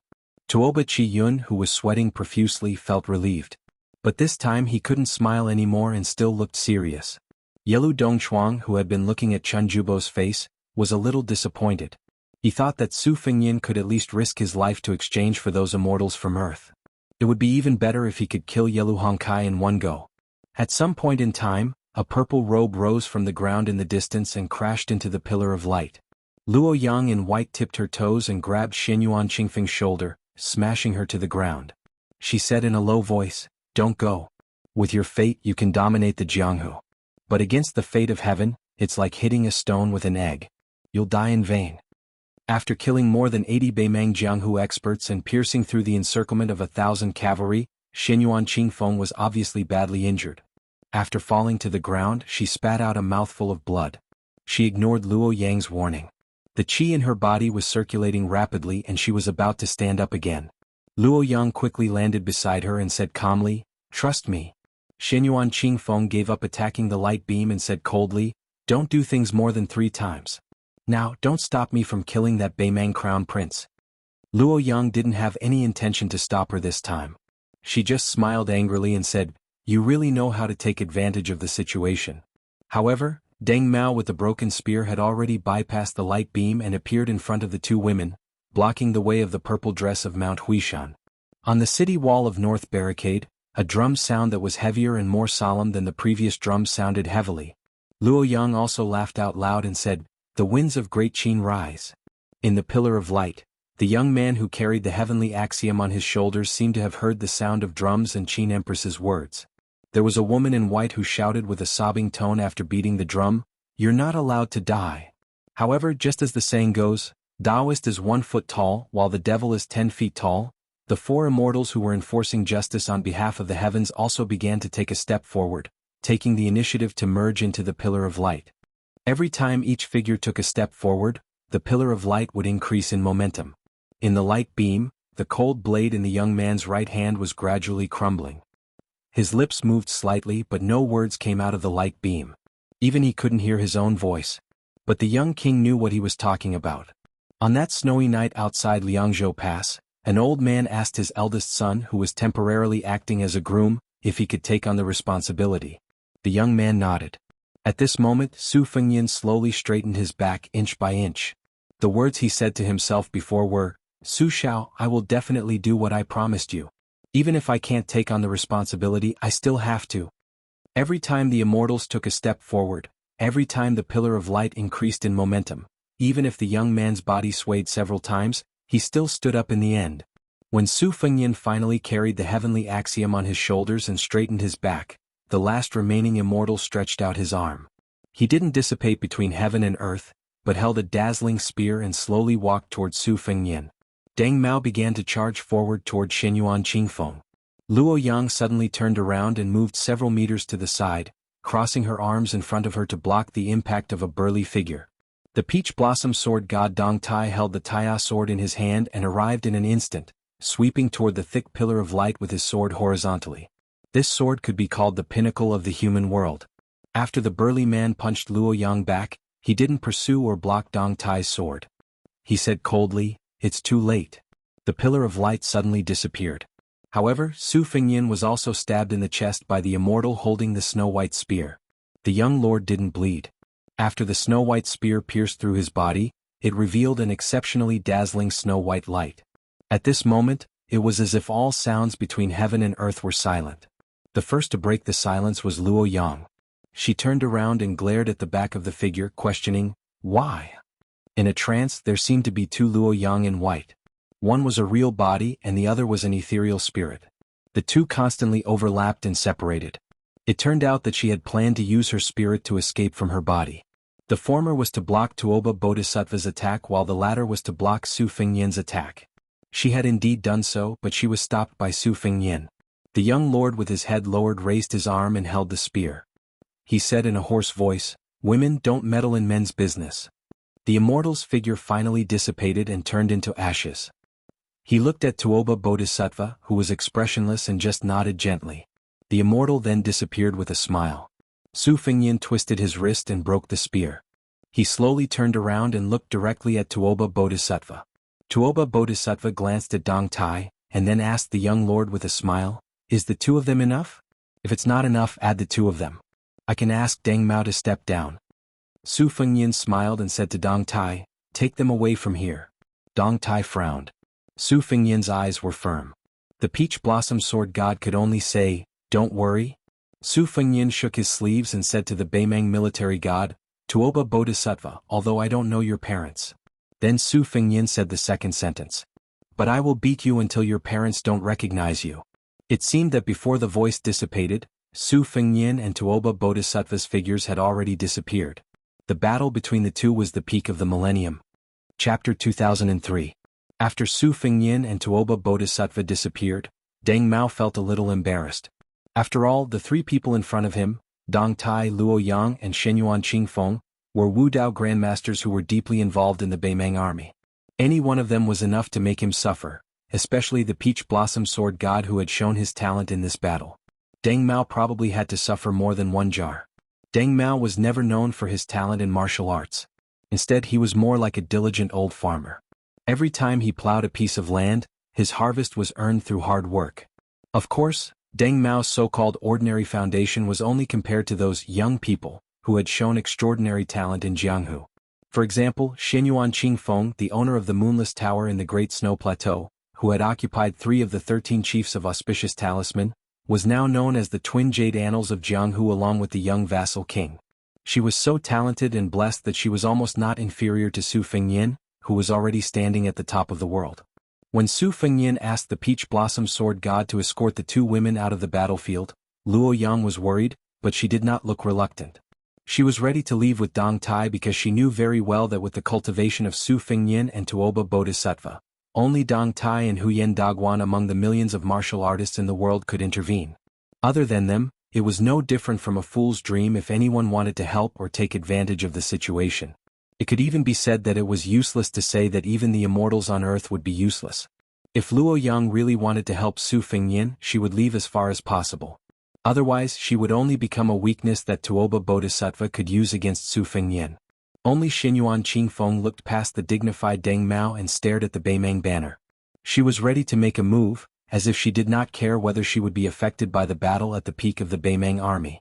In this woman's heart, liking someone was very important, but whether the person she liked her or not was not important. In her eyes there was probably never just a single person's back. In her eyes, there was the heavy snow on the snowfield, the ebb and flow of the Jianghu, the bright moon above the sea, and many people, many things and many sights. Deng Mao was able to achieve what he had today because of his tenacity.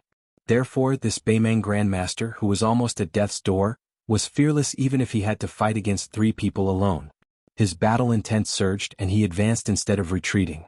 Deng Mao held the broken spear tightly, his clothes fluttering.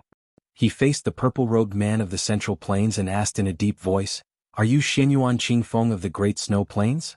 Shenyuan Qingfeng retracted his gaze and sneered, "Could it be your long-lost mother?" Deng Mao, who had already disregarded life and death, was stunned and speechless for a moment. Clearly he didn't expect that Shenyuan Qingfeng, a grandmaster of the Jianghu, would say such unbearable words? Not far away, Luo Yang shook her head slightly and clicked her tongue. She really needs to change her temper. Is too unlikable. For some reason, Luo Yang had always held a subtle admiration for this arrogant and despotic chief of the Liang Wulin alliance. Hearing this, the Peach Blossom Sword God smiled and teased, which was rare of him. The Central Plains, on the other hand, are fond of this. Nowadays, masters roam the Jianghu hiding and hiding. It's very undesirable. Luo Yang couldn't help but laugh. She remembered something and asked in a low voice, "Why did the heavenly way that fell to the mortal world disappear on its own? Was it because you cut it off?" Dong Tai shook his head and said, "In fact, my sword didn't hit the light beam just now. As for why it suddenly disappeared, I'm not sure if it was to avoid my Taiya sword's edge, or if it was to hide something and have a backup plan." Luo Yang looked up at the sky and said angrily, "It's so annoying. It's like a ghost that won't go away." Dong Tai agreed. He turned his head and looked at the top of North Barricade City. He said to Xinyuan Qingfeng solemnly, "The Beimang army is about to reach the city. You two better go back to support them so that Su Fengnian won't be distracted. As for me, I have to go to the sky and take a look." Xinyuan Qingfeng said expressionlessly, "Since we're already here, there's no reason to turn around and leave. You don't have to worry about me. I, Xinyuan Qingfeng, am in charge of my own life." Dong Tai smiled and dismissed it. Then he chanted the word "rise" and stepped on the Taiya sword. He rose into the sky and broke through the clouds. One man and one sword disappeared into the golden sea of clouds above everyone's heads. If Su Fengnian's enemy was the invincible Tuoba Bodhisattva and was no longer suitable for Dong Tai to interfere, then the only person who could be considered a mortal enemy by the Peach Blossom Sword God would be in the sky. Luo Yang said hello to the back of Mount Huishanzi. Then she smiled and said, "Xinyuan Qingfeng, I'll give you my deer chasing mountain as your dowry. Anyway, I don't think you'll be able to get married in this lifetime." Xinyuan Qingfeng didn't turn around, but his shoulders were obviously stiff. Luo Yang in white flew up and left with a laugh, returning to North Barricade City. It wasn't that the Beimang army was scared out of their wits and could only allow the former #1 demonic cultivator of Beimang to come and go as she pleased. It was because the battlefield behind Luo Yang was already in chaos. Countless Beimang soldiers were frantically fleeing, and no one could pay attention to her movements. It turned out that back then the northern Mang war god was kicked out by the new King Liang.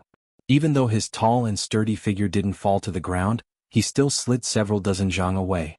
The 100 or so armored northern Mang cavalry on that path were instantly sent flying to the sides by Tuoba Bodhisattva's retreating body. Both men and horses were sent flying into the air, causing many innocent cavalry soldiers to fall off their horses as well. Su Fengnian didn't follow up with another attack. After landing on the ground, he put his saber back into its sheath. After the dust settled, Tuoba Bodhisattva stood where he was. Although he had been knocked back by Su Fengnian, he didn't look embarrassed at all. This Beimang war god, who had always been crowned as the king of the grassland, had arms like an ape. Strands of golden qi that were almost condensing into solid objects circled around his body. Especially under the light of the rising sun, they shone brightly, as if he was a war god from the heavens. His aura was majestic and unparalleled. He could destroy mountains and shake cities, and thousands of soldiers would flee. The tens of thousands of Beimang soldiers at the center of the battlefield were first shocked when they saw this scene. Then they drew their sabers and roared at the same time. Tuoba Bodhisattva closed his eyes and raised his chin slightly. His entire body was bathed in the sunlight, as if he was intoxicated by the vitality of the world. Su Fengnian took a deep breath. His sleeves fluttered and were instantly filled with the Great Spirit. He took a step forward with his left foot. There was a loud bang under his foot. Cracks appeared and spread in all directions, forming a huge spider web. The next moment, Su Fengnian's figure appeared in front of Tuoba Bodhisattva. He jumped up high and stretched out his right fist in a big arc, quickly smashing towards Tuoba Bodhisattva's forehead. For some reason, Tuoba Bodhisattva didn't move at all. He maintained his original posture and didn't move at all. Su Fengnian's fist smashed down and directly smashed Tuoba Bodhisattva's body. In an instant he disappeared from everyone's sight. Su Fengnian stood at the edge of the big pit. He looked down and frowned. Tuoba Bodhisattva stood at the bottom of the pit and slowly opened his eyes. He looked at Su Fengnian, who had just punched with the power of thunder. Tuoba Bodhisattva's mouth twitched, full of sarcasm and disdain. At the same time he seemed to be asking why the young king was so polite, and why he didn't use the more lethal two-sleeved green snake at the beginning. This kind of attack didn't hurt at all. Was it because Su Fengnian had become too weak, or was it because Tuoba Bodhisattva had become too strong? Su Fengnian's brows relaxed. He gently twisted his wrist and then suddenly clenched his fists. This time Su Fengnian disappeared in a flash. Probably because his speed was too fast, the place where he originally stood exploded into a cloud of mist. Su Fengnian, who was wearing a purple gold embroidered robe, rushed forward. Wherever his body passed, a long black rainbow stretched out. No one on the battlefield clearly saw how the young king attacked. They could only vaguely see that Tuoba Bodhisattva, who was covered in golden light, was hit by the black rainbow. His whole body flew backward again and again. The black rainbow followed like a shadow. It was as if Tuoba Bodhisattva, who was shrouded in golden dragons, was hit again and again. In this straight line, more than 100 Beimang cavalrymen who couldn't dodge in time were torn into pieces on the spot. If they were hit directly, they would be smashed into pieces. Every time the two grandmasters collided, the violent sound caused by the collision came late and seemed to be extremely delayed.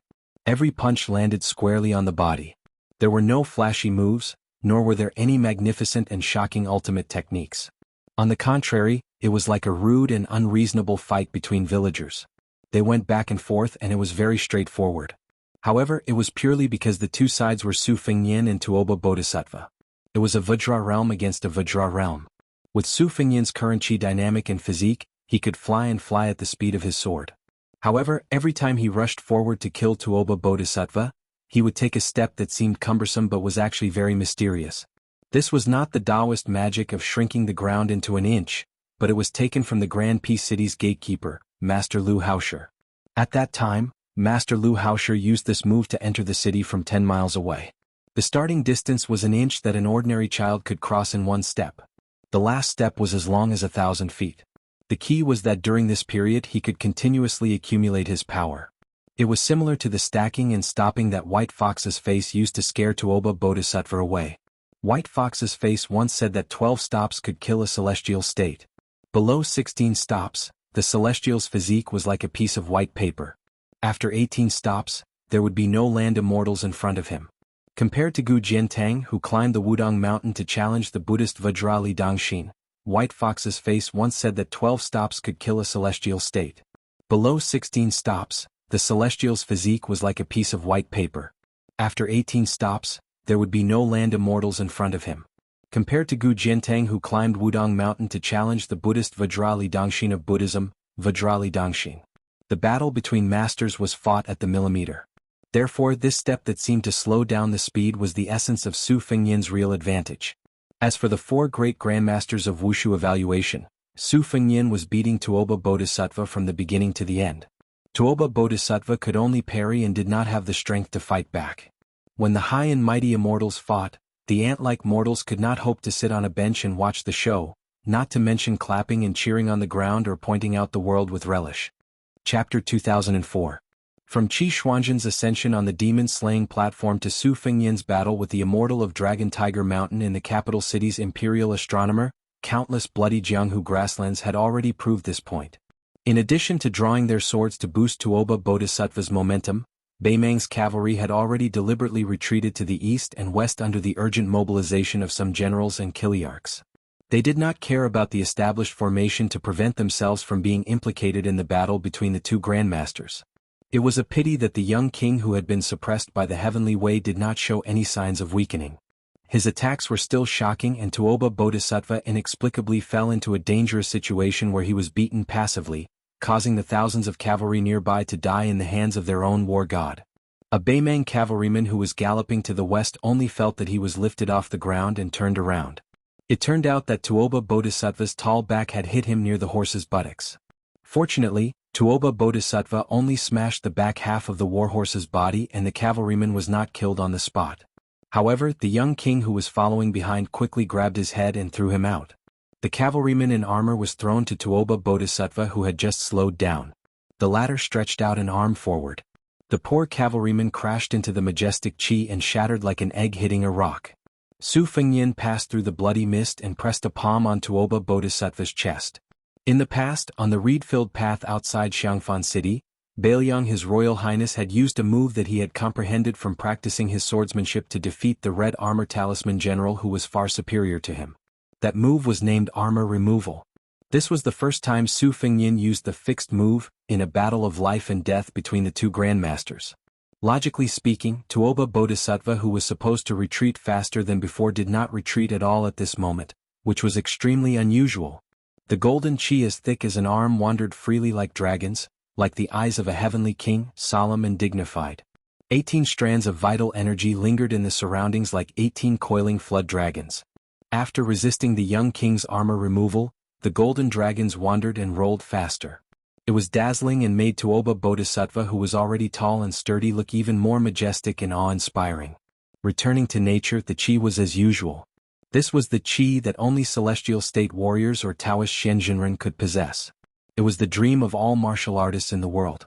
The second-grade master or first-grade Vajra state. When they occasionally showed up in Jianghu, they were often the most sensational because their chi and chi was much more than ordinary martial artists. They were often the most outstanding when they appeared Jianghu. Their chi and chi was realm level was realm. They would often cause a sensation when they occasionally in Jianghu, because they were in chi and chi that was much realm, they was, and the chi and had seen King, the great lord, north many who had many times and went alone, many alone north city. Of the many had master. Tuoba Bodhisattva was another special case after Wang Xinji of the martial emperor city. He was a special case among the earth immortals. This Beimeng army god's chi was so strong that he had to pour it out. Tuoba Bodhisattva's eyes were full of sarcasm. He seemed to be looking down on the young king's insignificant skill. Su Fengnian changed his palm into 2 fingers and formed a sword. Finger sword style. On the big lake outside Yuyan Mountain Villa, there was once a female chi cultivator from the Guanyin sect who fought Su Fengnian with 2 styles of finger Shen realm. One was finger mountain and the other was finger sea. They respectively meant finger mountain to fill the sea and finger sea to destroy the mountain. Tuoba Bodhisattva also felt the chi movement in his chest. After weighing the pros and cons, he turned sideways in the blink of an eye and dodged the young king's finger. As expected, when Bodhisattva Tuoba barely dodged the finger sword, a white rainbow of sword aura shot out. The power of the sword aura was not inferior to the all-out sword strike of a land sword immortal at close range. However, Tuoba Bodhisattva soon showed a somewhat helpless expression.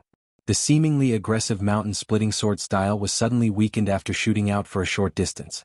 At the same time, the young king's 2 fingers turned back into a palm and the back of his hand was placed on Tuoba Bodhisattva's chest. He slapped his arm. Stacked thunder. Tuoba Bodhisattva's chest felt like it was struck by lightning. However, he only gently inhaled and the 18 golden dragons suddenly stopped. Then, the power of the stacked thunder was miraculously removed. The stacked thunder that was on the verge of being triggered had a total of 6 times. It was continuous and progressive. After Tuoba Bodhisattva inhaled and exhaled, the dragons returned to their swimming state. A human's breath was very ordinary. Tuoba Bodhisattva's understatement of movement and stillness made the young king's terrifying stacked thunder disappear after the second stacking. Su Fengnian's left hand, which was hidden in his big sleeve, clenched his fist and loosened his 5 fingers. It was also an extremely simple action. After that, Tuoba Bodhisattva's head shook violently as if it was hit by a bell. Then his whole body flew out horizontally. Gu Jiantong's thunder square was known as the thunder pool of palms.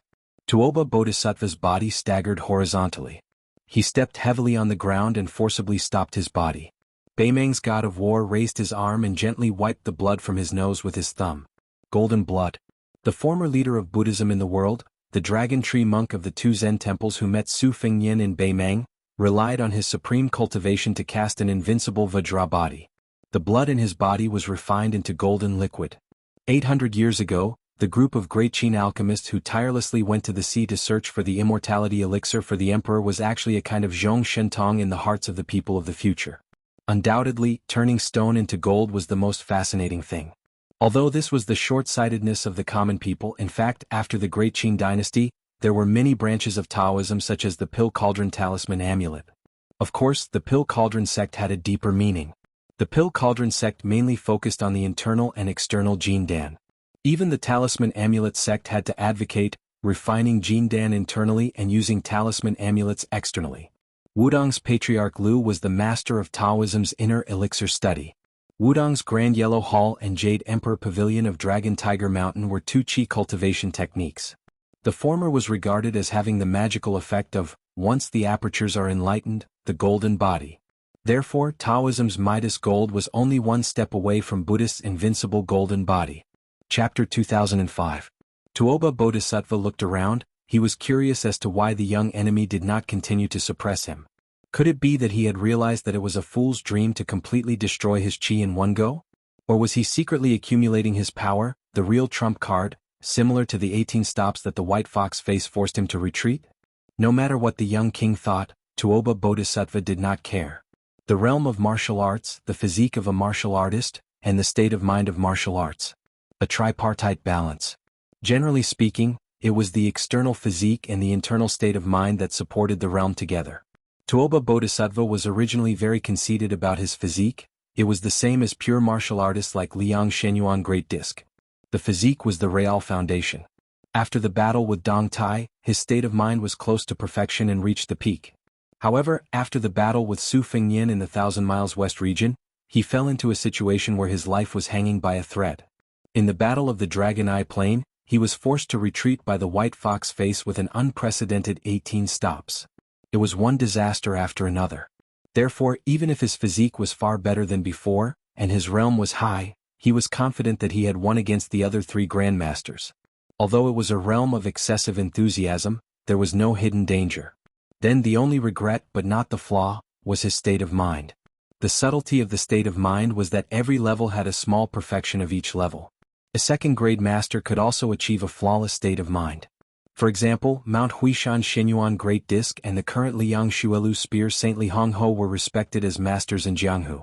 It was recognized that they had great martial arts but little martial virtues. However, in the same realm, these two were undoubtedly the closest to being invincible. The people of the three sects who could enter the first-grade realm mostly had a good state of mind. However, they often had an empty realm, but their combat power was not as good as the pure martial artists in the realm who cultivated their strength and not their mind. The unpredictability of the state of mind was due to the profound difference. Wang Xinji, who had dominated Jianghu for 60 years, claimed to be one of the top 10 martial artists. He could fight against 9 people and was absolutely invincible. This was the state of mind of Wang Xinji that stood above everyone. It made people feel that this god-above old man should have ascended early. Why did he bully people in the mortal world? Tuoba Bodhisattva wanted to know how the young king who disappeared had achieved such a state of mind. Therefore he did not fight. He wanted to let Su Fengyin use his life's unique skill. He wanted to use Su Fengyin as the world's best whetstone to sharpen his state of mind. He wanted to let Su Fengyin to show his skills to use Su Fengyin as the world's best sharpening his state. Tuoba Bodhisattva for the first time to speak. To Su Fengyin. Hanwar adva ado to his to fight. Was to tuto him to warm him to him? To him to face. Su tuto him. Finally, Su Fengyin showed his true form. Hovering in the sky, he lowered his head and replied, "Call you Lord." Tuoba Bodhisattva looked up and sneered, "Is the great king of Bailiang all you can do is talk?" Su Fengyin smiled and squinted his eyes, looking up at the North Rejection City in the south. Here it comes. Dark clouds loomed over the city. In the world, Li Chungang was the most powerful sword user, and Su Fengyin was the second most powerful one. The dense and majestic sword rain was the sword tombs scattered all over Yuzhou and River Province after the battle between the Wudong Mountain and the Zhang family. Although many of them were lost during the battle, there were still thousands of them. There were also more than 6,000 ordinary iron swords collected from Bailiang's Huainan and Huainan's Jianghu by the Fish Dragon Gang. In that instant, Northern Mang's 3 10,000-man siege infantry formations all raised their heads to shoot a glance at the same time. They couldn't help but swallow their saliva. Nearly 8,000 flying swords came from the east to the west. Then, like an arc of iron cavalry, they flew from the south to the north in the sky above the North Rejection City, quickly sweeping past this majestic border city. In the end, the tips of the swords all pointed at the Baimang army outside the North Rejection City. No matter how heavy the rain was, no one had ever heard of anyone dying in the rain. But what if knives fell from the sky and flying swords fell from the sky? Tuoba Bodhisattva said in a low voice, "You dare to divert your attention and control the swords. Su Fengyin, you're really courting death." Su Fengyin pressed his hand down heavily. 8,000 falling swords, one sleeve of green snakes and sword energy like green dragons, rushed toward Tuoba Bodhisattva on the ground. Tuoba Bodhisattva stomped on the ground, and thunder rumbled on the ground. His body rose from the ground, and one of the golden flood dragons rushed toward Su Fengyin first. Su Fengnian's 18 sleeves of green snake sword energy, one sleeve after another.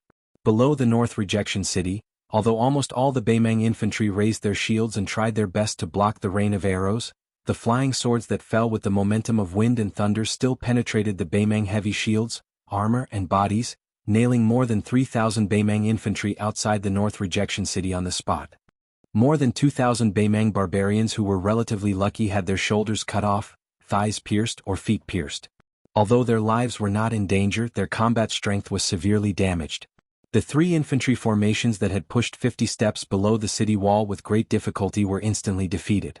From the beginning to the end, not a single arrow fell from the North Rejection City wall. Half of the 8,000 swords were broken, but there were still 4,000 swords that were intact and stabbed into the ground at an angle. It was like a sword formation with a solemn aura, blocking between the North Rejection City and the Beimang army. Such a large-scale sword defense that consumed an infinite amount of chi was bound to have to pay a huge price when facing a martial arts evaluation grandmaster like Tuoba Bodhisattva. First, it was the powerful 8,000 swords and the 18 sleeves of green snake sword. It was up against Tuoba Bodhisattva, who was ready and had 18 flood dragons protecting him. As expected, the young lord's 18 swords were shattered by the golden flood dragons. Although Su Fengnian's immortal's touch on the top still managed to hit Tuoba Bodhisattva's head, he was also punched in the stomach by the latter. Tuoba Bodhisattva's body swayed as he went against the flow. Step by step, he ascended to the sky and punched Su Fengnian's arms that were blocking in front of him. The last punch even broke through Su Fengnian's arms and smashed on his face. The young lord's body instantly disappeared into a sea of clouds as if he had ascended in broad daylight. Tuoba Bodhisattva hovered in the air, 300 feet above the ground. Heavens above. Chapter 2006.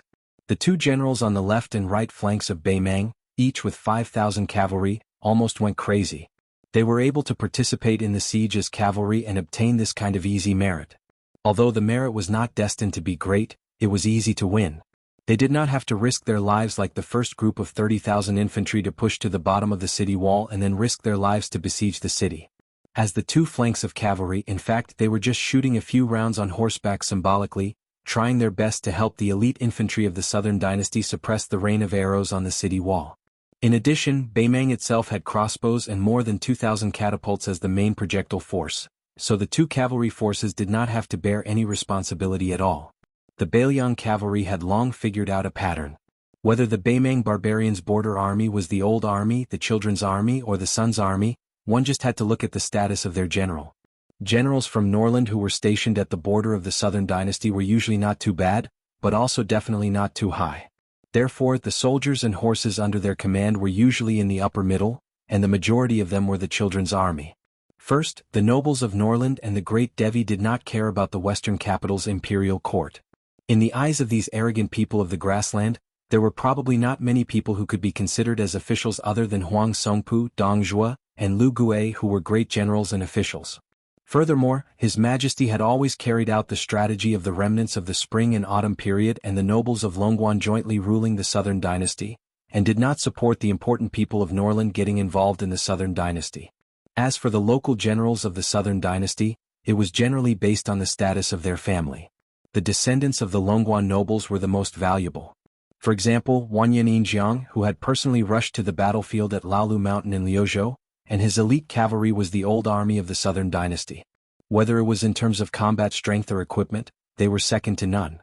Then there were the Jiao and Yi families outside of the Longguan nobles. They were also deeply rooted in the Southern Dynasty's military and politics, and were often very familiar with the main field cavalry forces of Bailiang. They could not be underestimated. These 2 cavalry troops were typical of the Southern Dynasty's border army. Their ancestors had already secretly relied on their connections to pull strings. It wasn't easy for them to rely on the crown prince, who had personally led the army into battle. Only then did they obtain this treatment that was similar to lying down and taking credit. Who would have thought that before they even entered the range of the horse bow, each of them would be hit by 2 iron nails? Their flesh was badly mangled, and their hearts and livers were in pain. 2 cavalry armies had suffered heavy casualties of nearly 1,000 riders, yet none of them managed to pull out a single arrow from their quivers. In the end, they didn't even touch the walls of North Resisting City. How could the general not be frightened? On the rightmost battlefield of North Ju City, 2 people were blocking their horses. Wei Miao of Nanzhao and Chai Qingshan of Dongyue Sword Pool were two grandmasters of the Central Plains. They had never met each other before, so naturally they had no chance to spar with each other. However, their cooperation was flawless.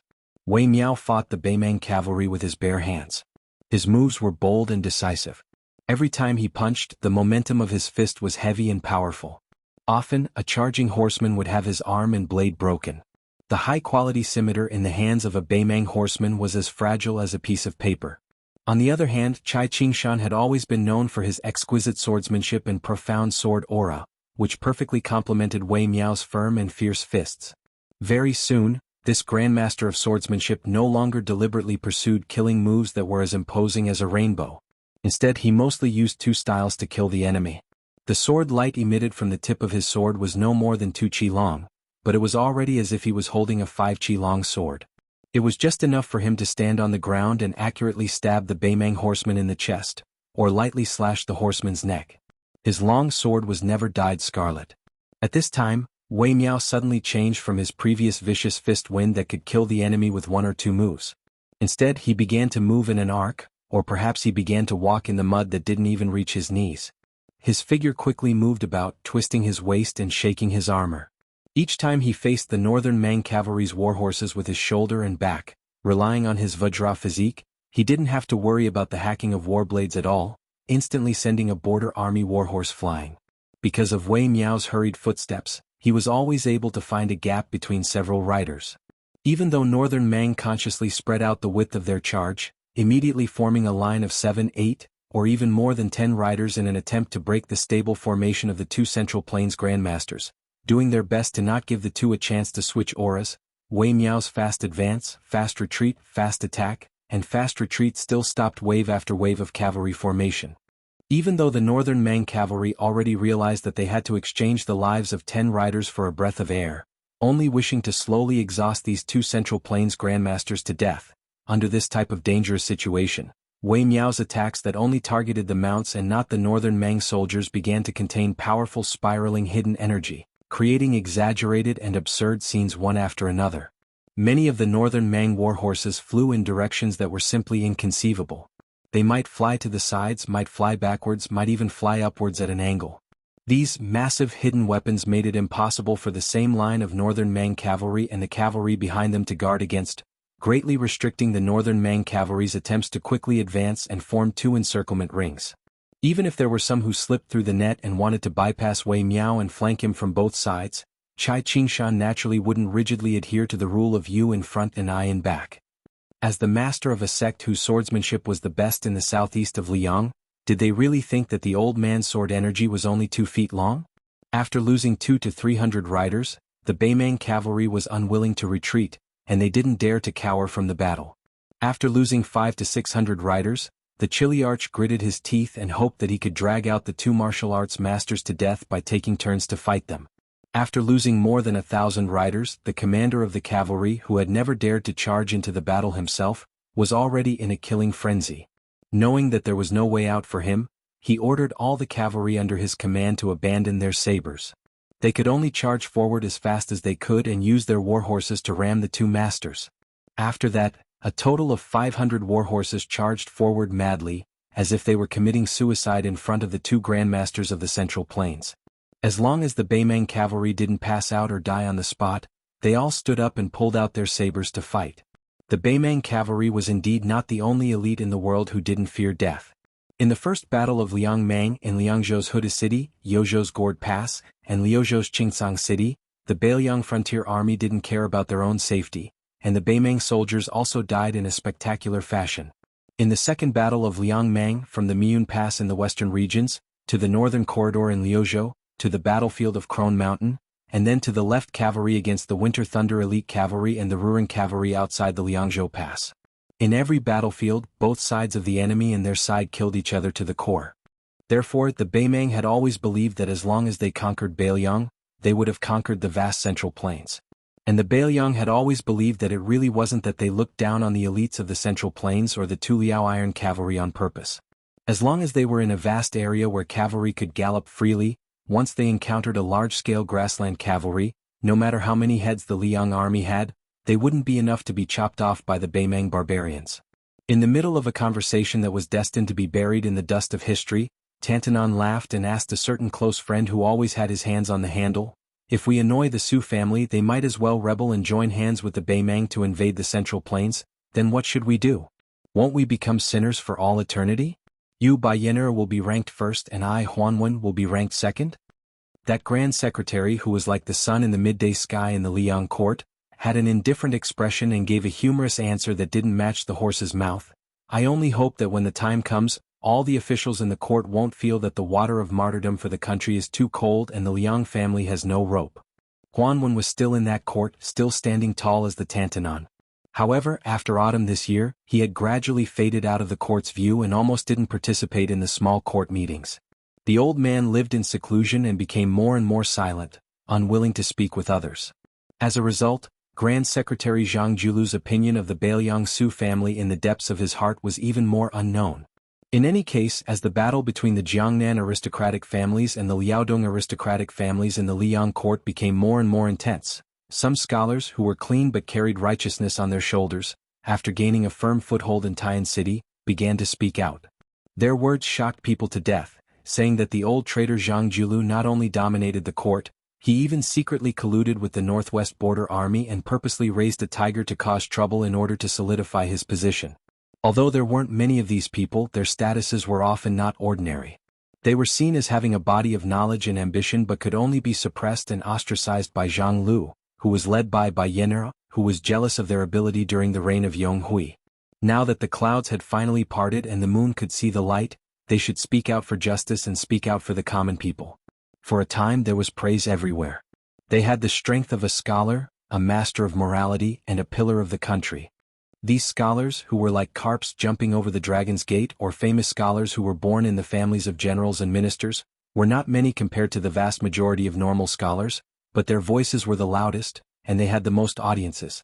After this auspicious third year of autumn, at the highest point of the Tian City court, even the Ministry of War Yamen that had fought with the Northwest Sioux family for so many years, did not purposely hide the tragic victory at the Battle of Miyun.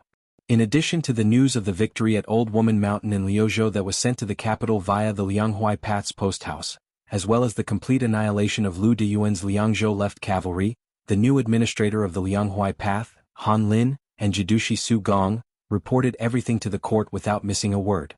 However, it was still very strange that the entire Tian City, from the large families deep in their courtyards to the noisy streets and alleys, did not discuss this matter from beginning to end. It was probably because the former were not willing to speak, and the latter could not hear. The common people of Liang at most heard that the Bailiang Sioux family had won a few small battles in Liuzhou and suffered a great defeat outside the Liangzhou Pass. Then, very quickly, they were surrounded by the hundreds of thousands of Bailiang's army in that Beijua city. No wonder this Tian City that had been used to watching clouds rise and fall for 20 years could not stop the rebel army of the three vassal kings advancing north. Its most urgent situation was that the Southern Expedition General Wu Zhongshuan, who was the Minister of War, personally led 100,000-strong Southern troops. The two border armies of the Great Pillar State Gujiantang did not move. Chapter 2007. It was said that Tang Tais Huang, the Assistant Minister of the Ministry of War who had inherited Gu Lu's legacy, was about to leave the capital and lead most of the elites in the capital to set up a second line of defense behind Wu Zhongshuan's army. They were only waiting for the two groups of Liaodong cavalry to come down south. At that time, they would be able to turn defense into offense and push the rebel army back to the south bank of Guangling River. The Shu soldiers of the white-clothed war Saint Chen Jibao, the barbarian soldiers of the Yan King Zhao Sun, and the lone king of Jing'an were not worth mentioning. For Liang, the two Liaodong border armies that had taken 20 years and half the country's power to build were the world's top elites right next to the Zhao family of Liang. They were like family right under the nose of Graydon City. They were the cornerstone of the country, the needle that stabilized the sea. The Sioux family of the Northwest had their own soldiers. How could they trust them? How could the Northern Liang Path, a barbaric place where there were as many schools as there were hairs on a cow and few scholars, have the right to sit at the same table as the Great Peace City that was the best in the world, the Guangling Path that was the richest in the Central Plains, and the Jiangnan Path that was full of literature? Outside Jexi City, it was probably the battle with the greatest disparity in military strength in history. Someone died. The deceased was the Southern Tang Confucian scholar Cheng Baishuang. This old scholar who had almost reached the Confucian saint realm and was a grandmaster of the Central Plains at the back of the battlefield with the blind female zither player Xue Songguan should have died last. The old man died of exhaustion. Wei Miao, Chai Qingshan, Lu Huang, and Yu Groom each blocked the 5,000 Beimang cavalry. Wu Luding of the Wu family sword tomb, sword attendant Suihua, and Su Yambing with his spear behind him firmly blocked the advance of the 10,000 men army on the left flank of Beimang. Mao Shulang of the southern plains, Ji Lu, and of the Dragon Palace, and Yu Xingrui of the Wudong Mountain were already surrounded by the 10,000 men infantry on the right flank and the two reinforcements. Among them were almost 1,000 spiderweb warriors and Beimang Jianghu masters. In northern Mang's middle formation, the red-robed Su Ying and Luoyang, who had withdrawn from the center of the army, joined hands. Together with Sui Shigu, whose sword energy crisscrossed, providing support from the rear, they finally managed to hold back the surging tide that surged south. During this period of time, even though Luoyang had made a trip to northern Mang's crossbow base and unleashed a great slaughter, when faced with more than 2,000 catapult carts that were located in a long arc, it still seemed like the will was willing, but the strength was lacking. Moreover, if she targeted these siege weapons with just Su Ying and Sui Shigu blocking the infantrymen in the middle, as well as the cavalry army that continuously charged through the two wide corridors, it was extremely likely for the two of them to completely sink into the mud. After Su Yambing and Yu Xingrui had to go to the left and the right flank, Su Fengyin had to confront Tuoba Bodhisattva, and Dong Tai had to face the celestial being to ensure that the young king could fight Beimang's god of war without any worries. Otherwise, Tuoba Bodhisattva, who was already blessed by nature, and had the celestial being constantly fanning the flames above his head, once he successfully climbed to the peak of martial arts, even if Tuoba Bodhisattva only took 30 minutes to become the first person in 500 years, Su Fengyin, who always had to be distracted, would have no chance of surviving. Not to mention killing Tuoba Bodhisattva, even returning to North Resisting City alive was a luxury. In this way, Luoyang had to deal with the awkward situation of being a clever housewife who could not cook without rice. She had to be restrained. Otherwise, with her cultivation realm, under the premise that Shenyuan Qingfeng had already entangled Deng Mao, Murong Baoding, and Zhong Liang did not come to stop her, it was not impossible for her to enter Beimang's army as if she was invincible. Not only could she destroy half of the catapults, but she could also retreat successfully. Previously, Xue Songguan plucked the strings with his fingers, and the old Confucian scholar with white hair on his temples used his noble spirit to block round after round of catapults, and wave after wave of arrow rain besieging the city. Whether it was the thrown boulders or the locust-like arrows, the most fatal thing was not the aggressive and overwhelming kind, but the dense and rapid way in which they were thrown. At that time, Xue Songguan, who was sitting cross-legged, saw the drops of blood on the guqin on his legs, the broken strings and the bloody flesh on the fingers of the blind female guqin master. All of these silently told the truth that she, who was not known for her strong physique, was almost at the end of her rope. Therefore Qing Baishuang told Xue Songguan not to force himself and let him, an old man, carry the burden. In the old man's words, there was no reason to let a young woman like Miss Xue take on such a heavy responsibility. A young woman like her could only be considered a good thing in the world if she could take care of her husband and children. Not only that, when the old Confucian scholar noticed that his old friend Ji Lu and the other grandmasters on his right were in danger, he made a prompt decision and asked Xue Songguan to go and help. They must not let the large number of Beimang infantry reach the city walls too early.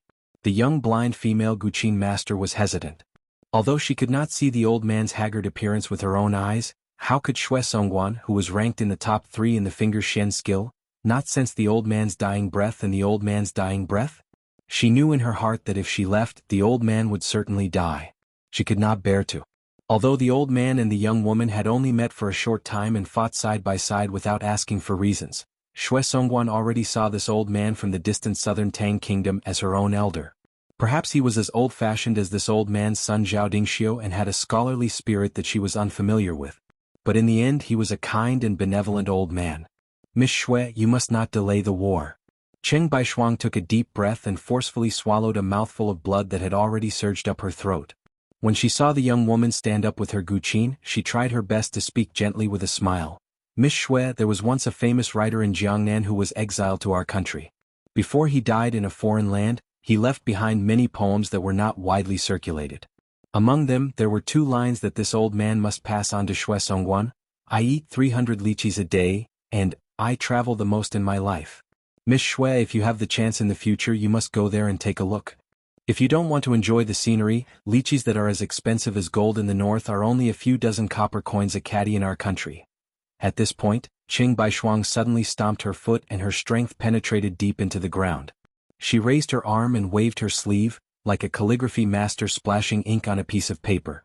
Then she seemed to have thought of something interesting and laughed loudly. After a few breaths, she slowly said, "Miss Shui, if you don't have someone you like in the future, you might as well find a scholar to grow old with. Although it's hard to avoid sour words, at least there's no need to buy vinegar at home." Shui Songguan, whose back was already to the old man, did not turn around. She only nodded vigorously. She flashed away. Qing Baishuang retracted her gaze and sat cross-legged with her eyes closed. At this moment, the old man with a head full of frost and snow could no longer hide his exhaustion. Although every time he waved his sleeve, it would bring about a heart-wrenching turbulence in Qiji, the old man was always calm.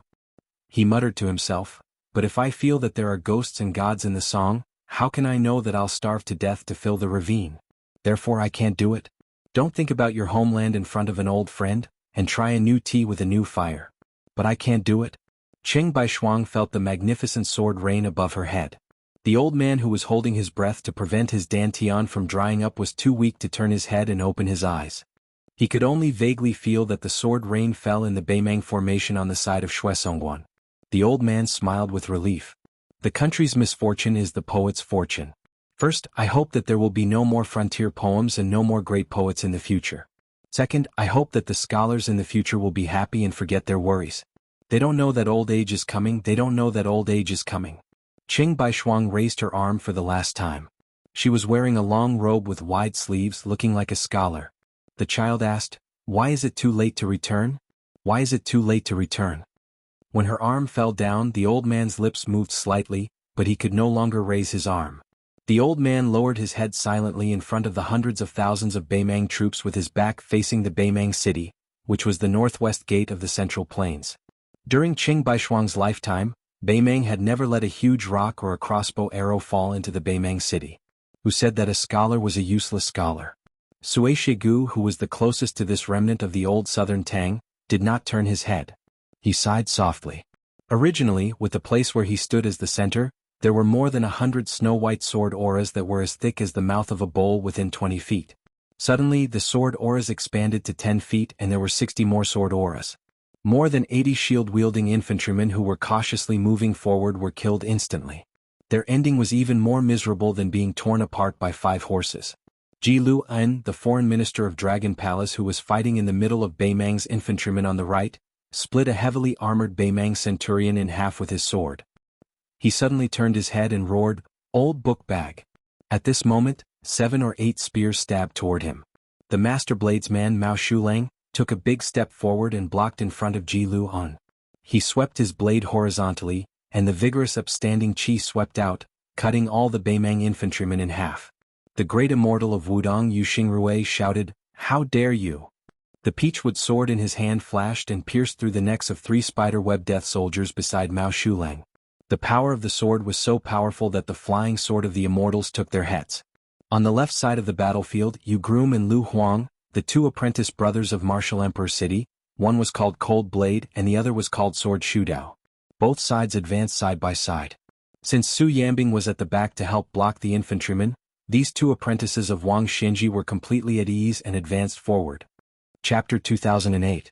With a half-step martial sage guarding the rear, there was no need to worry about blocking. They only needed to focus on killing. Yu Groom and Lu Huang seemed to be more powerful than Ji Lu and the other 2. Lu Huang's sword momentum was strong and his sword moves were simple. Like a woodcutter chopping firewood, no matter if it was a Beimang soldier or a warhorse, under one sword there was no complete corpse. Yu Groom put away the cold blade that was about to break and put it back into the scabbard. He pulled out the ancient sword Fuji that had been vibrating in the scabbard for a long time. He still casually pointed and pointed. Yu Groom moved like a hare and a falcon fell like a falcon, appearing and disappearing like a ghost. Although his killing momentum was not as terrifying as Lu Huang's, even Su Yambing was surprised when he noticed the subtle change in this person's chi. As expected of Wang Xinji's first disciple, Yu Groom actually showed signs of breaking through in the battlefield. Naturally, he was only one step away from becoming a land sword immortal. Although even after stabilizing his realm, he was still not a real land immortal, as long as his realm reached that level, it would not be comparable to a mysterious celestial and celestial swordsman who accidentally comprehended one or two immortal sword moves. He would probably be the second person after Dong Tai. Bridegroom Yu's sword pressed against the space between the brows of a northern Mang soldier. He didn't look at the corpse that fell off the horse, instead jumping onto the horse's back. He looked forward and reminded Lu Huang in front of him with a sunken voice, "Northern Mang has another 1,000 elite cavalry that is currently hurrying over."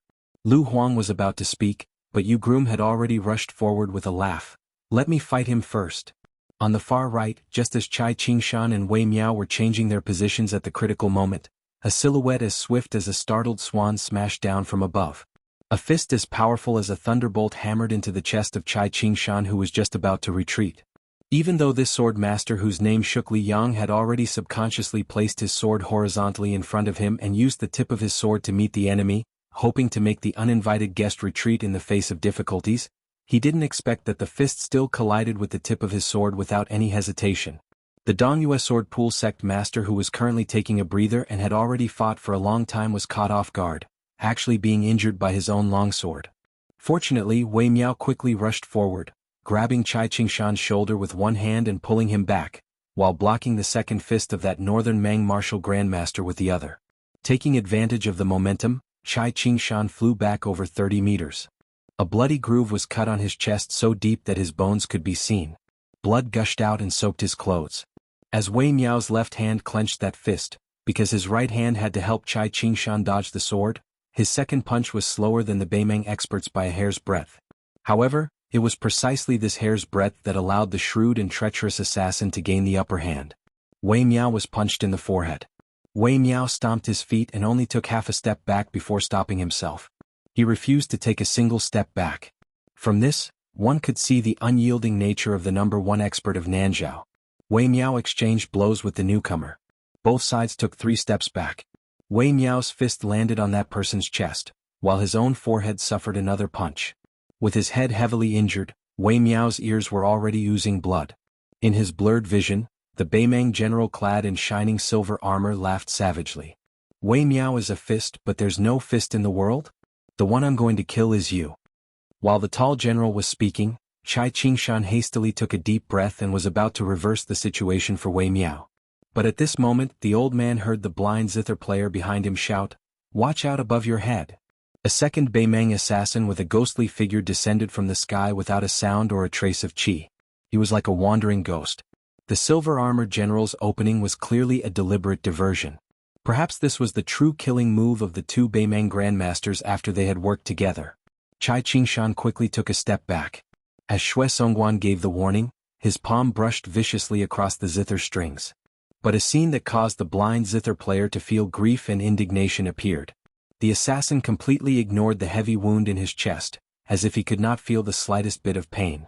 The extremely slender, 4-foot-long sword in his hand, without sword aura or sword light, chopped straight down between Chai Qingshan's eyebrows. Beimeng's willow, Li Fengshou's haunting spirit. On the brink of life and death, Chai Qingshan still used all his strength to deliver what might be the last strike of his life. It pierced straight for that person's heart. The master of the Dongyue sword pool only hoped that this strike would be able to pierce that person's heart. Chai Qingshan don't care if I die. It's good if I can kill one more person. Originally, he should have used this chance to have Li Fengshou kill Chai Qingshan, and then have the silver-armored general use his fists to kill the unstable Wei Miao. That would have been the best situation for both sides to win. But at this moment, Chai Qingshan suddenly realized that although the long sword had left a deep gash in his forehead, it only needed a little more strength to break open his head. If there was a little more strength, it would not be difficult to dismember his body. But that assassin with extremely strange swordsmanship chose to be merciful? At the same time, the silver-armored general of Beimeng's Orange Province, Murong Baoding, seemed to have been immobilized by an immortal, wasting a rare opportunity to deliver a punch. Chai Qingshan's eyes widened. Even the old man, who was a seasoned sword grandmaster, felt that the scene in front of him was too absurd. The Beimeng assassin in front of him was suspended in the air, his arms drooping, and the willow longsword falling to the ground. A section of willow Li Fengshou's head was grabbed by the neck by someone behind him and lifted in the air. Murong Baoding did not dare to move. He was unbelievably obedient. Even though he could clearly see that person's back. It was a purple-gold robe. The king of Bailiang who broke through the sea of clouds and returned to the human world, Su Fengnian. The young king's 5 fingers were like hooks, completely destroying the qi inside the body of this section of willow. The soft and boneless Li Fengshou twitched the corner of his mouth and smiled gloomily. In an instant, Wei Miao wanted to punch and Chai Qingshan wanted to use his sword, but they were too slow. The 2 top martial arts grandmasters believed that even if they were in their peak state, they would not be able to stop the surprise attack of the 3rd assassin of Beimang. The young king's back suffered an unimaginable heavy blow. After a slight shift of his footsteps, his whole body bypassed Chai Qingshan and crashed into the towering wall of the North City. Wei Miao and Chai Qingshan retreated almost at the same time. Unexpectedly, that person did not have the intention to chase after them. He stood in the same place, looked at the base of the wall and sneered, "You really want to die?" Su Fengnian did not obediently hide in the sea of clouds and rely on the protection of Dong Tai to completely stabilize his qi. Instead, he dared to come back to the battlefield to save others. Murong Baoding glanced at the man standing next to him with mixed feelings. Even if he knew that they were in the same camp and their status was not too different, Murong Baoding still could not help but feel as if he was facing a great enemy. He did not dare to take it lightly. Murong Baoding whispered, "What about that section of willow?" The burly man surrounded by 18 golden dragons did not speak. Murong Baoding's eyes were gloomy, but he did not continue to ask. Under the city walls of North Barricade, Su Fengnian, who had his back to the battlefield, was still holding Li Fengshou's neck. Li Fengshou was pressed against the wall, and his face was a bloody mess. It would not be an exaggeration to say that his body had been smashed to pieces. Su Fengnian smiled and asked, "You didn't die when I cut you in half last time, but you should be dead this time, right?" The section of willow of Beimang, whose real identity was hidden and prominent, opened his mouth slightly as if he wanted to laugh happily, but he could not laugh. He said in a hoarse voice, "Me? I'd rather be dead. It's not a loss to have you, Su Fengnian, accompany me in death." Su Fengnian said, "Oh." Li Fengshou slowly closed his eyes, as if he had been relieved of a great burden. He said intermittently, "Don't worry. I'm really going to die this time, but I'll tell you one last secret. I don't need Tuoba Bodhisattva to avenge me. I, Li Fengshou, can do it myself. Su Fengnian, do you believe me?" Su Fengnian twisted his neck and laughed. "Guess?" Su Fengnian threw away the corpse, turned around and looked up at the sky. He knew what Tuoba Bodhisattva was waiting for. The suppression of the heavenly Tao that Beimang had planned had 2 uses. First, it would wear down his Bailiang destiny. This was what the immortals in the heavens cared about the most. Next, it would destroy his body, and add flowers to the brocade of the Beimang military god. Because he had not expected Zhao Chongling to lead many exiled immortals to land in Bailiang and add so much destiny to Bailiang, and then Dong Tai arrived with Taiya and slashed through the air, the pillar of light targeted at him had to be retracted early. As to where half of the heavenly Tao was, Su Fengnian did not know and did not care, but it definitely had something to do with this dead branch of the willow. Li Fengshou was more or less the primer. Whoever killed this illegitimate son of Li Mibi would attract the next suppression. Su Fengnian was sure that even if he did not kill Li Fengshou, this madman would stretch out his neck for him to chop. Maybe Li Fengshou had a deeper identity, and was a banished immortal. In his previous life he was the ruler of a country destroyed by Su Shao, or traced back to before the Great Qin. In short, it was an old debt that could not be settled by reason for several lifetimes. Su Fengnian had long seen through it. Too much debt was not a burden, but since there was no next life, he would resolve it completely in this life. Su Fengnian walked out of the shadows step by step. On and below the city walls, this Liang Wang tore off the python robe. His clothes were like snow. Just like when white robes left Liangzhou. This young man who no longer wanted to be some bullshit Liang vassal king smiled brightly for no reason. Then he raised his head and said in a clear voice, "Su Zhao's eldest son, Su Fengnian, seeks death here." Chapter 2009. Previously, the northern Mang war god, the young vassal king, the peach blossom sword deity, and the white-clothed Luo Yang had left the northern Mang army's hinterland one after another. Only Mount Huishanzi, who insisted on continuing to advance, was left to face Deng Mao and the layers upon layers of grassland cavalry alone. Deng Mao with the broken spear couldn't help but admire the courage of this Central Plains woman. She was not inferior to any man in the world. Deng Mao, who had always been a man of few words, couldn't help but ask, "Shenyuan Qingfeng, why do you have to do this?" Shenyuan Qingfeng had broken through the enemy's formation so far, and her killing intent was extremely heavy. Her attacks were worthy of the saying, "Strength like a bowstring, strike like a thunderclap." Along the way, no matter whether it was the heavily armored infantry or the elite cavalry, as long as they were touched by her, they would definitely die without a complete corpse. The reason why she could be called the twin jade annulus of Liang, together with the young feudal lord, was not only because of her extremely high realm, but also because her foundation, both her body and qi, was very solid. The qi in her body was both vigorous and long. Xianyuan Qingfeng put her hands behind her back. On the battlefield, the south wind blew, and this mistress of the great snow meadow, whose back was facing Beiming City, had her hair and skirt fluttering to the north. She was as beautiful as a goddess. Deng Mao had followed Luo Yang and Yelu Dongchuang to Mount Zhulu in the Central Plains years ago, and even intercepted the convoy that was escorting Gao Shulu south to Guangling Road. He had followed the two of them around Liang, so he was not unfamiliar with the Jianghu of the Central Plains. He was a nominal guest of Yelu Dongchuang's branch of the Yelu family, which was somewhat similar to Huang Fangfua of Mount Huishan and Ji Lu, and of Dragon Palace. His status was relatively high, but it was not as simple as a vine attached to a tree. It was said that when Deng Mao was defeated in the grassland, Yelu Hongkai, who was respectfully called Old Lord by the nobles of Norland, helped him and honored him as a distinguished guest. Deng Mao was naturally grateful. If he said that he had no friendship with Luo Yang, he would be deceiving himself and others. In fact, the proud and arrogant Deng Mao respected Luo Yang very much, not only because of the affection between a man and a woman, but also because of the admiration of a kindred spirit. However, Deng Mao's ambition was to reach the peak of martial arts, so his shallow feelings for the hierarch of Mount Zhulu had always been buried deep in his heart, like a jar of old wine buried underground. He did not need to take it out to drink, nor did he want to part with it. As long as he occasionally remembered it, he seemed to be able to smell the wine lingering at the tip of his nose. At this moment, the two were confronting each other. In terms of cultivation level, Deng Mao was a grandmaster of Beimang from the same era as Zhong Liang and Murong Baoding.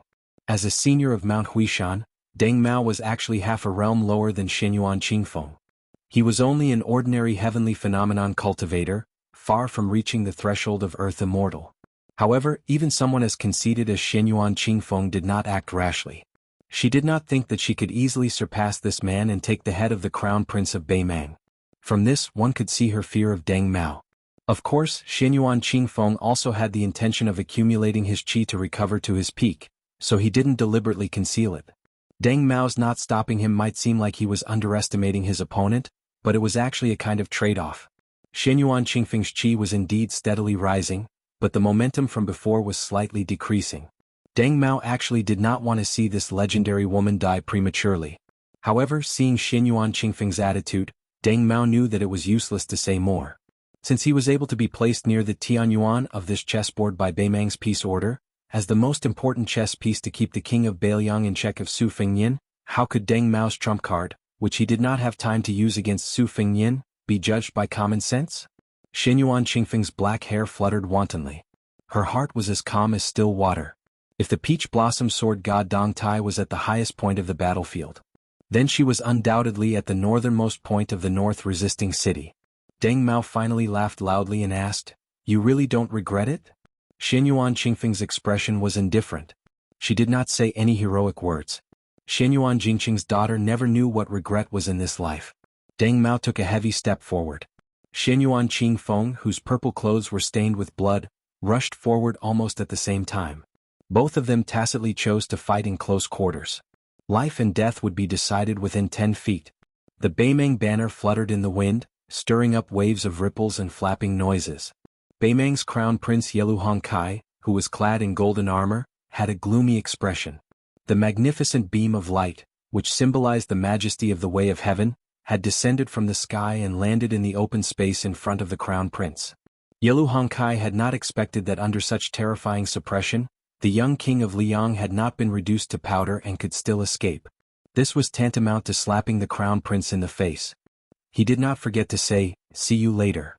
Yelu Hongkai had been forced to endure and lie dormant for more than 10 years due to the circumstances, and had developed a considerable shrewdness.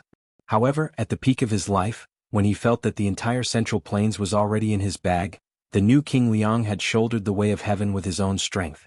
This caused Yelu Hongkai, who had an army of 400,000, to feel a strong sense of resentment. Every blade was carved into his heart. People in the world were most afraid of comparison. Beauties, famous generals, power, and wealth were all like this. Before Yelu Hongkai had met Su Fengyin, he had heard so much about the news of the butchering eldest son in recent years that calluses had formed in his ears. As for Su Fengyin, who had successfully ousted Chen Zhibao and eventually succeeded in inheriting the throne, Yelu Hongkai actually felt a kind of complex sympathy for each other deep in his heart. This was why he had the Beimeng princess, who had assumed the pseudonym Fan Bainu, sneak into Liangzhou and take the initiative to convey his goodwill to the young king of Liangzhou. Chapter 2010. Yelu Hongkai glanced at a rider in the distance. She was gathered with 4 or 5 people from the chess and sword music school. They were probably discussing how to stop those grandmasters from the Central Plains. Yelu Hongkai looked at her without the slightest gentleness. Even though she had shared a bed with him for more than 10 years, she still maintained a respectful relationship with him. She suddenly turned her head and looked at him. Yelu Hongkai immediately squeezed out a warm smile. She nodded at him and then turned back to continue her discussion with the others. When she withdrew her gaze, Yelu Hongkai's expression quickly became ice-cold. When a timid Imperial Guard Shui stealthily arrived at his side, the gentle expression that appeared on Yelu Hongkai's face this time came from the bottom of his heart. In this vast prairie, the only person this northern Mang crown prince could share some intimate words with was actually this person at his side. Different from the Fergana horse that Yelu Hongkai rode, the retainer's mount was a tall, snow-white steed that exuded a glossy luster similar to fine jade. The young rider wore a slightly large helmet that covered his eyebrows, revealing half of his extremely feminine and handsome face. Yelu Hongkai looked at the retainer, carefully maintaining a distance from him, his eyes revealing undisguised affection. He smiled softly and said, "Come closer, there's no harm." The young rider narrowed his naturally charming eyes and looked at the battlefield in the south. He slowly said, "Horses galloping from the north are full of arrogance, singing from the south is full of death. The first half is appropriate but the second half is not." The Beimeng crown prince, who was not familiar with poetry and disdained to pretend to be cultured, couldn't help but ask curiously, "What do you mean? Is there an allusion to it?" The personal retainer with the title of bodyguard Shui rolled his eyes boldly and said angrily, "Even if we conquer the Central Plains in the future with your little knowledge, how are you going to deal with the refugees of Liang in the future?" Yelu Hongkai laughed loudly and suddenly lowered his voice. "Don't I have you?" The young cavalryman curled his lips and looked at the eye-catching bright purple dress in the distance. He clicked his tongue and said, "A woman should be content with her life." Yelu Hongkai followed his retinue's line of sight and saw Xinyuan Qingfeng fighting Deng Mao with the broken spear. He said disapprovingly, "So what if he's good at martial arts?" Including Su Fengyin, there are a total of 18 martial arts masters outside the northern city. They won't be able to escape death even if they fight against our grassland cavalry. The best ending for this alliance chief of the Great Snow Plateau was to die under Deng Mao's broken spear, or die in the charge of the cavalry. Otherwise, surviving on the battlefield would only be worse than death. With her status and appearance, once she becomes a prisoner and her cultivation is destroyed, I'm afraid that even some old tycoons in the western capital will buy her for thousands of taels of gold, not to mention the Duke of Norland. The young cavalryman's face darkened as he lamented, "If that day really comes, Xinyuan Qingfeng would already be dead the moment he lost his martial arts. It's like the generals and ministers in the imperial court. As long as they lose their official status, it's the same as having their backbone pulled out." Yelu Hongkai didn't believe that Xinyuan Qingfeng could be a threat to him at all. He said calmly, "The beauties of the world are like the weeds on our grassland. There are more every year. Although Xinyuan Qingfeng's beauty is indeed rare, we can still find many peerless beauties in the grassland and the Central Plains in the future if we search hard. To be honest, the women who made it into the Rouge Review in the past all had prominent identities without exception. It's as difficult as ascending to the heavens for women of ordinary birth to make it into the rankings. So, in the end, the men who hold power in the world like women's faces, but they like the clothes they wear even more. For example, the young cavalryman glanced sideways at the Beimeng crown princess who had met with the 2 officials at some point and sneered, "For example, her?" Yelu Hongkai said half-jokingly, "Her? She'll probably only make it into the next Rouge Review after she becomes the empress." After a moment of silence, Yelu Hongkai turned and said seriously, "You're different. You're different from her and them." The cavalryman didn't turn to look at Yelu Hongkai after hearing this. He only raised his head slightly and said arrogantly, "Of course. There was once a prophecy that was widely spread in Jianzhou at the southeastern border of Liang. However, after the dust settled at the Bull Mound, it had long since disappeared. A female brings back a male. The female is capable of toppling cities and the male is capable of toppling countries. Both of them fly into Wudong Palace. The square formation of Beimang's middle infantry was cut in half at the waist by 2 white and red robes. Luo Yang and Su Ying responded to each other on the left and right. The number of infantrymen that slipped behind them each time was no more than 300. The one-armed Forefather Eater sword stood behind the 2 female grandmasters. Within a radius of 200 feet, streaks of sword chi flowed like rainbows. Those who trespassed were killed on the spot as if they were walking into a trap. Not only that, Sui Xiegu's white robe fluttered and his eyebrows fluttered. He stroked his long eyebrows and muttered, "Set up the formation." Of the remaining flying swords that were left behind by the young vassal lord, more than 2,000 undamaged long swords were pulled out of the ground one by one.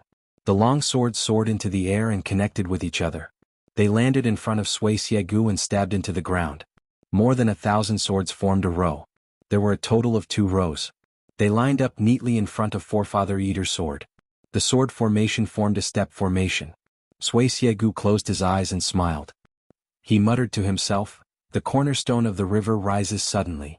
The rolling flood, the vast eternal spring." Sui Xiegu suddenly took a deep breath. Another 2,000 broken flying swords landed behind the old man. However, these long swords didn't stab into the ground. Instead, they hovered in the air, forming a sword formation. Finally, Sui Xiegu took another deep breath. Suddenly, the tall and sturdy old man's body emitted a dazzling white light. Sui Xiegu, who had swallowed countless famous swords in the world, scattered the sword chi that he had accumulated for 100 years into the 2 great formations. Every flying sword was imbued with a strand of sharp sword chi. In a split second, it was as if they had gained spirituality. Regardless of whether it was the step formation or the crossbow formation, the 4,000 swords of the 2 great formations trembled and wailed at the same time. The old man muttered softly, "Li Chungang, you broke 2,600 swords at the Guangling River. I, Sui Xiegu, am not willing to lose to you." The old man who had exchanged an arm with Li Chungang of the spring and autumn sword armor passed away with a smile. The 2 sword formations were formed in tandem. 100 years of spirit was exhausted in 3 breaths. Chapter 2011. Beimang's god of war and the young king of vassal state, the 2 enemies who might decide the fate of countless people in Liangmang, intentionally or otherwise, moved the battlefield away from North Resisting City. The former was probably afraid of Su Fengnian's fate of Bailiang that had not been exhausted by the way of heaven. Once he had North Resisting City as his backing, he might be able to suppress Tuoba Bodhisattva's trump card. The latter was more worried that once the 2 entered North Resisting City and fought, it was very likely that the victory of the 18 Grandmasters would be completely nullified by Tuoba Bodhisattva's wanton destruction. When Su Fengnian floated away, he told Wei Miao and Chai Qingshan to be careful, who still needed to confront thousands of cavalry. The current leader of Dongyue Sword Pool signaled the young king of vassal state not to worry about the battle here. Su Fengnian clasped his fist to the 2 Grandmasters of the Central Plains who had disregarded life and death as a sign of gratitude. Chai Qingshan laughed it off. His chest was filled with pride. The space between Chai Qingshan's eyebrows was split open, and his chest was cut by a Beimang willow.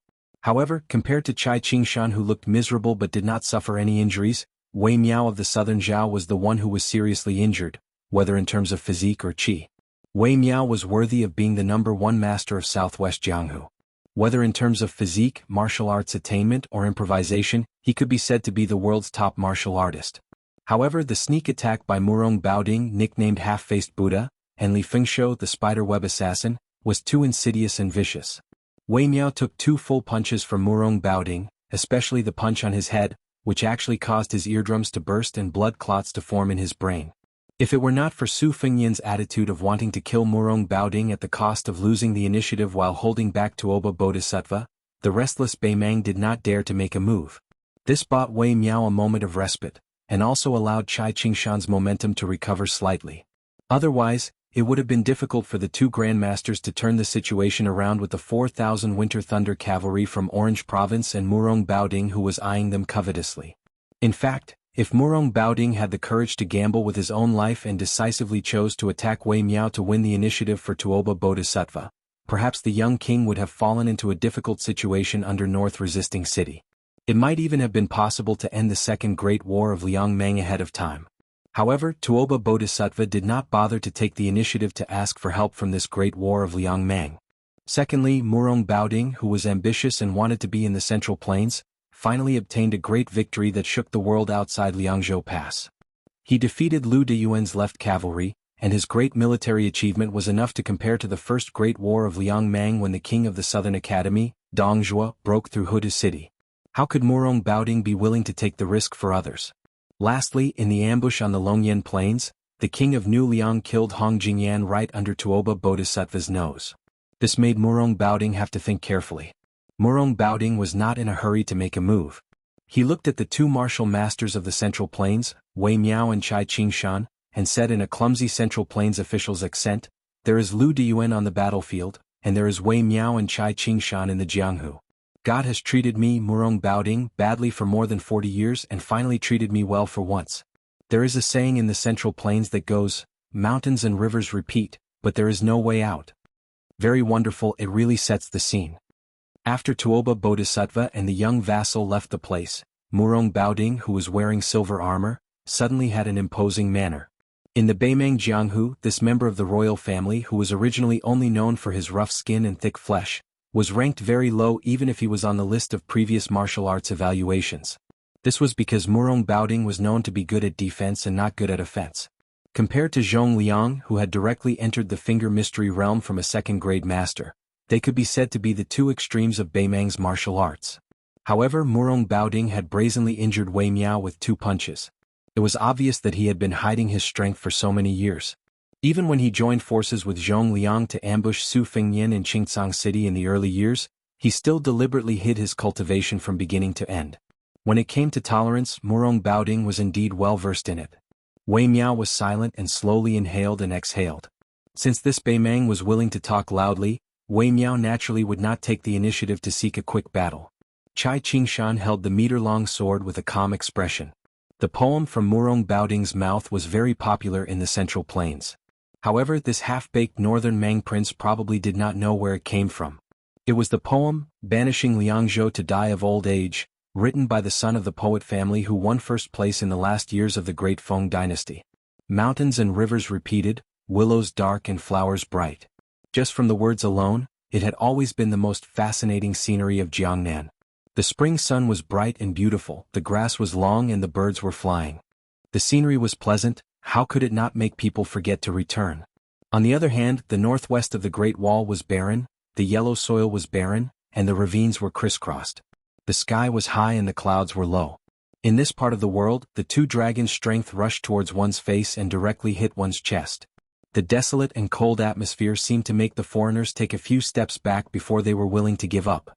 Chai Qingshan walked to Wei Miao's side and smiled. "There is Wei Miao in the fist, there is no fist in the world. You deserve it." Wei Miao grinned slightly but did not make a sound. Su Fengnian had once joked that he had seen countless experts and grandmasters in his life. Among them, the red-robed Mancat Han Xingxian, the #1 swordsman in the capital, Qi Jiajie, and the purple-robed Xianyuan Qingfeng of Mount Hui were the most impressive. Li Chenggang, Jian Zhihuang, and Wei Miao were the least like masters. Chai Qingshan continued with a smile. "Since the world cannot be without Wei Miao, there are countless young talents in the sword forest of the Central Plains. If 1 or 2 old guys die, there will always be a few rising stars to replace them. Just the Dongyue sword pool alone has my 2 disciples, Shan Yi and Song Tinglu. They are destined to rise in the future. Therefore, Wei Miao, I will fight this battle first." What Chai Qingshan meant was, "I will die first." Wei Miao, who urgently needed to recuperate, did not reject the kindness of this sword master. He said in a low voice, "I, Wei Miao, will not boast in my life. I can only promise that I will not let Brother Chai leave alone." Chai Qingshan hesitated and sighed, "Brother Wei, don't die if you can. You are different from me. There are still people waiting for you in North Rejecting City." Unexpectedly, Wei Miao, who was short and had a white cloth tied around his calves, smiled and clenched his fists. He squinted his eyes and said softly, "After she married me, we traveled Jianghu for so many years. Because my appearance is too ordinary and I do not like to be in the limelight, I will not fight if I can avoid trouble. She, who has a lively personality, is so beautiful as a flower. It seems that she has never felt that she married a good family and always laughed at the man she married for not having enough heroic spirit. Therefore today as her man I, Wei Miao, will do one thing for her." Wei Miao did not speak any more. Murong Baoding smiled proudly. "Do you two have any last words?" In the future, when I, Murong Baoding, enter the Central Plains, I will reminisce about the past with the officials of the Central Plains. It will also be something to talk about. Chai Qingshan held his sword in front of him, shook his head and laughed loudly. A Baimang dog's head is not worth much. It is really an insult to my newly forged sword Green Water. Murong Baoding's face was gloomy. He clicked his tongue and said, "It is said that there are 2 sword schools in the world. Since someone has taken care of the withered sword of the Wu family sword tomb, let me experience the new sword of the Dongyue sword pool." Chai Qingshan tapped the ground with the tip of his foot and his body swept forward. A bright green rainbow swept across Murong Baoding's chest. A deathbed struggle. You are only half as strong as you were in your heyday. So what if I let you, old dog surnamed Chai, attack me 100 times first? Murong Baoding's lips curled into a mocking smile. He did not dodge but raised his arms in front of his body. The sword edge brushed against Murong Baoding's silver armor and cut through iron like mud. However, after breaking through the armor, it fell on the sleeve of the Orange Province's disciplinary medallion. It was like fine iron hitting each other, producing an unusual sound of metal hitting stone. Murong Baoding furrowed his brows and retreated. He had made up his mind to exhaust Chai Qingshan's qi bit by bit. His body was known as the Great Vajra Realm, which was 1 in a million among pure martial artists. It was said that his indestructible body was not inferior to that of the Dragon Tree monk in Li Dongxin, the master and disciple of the 2 Zen temples. More importantly, the armor he wore was one of the best treasures in Baimang's treasury. It was forged in the early Sweet Dew period and was once a secret treasure of the royal family of Dafeng. It was said that its material was similar to the red armor of one of the 4 grandmasters of the spring and autumn period. With this armor, Murong Baoding originally thought that he could withstand 2 or 3 strikes from the peach blossom sword god Dong Tai, who had the greatest killing power. However, he did not expect Chai Qingshan's sword to break through his armor. This made Murong Baoding retract his underestimation of the grandmasters of the Central Plains. In fact, Lu Fengshuo, who was proficient in assassination, had made a good start but also a bad one. Li Fengshuo almost killed Chai Qingshan with his willow leaf sword. It was not because Chai Qingshan was weak, but because his cooperation with Murong Baoding was flawless. Chai Qingshan's swordsmanship was especially high. It was the best in the southeast of the Central Plains. If there were grandmasters of fist techniques in the world, other than Wei Miao, only the woman from the martial emperor city Linya could hold her own. Then the sword forest of the Central Plains was just as Chai Qingshan had said. It was continuous and unbroken. What a magnificent sight it was. It was not that there were no swordsmen other than Dong Tai, and it was not that there were no sword moves other than Li Chuangong's 2 sleeves green snake. Since Murong Baoding was arrogant, Chai Qingshan did not spare him. He chopped down with his sword like a waterfall. The sword aura in front of Murong Baoding was overflowing like a waterfall. Chapter 2012. Murong Baoding took a deep breath. Finally, he no longer hoped to rely on his priceless armor and Vajra physique to resist. His fists were as quick as lightning. His fists landed on the waterfall formed by the abundant sword qi, causing loud bangs to ring out. His fists shattered the sword qi, creating a scene of drifting clouds and scattering snow. Chai Qingshan did not mind. He quickly stepped forward and thrust his sword forward. Although the 3-foot-long sword in his hand was aimed at Murong Baoding's forehead, at the same time, no less than 40 sword qi appeared around the green water sword between the two. The sword qi surged forward, but the sword intent was of the same origin. Chai Qingshan had comprehended this sword when he was 30 years old. He had seen a spring in the old Dongyue kingdom. It was the 3rd best spring in the world. The middle path was blocked by a protruding rock, causing the water to stagnate. Hundreds of thin streams of water flowed into the spring. Chai Qingshan had once told 2 of his proud disciples that he could use 80 swords in one breath to turn Vajra into dust.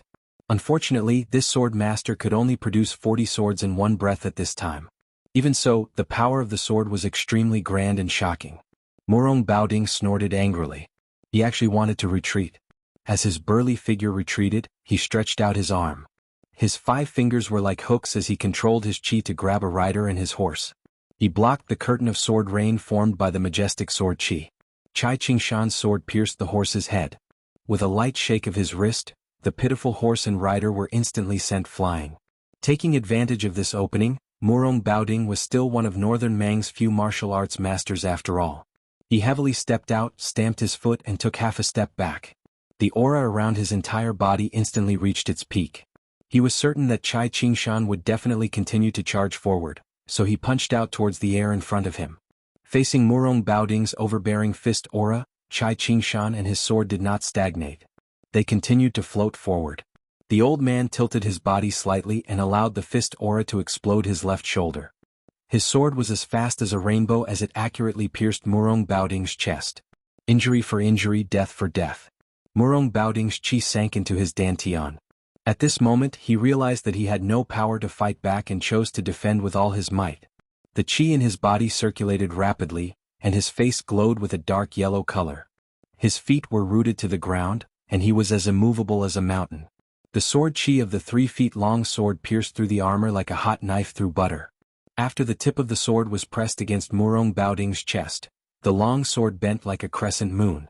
In the end it was almost a full moon. Chai Qingshan, whose shoulder had been shattered and whose body was covered in blood, laughed loudly. Scram! The tall and sturdy Murong Baoding was sent flying by the sword like a kite with its string cut. Murong Baoding's face turned pale after he landed heavily on the ground. He didn't lower his head to look at the old swordsman. He just stretched out his hand and wiped his face. His palm was scarlet red.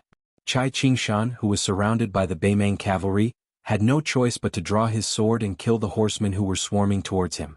Thus, the line of sight between the two of them was blocked. Murong Baoding took the opportunity to slap the ground with his palm. He stood up again with some lingering fear in his heart. This old fellow was somewhat difficult to deal with. Murong Baoding, who didn't want to meet force with force, kept retreating and said angrily, "Smash him to death." With Chai Qingshan at the center, the northern Mang cavalry began to rapidly charging forward. The horsemen at the outermost edge finally had the chance to show off the grassland cavalry's riding and archery skills. The aristocratic generals, who were frightened to death, had already given the order to kill regardless of whether they were friend or foe. Chai Qingshan, who had to stop the cavalry's charge and break through the rain of arrows, swung his sword like a dragon. When he was trapped in a hopeless situation, the old man still tried to break through the cavalry formation and chase after the governor of Orange Province who was avoiding the battle. However, his chi pulled at the wound on his chest, and the blood turned into a strange dark green color. He was only a hair away from rushing out of the encirclement that the Beimang cavalry had built with their lives. Murong Baoding, who had retreated again and again, had already retreated to the front of the Winter Thunder elite cavalry. His face was ferocious as he spat out a mouthful of blood. If it wasn't for the poison on his willow sword, he might have been chased to this place by Chai Qingshan. It didn't mean that he would lose. Murong Baoding still had the confidence to slowly exhaust this old man to death. However, how could Chai Qingshan's life be compared to his own? He paid more attention to Wei Miao. If that guy wanted to abandon Chai Qingshan and retreat to North Resisting City, with Murong Baoding's injury, he was confident that he could stop him.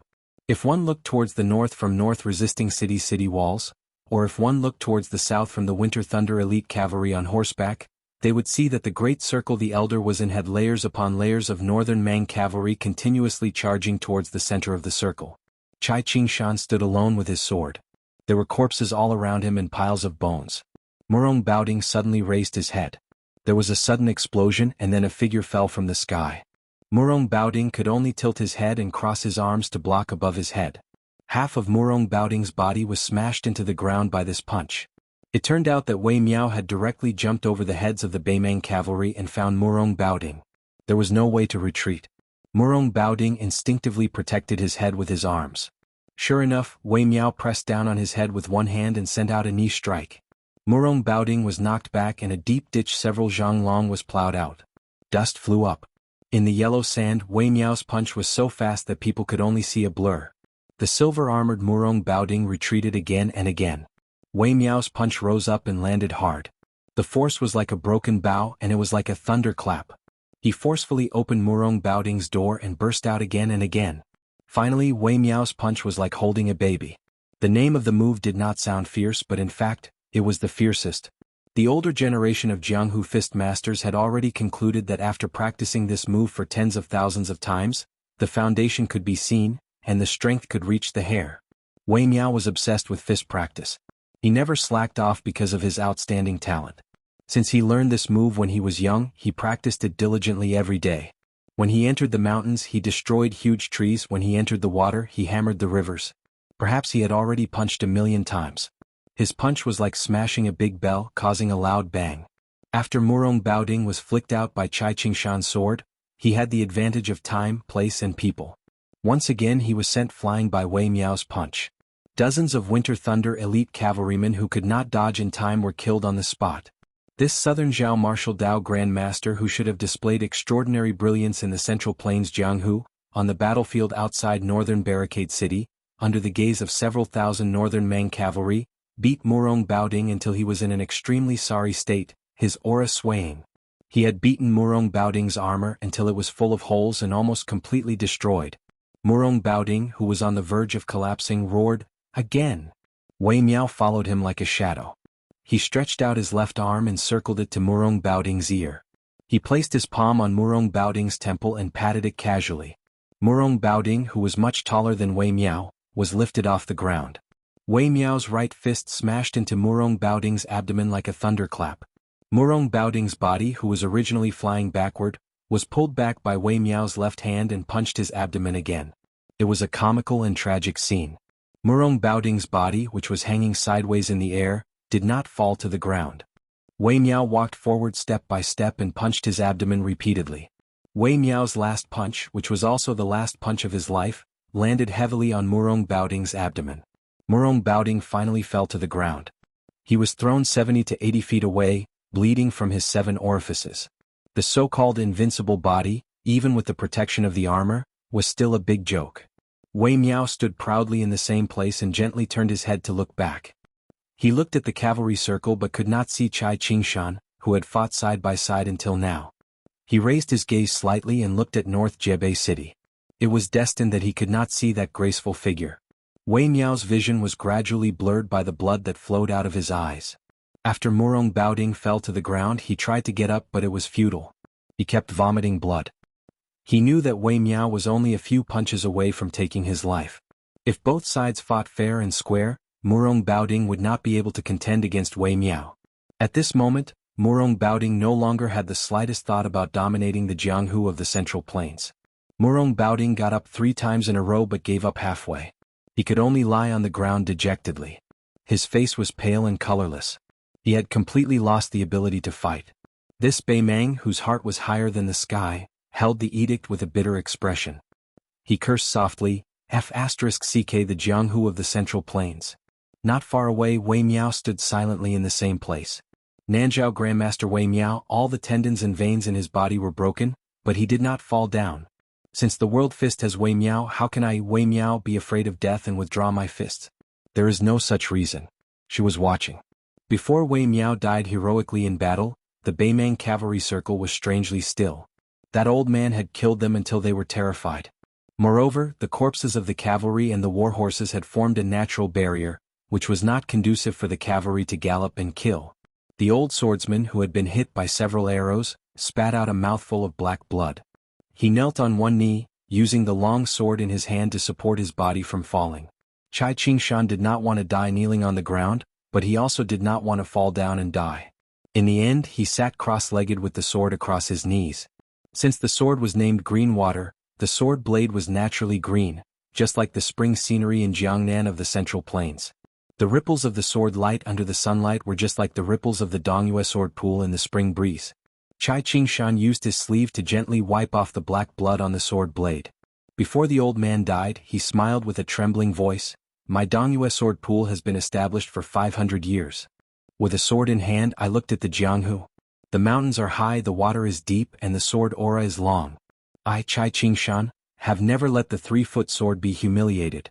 After Qing Baishuang and Sui Shigu, the 2 grandmasters of the Central Plains, Chai Qingshan died in battle. Wei Miao followed him, silently meeting his death. Chapter 2013.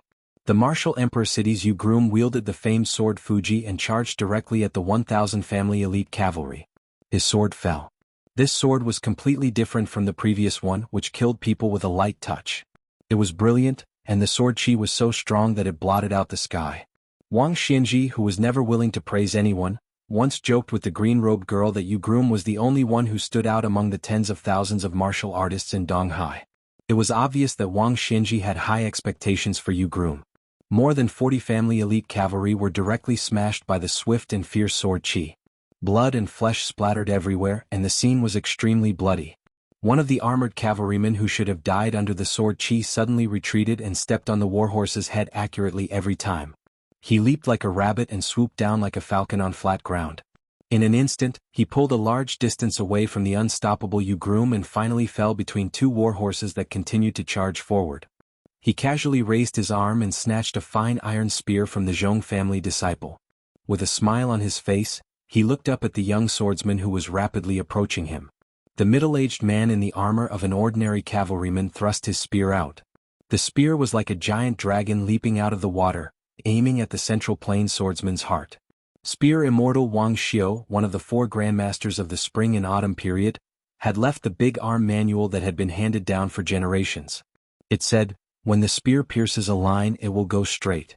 On the line, ghosts and gods will retreat." Every time Yu groom stepped on the warhorse's head, he would break the warhorse's front leg, raising a cloud of dust and completely disrupting the cavalry's formation.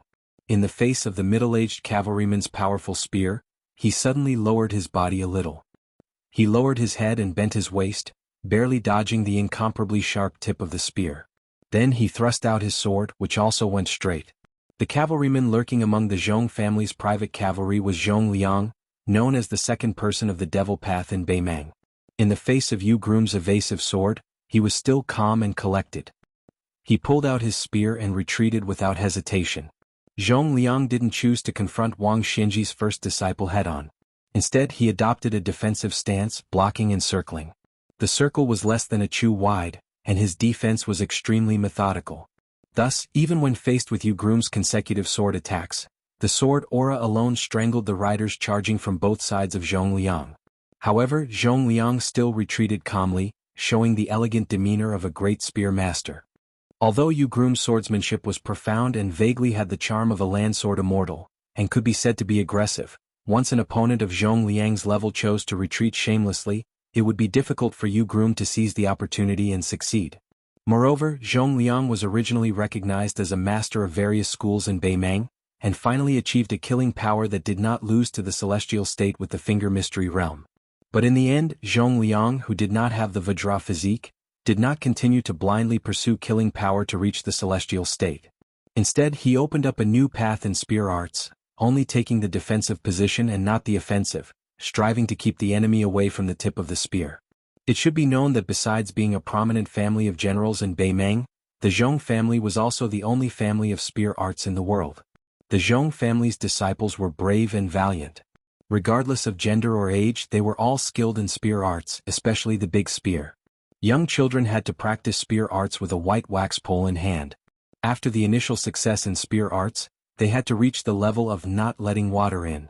That was, the family's 10 riders would run in a circle at a distance of 30 paces, and the person holding the spear would have to deflect all the arrows that were shot at him. After that, in the heavy rain, brandishing the long spear so that his clothes were not wet in the slightest. Only then could he be considered to have reached the level of great success in spear arts. Therefore, the long spear iron cavalry under the command of Beimang's general Zhong Shentong, whether it was Dongzhuo's private cavalry, Murong Baoding's Winter Thunder elite cavalry, or the inferior Ruren iron cavalry, they were all inferior to the long spear iron cavalry. It was a pity that the Zhong family had only cultivated less than 2,000 iron cavalry in 20 years. Limited by their numbers, they were unable to have an absolute advantage on the battlefield. After the Beimang Empress saw the Zhong family's iron cavalry practice with her own eyes, she sighed, "The Zhong family's children are really like the grassland's eagles flying across the plains with iron spears in their hands." The Zhong family's second master, Zhong Liang, who had always been famous for deviating from orthodoxy and rebelling against orthodoxy in the grassland, chose spear arts as his martial arts returned to the roots, to make up for his shortcomings in martial arts. This was unexpected but also reasonable. Groom Yu looked deeply at Zhong Liang, who was retreating again and again, and suddenly put away his Fuji. Zhong Liang then stopped and laughed. "You finally remember to go back to help Lu Huang? Don't worry, first ask if the iron spear in my hand agrees or not." Zhong Liang held the spear in one hand, and his chi was firmly locked onto Groom Yu. For the first time he really had the intention to fight. Then he raised his arm and made a gesture. The 2 wings of the Zhong family's cavalry that were constantly rushing forward suddenly broke in half. The elite cavalry that stopped moving forward lined up behind Zhong Liang. At the same time, the Beimang cavalry that was originally at the rear turned over and fell off their horses. No less than 300 people rushed forward from the gap between the cavalry formation. There were the Spiderweb's elite men of sacrifice, Beimang's Jianghu masters, and even the Zhong family's consecrated guests who had been raised by the Zhong family for many years. Without exception, all of them, including Zhong Liang, stared at Grumyu, who was holding the long sword in Fuji. The 300 people quickly formed a huge encirclement and desperately surrounded Grumyu, who had a cold blade at his waist and a long sword in his hand. Zhong Liang held his spear and stood in the same place. He saw more than 30 people taking the lead to surround and kill the sword genius from Liang's eastern sea. He smiled confidently. Grumyu, bullying with numbers is something we have no choice but to do. Although my Zhong family's men are not afraid to fight to the death, this is only on the battlefield. After all, we are not in Jianghu. I hope you can forgive us. This battlefield was exactly the same as the one where Murong Baoding and Li Fengshou were overseeing. How similar.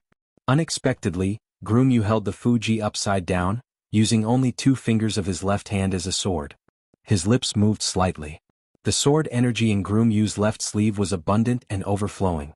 The 30 experts who were prepared to die were killed on the spot by the sword chi that rose from the ground without any warning, regardless of whether they were running wildly or leaping high into the air.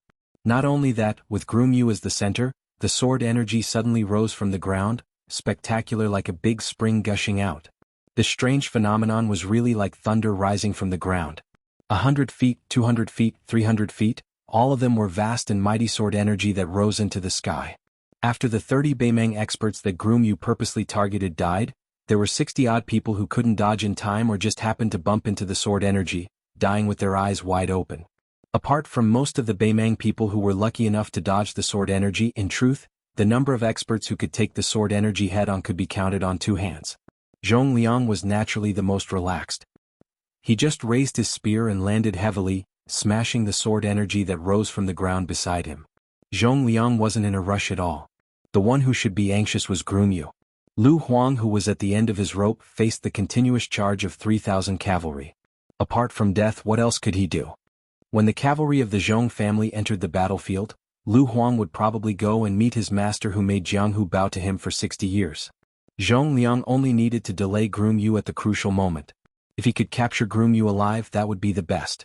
He didn't believe that his nephew Zhong Tan, who was responsible for the prosperity of the family, had died at Miun Mountain Pass. He was most likely imprisoned by Bailiang, most likely in Beiju City. Not only did Zhong Liang have high hopes for Zhong Tan, who had a similar temperament, but the entire Zhong family needed Zhong Tan alive.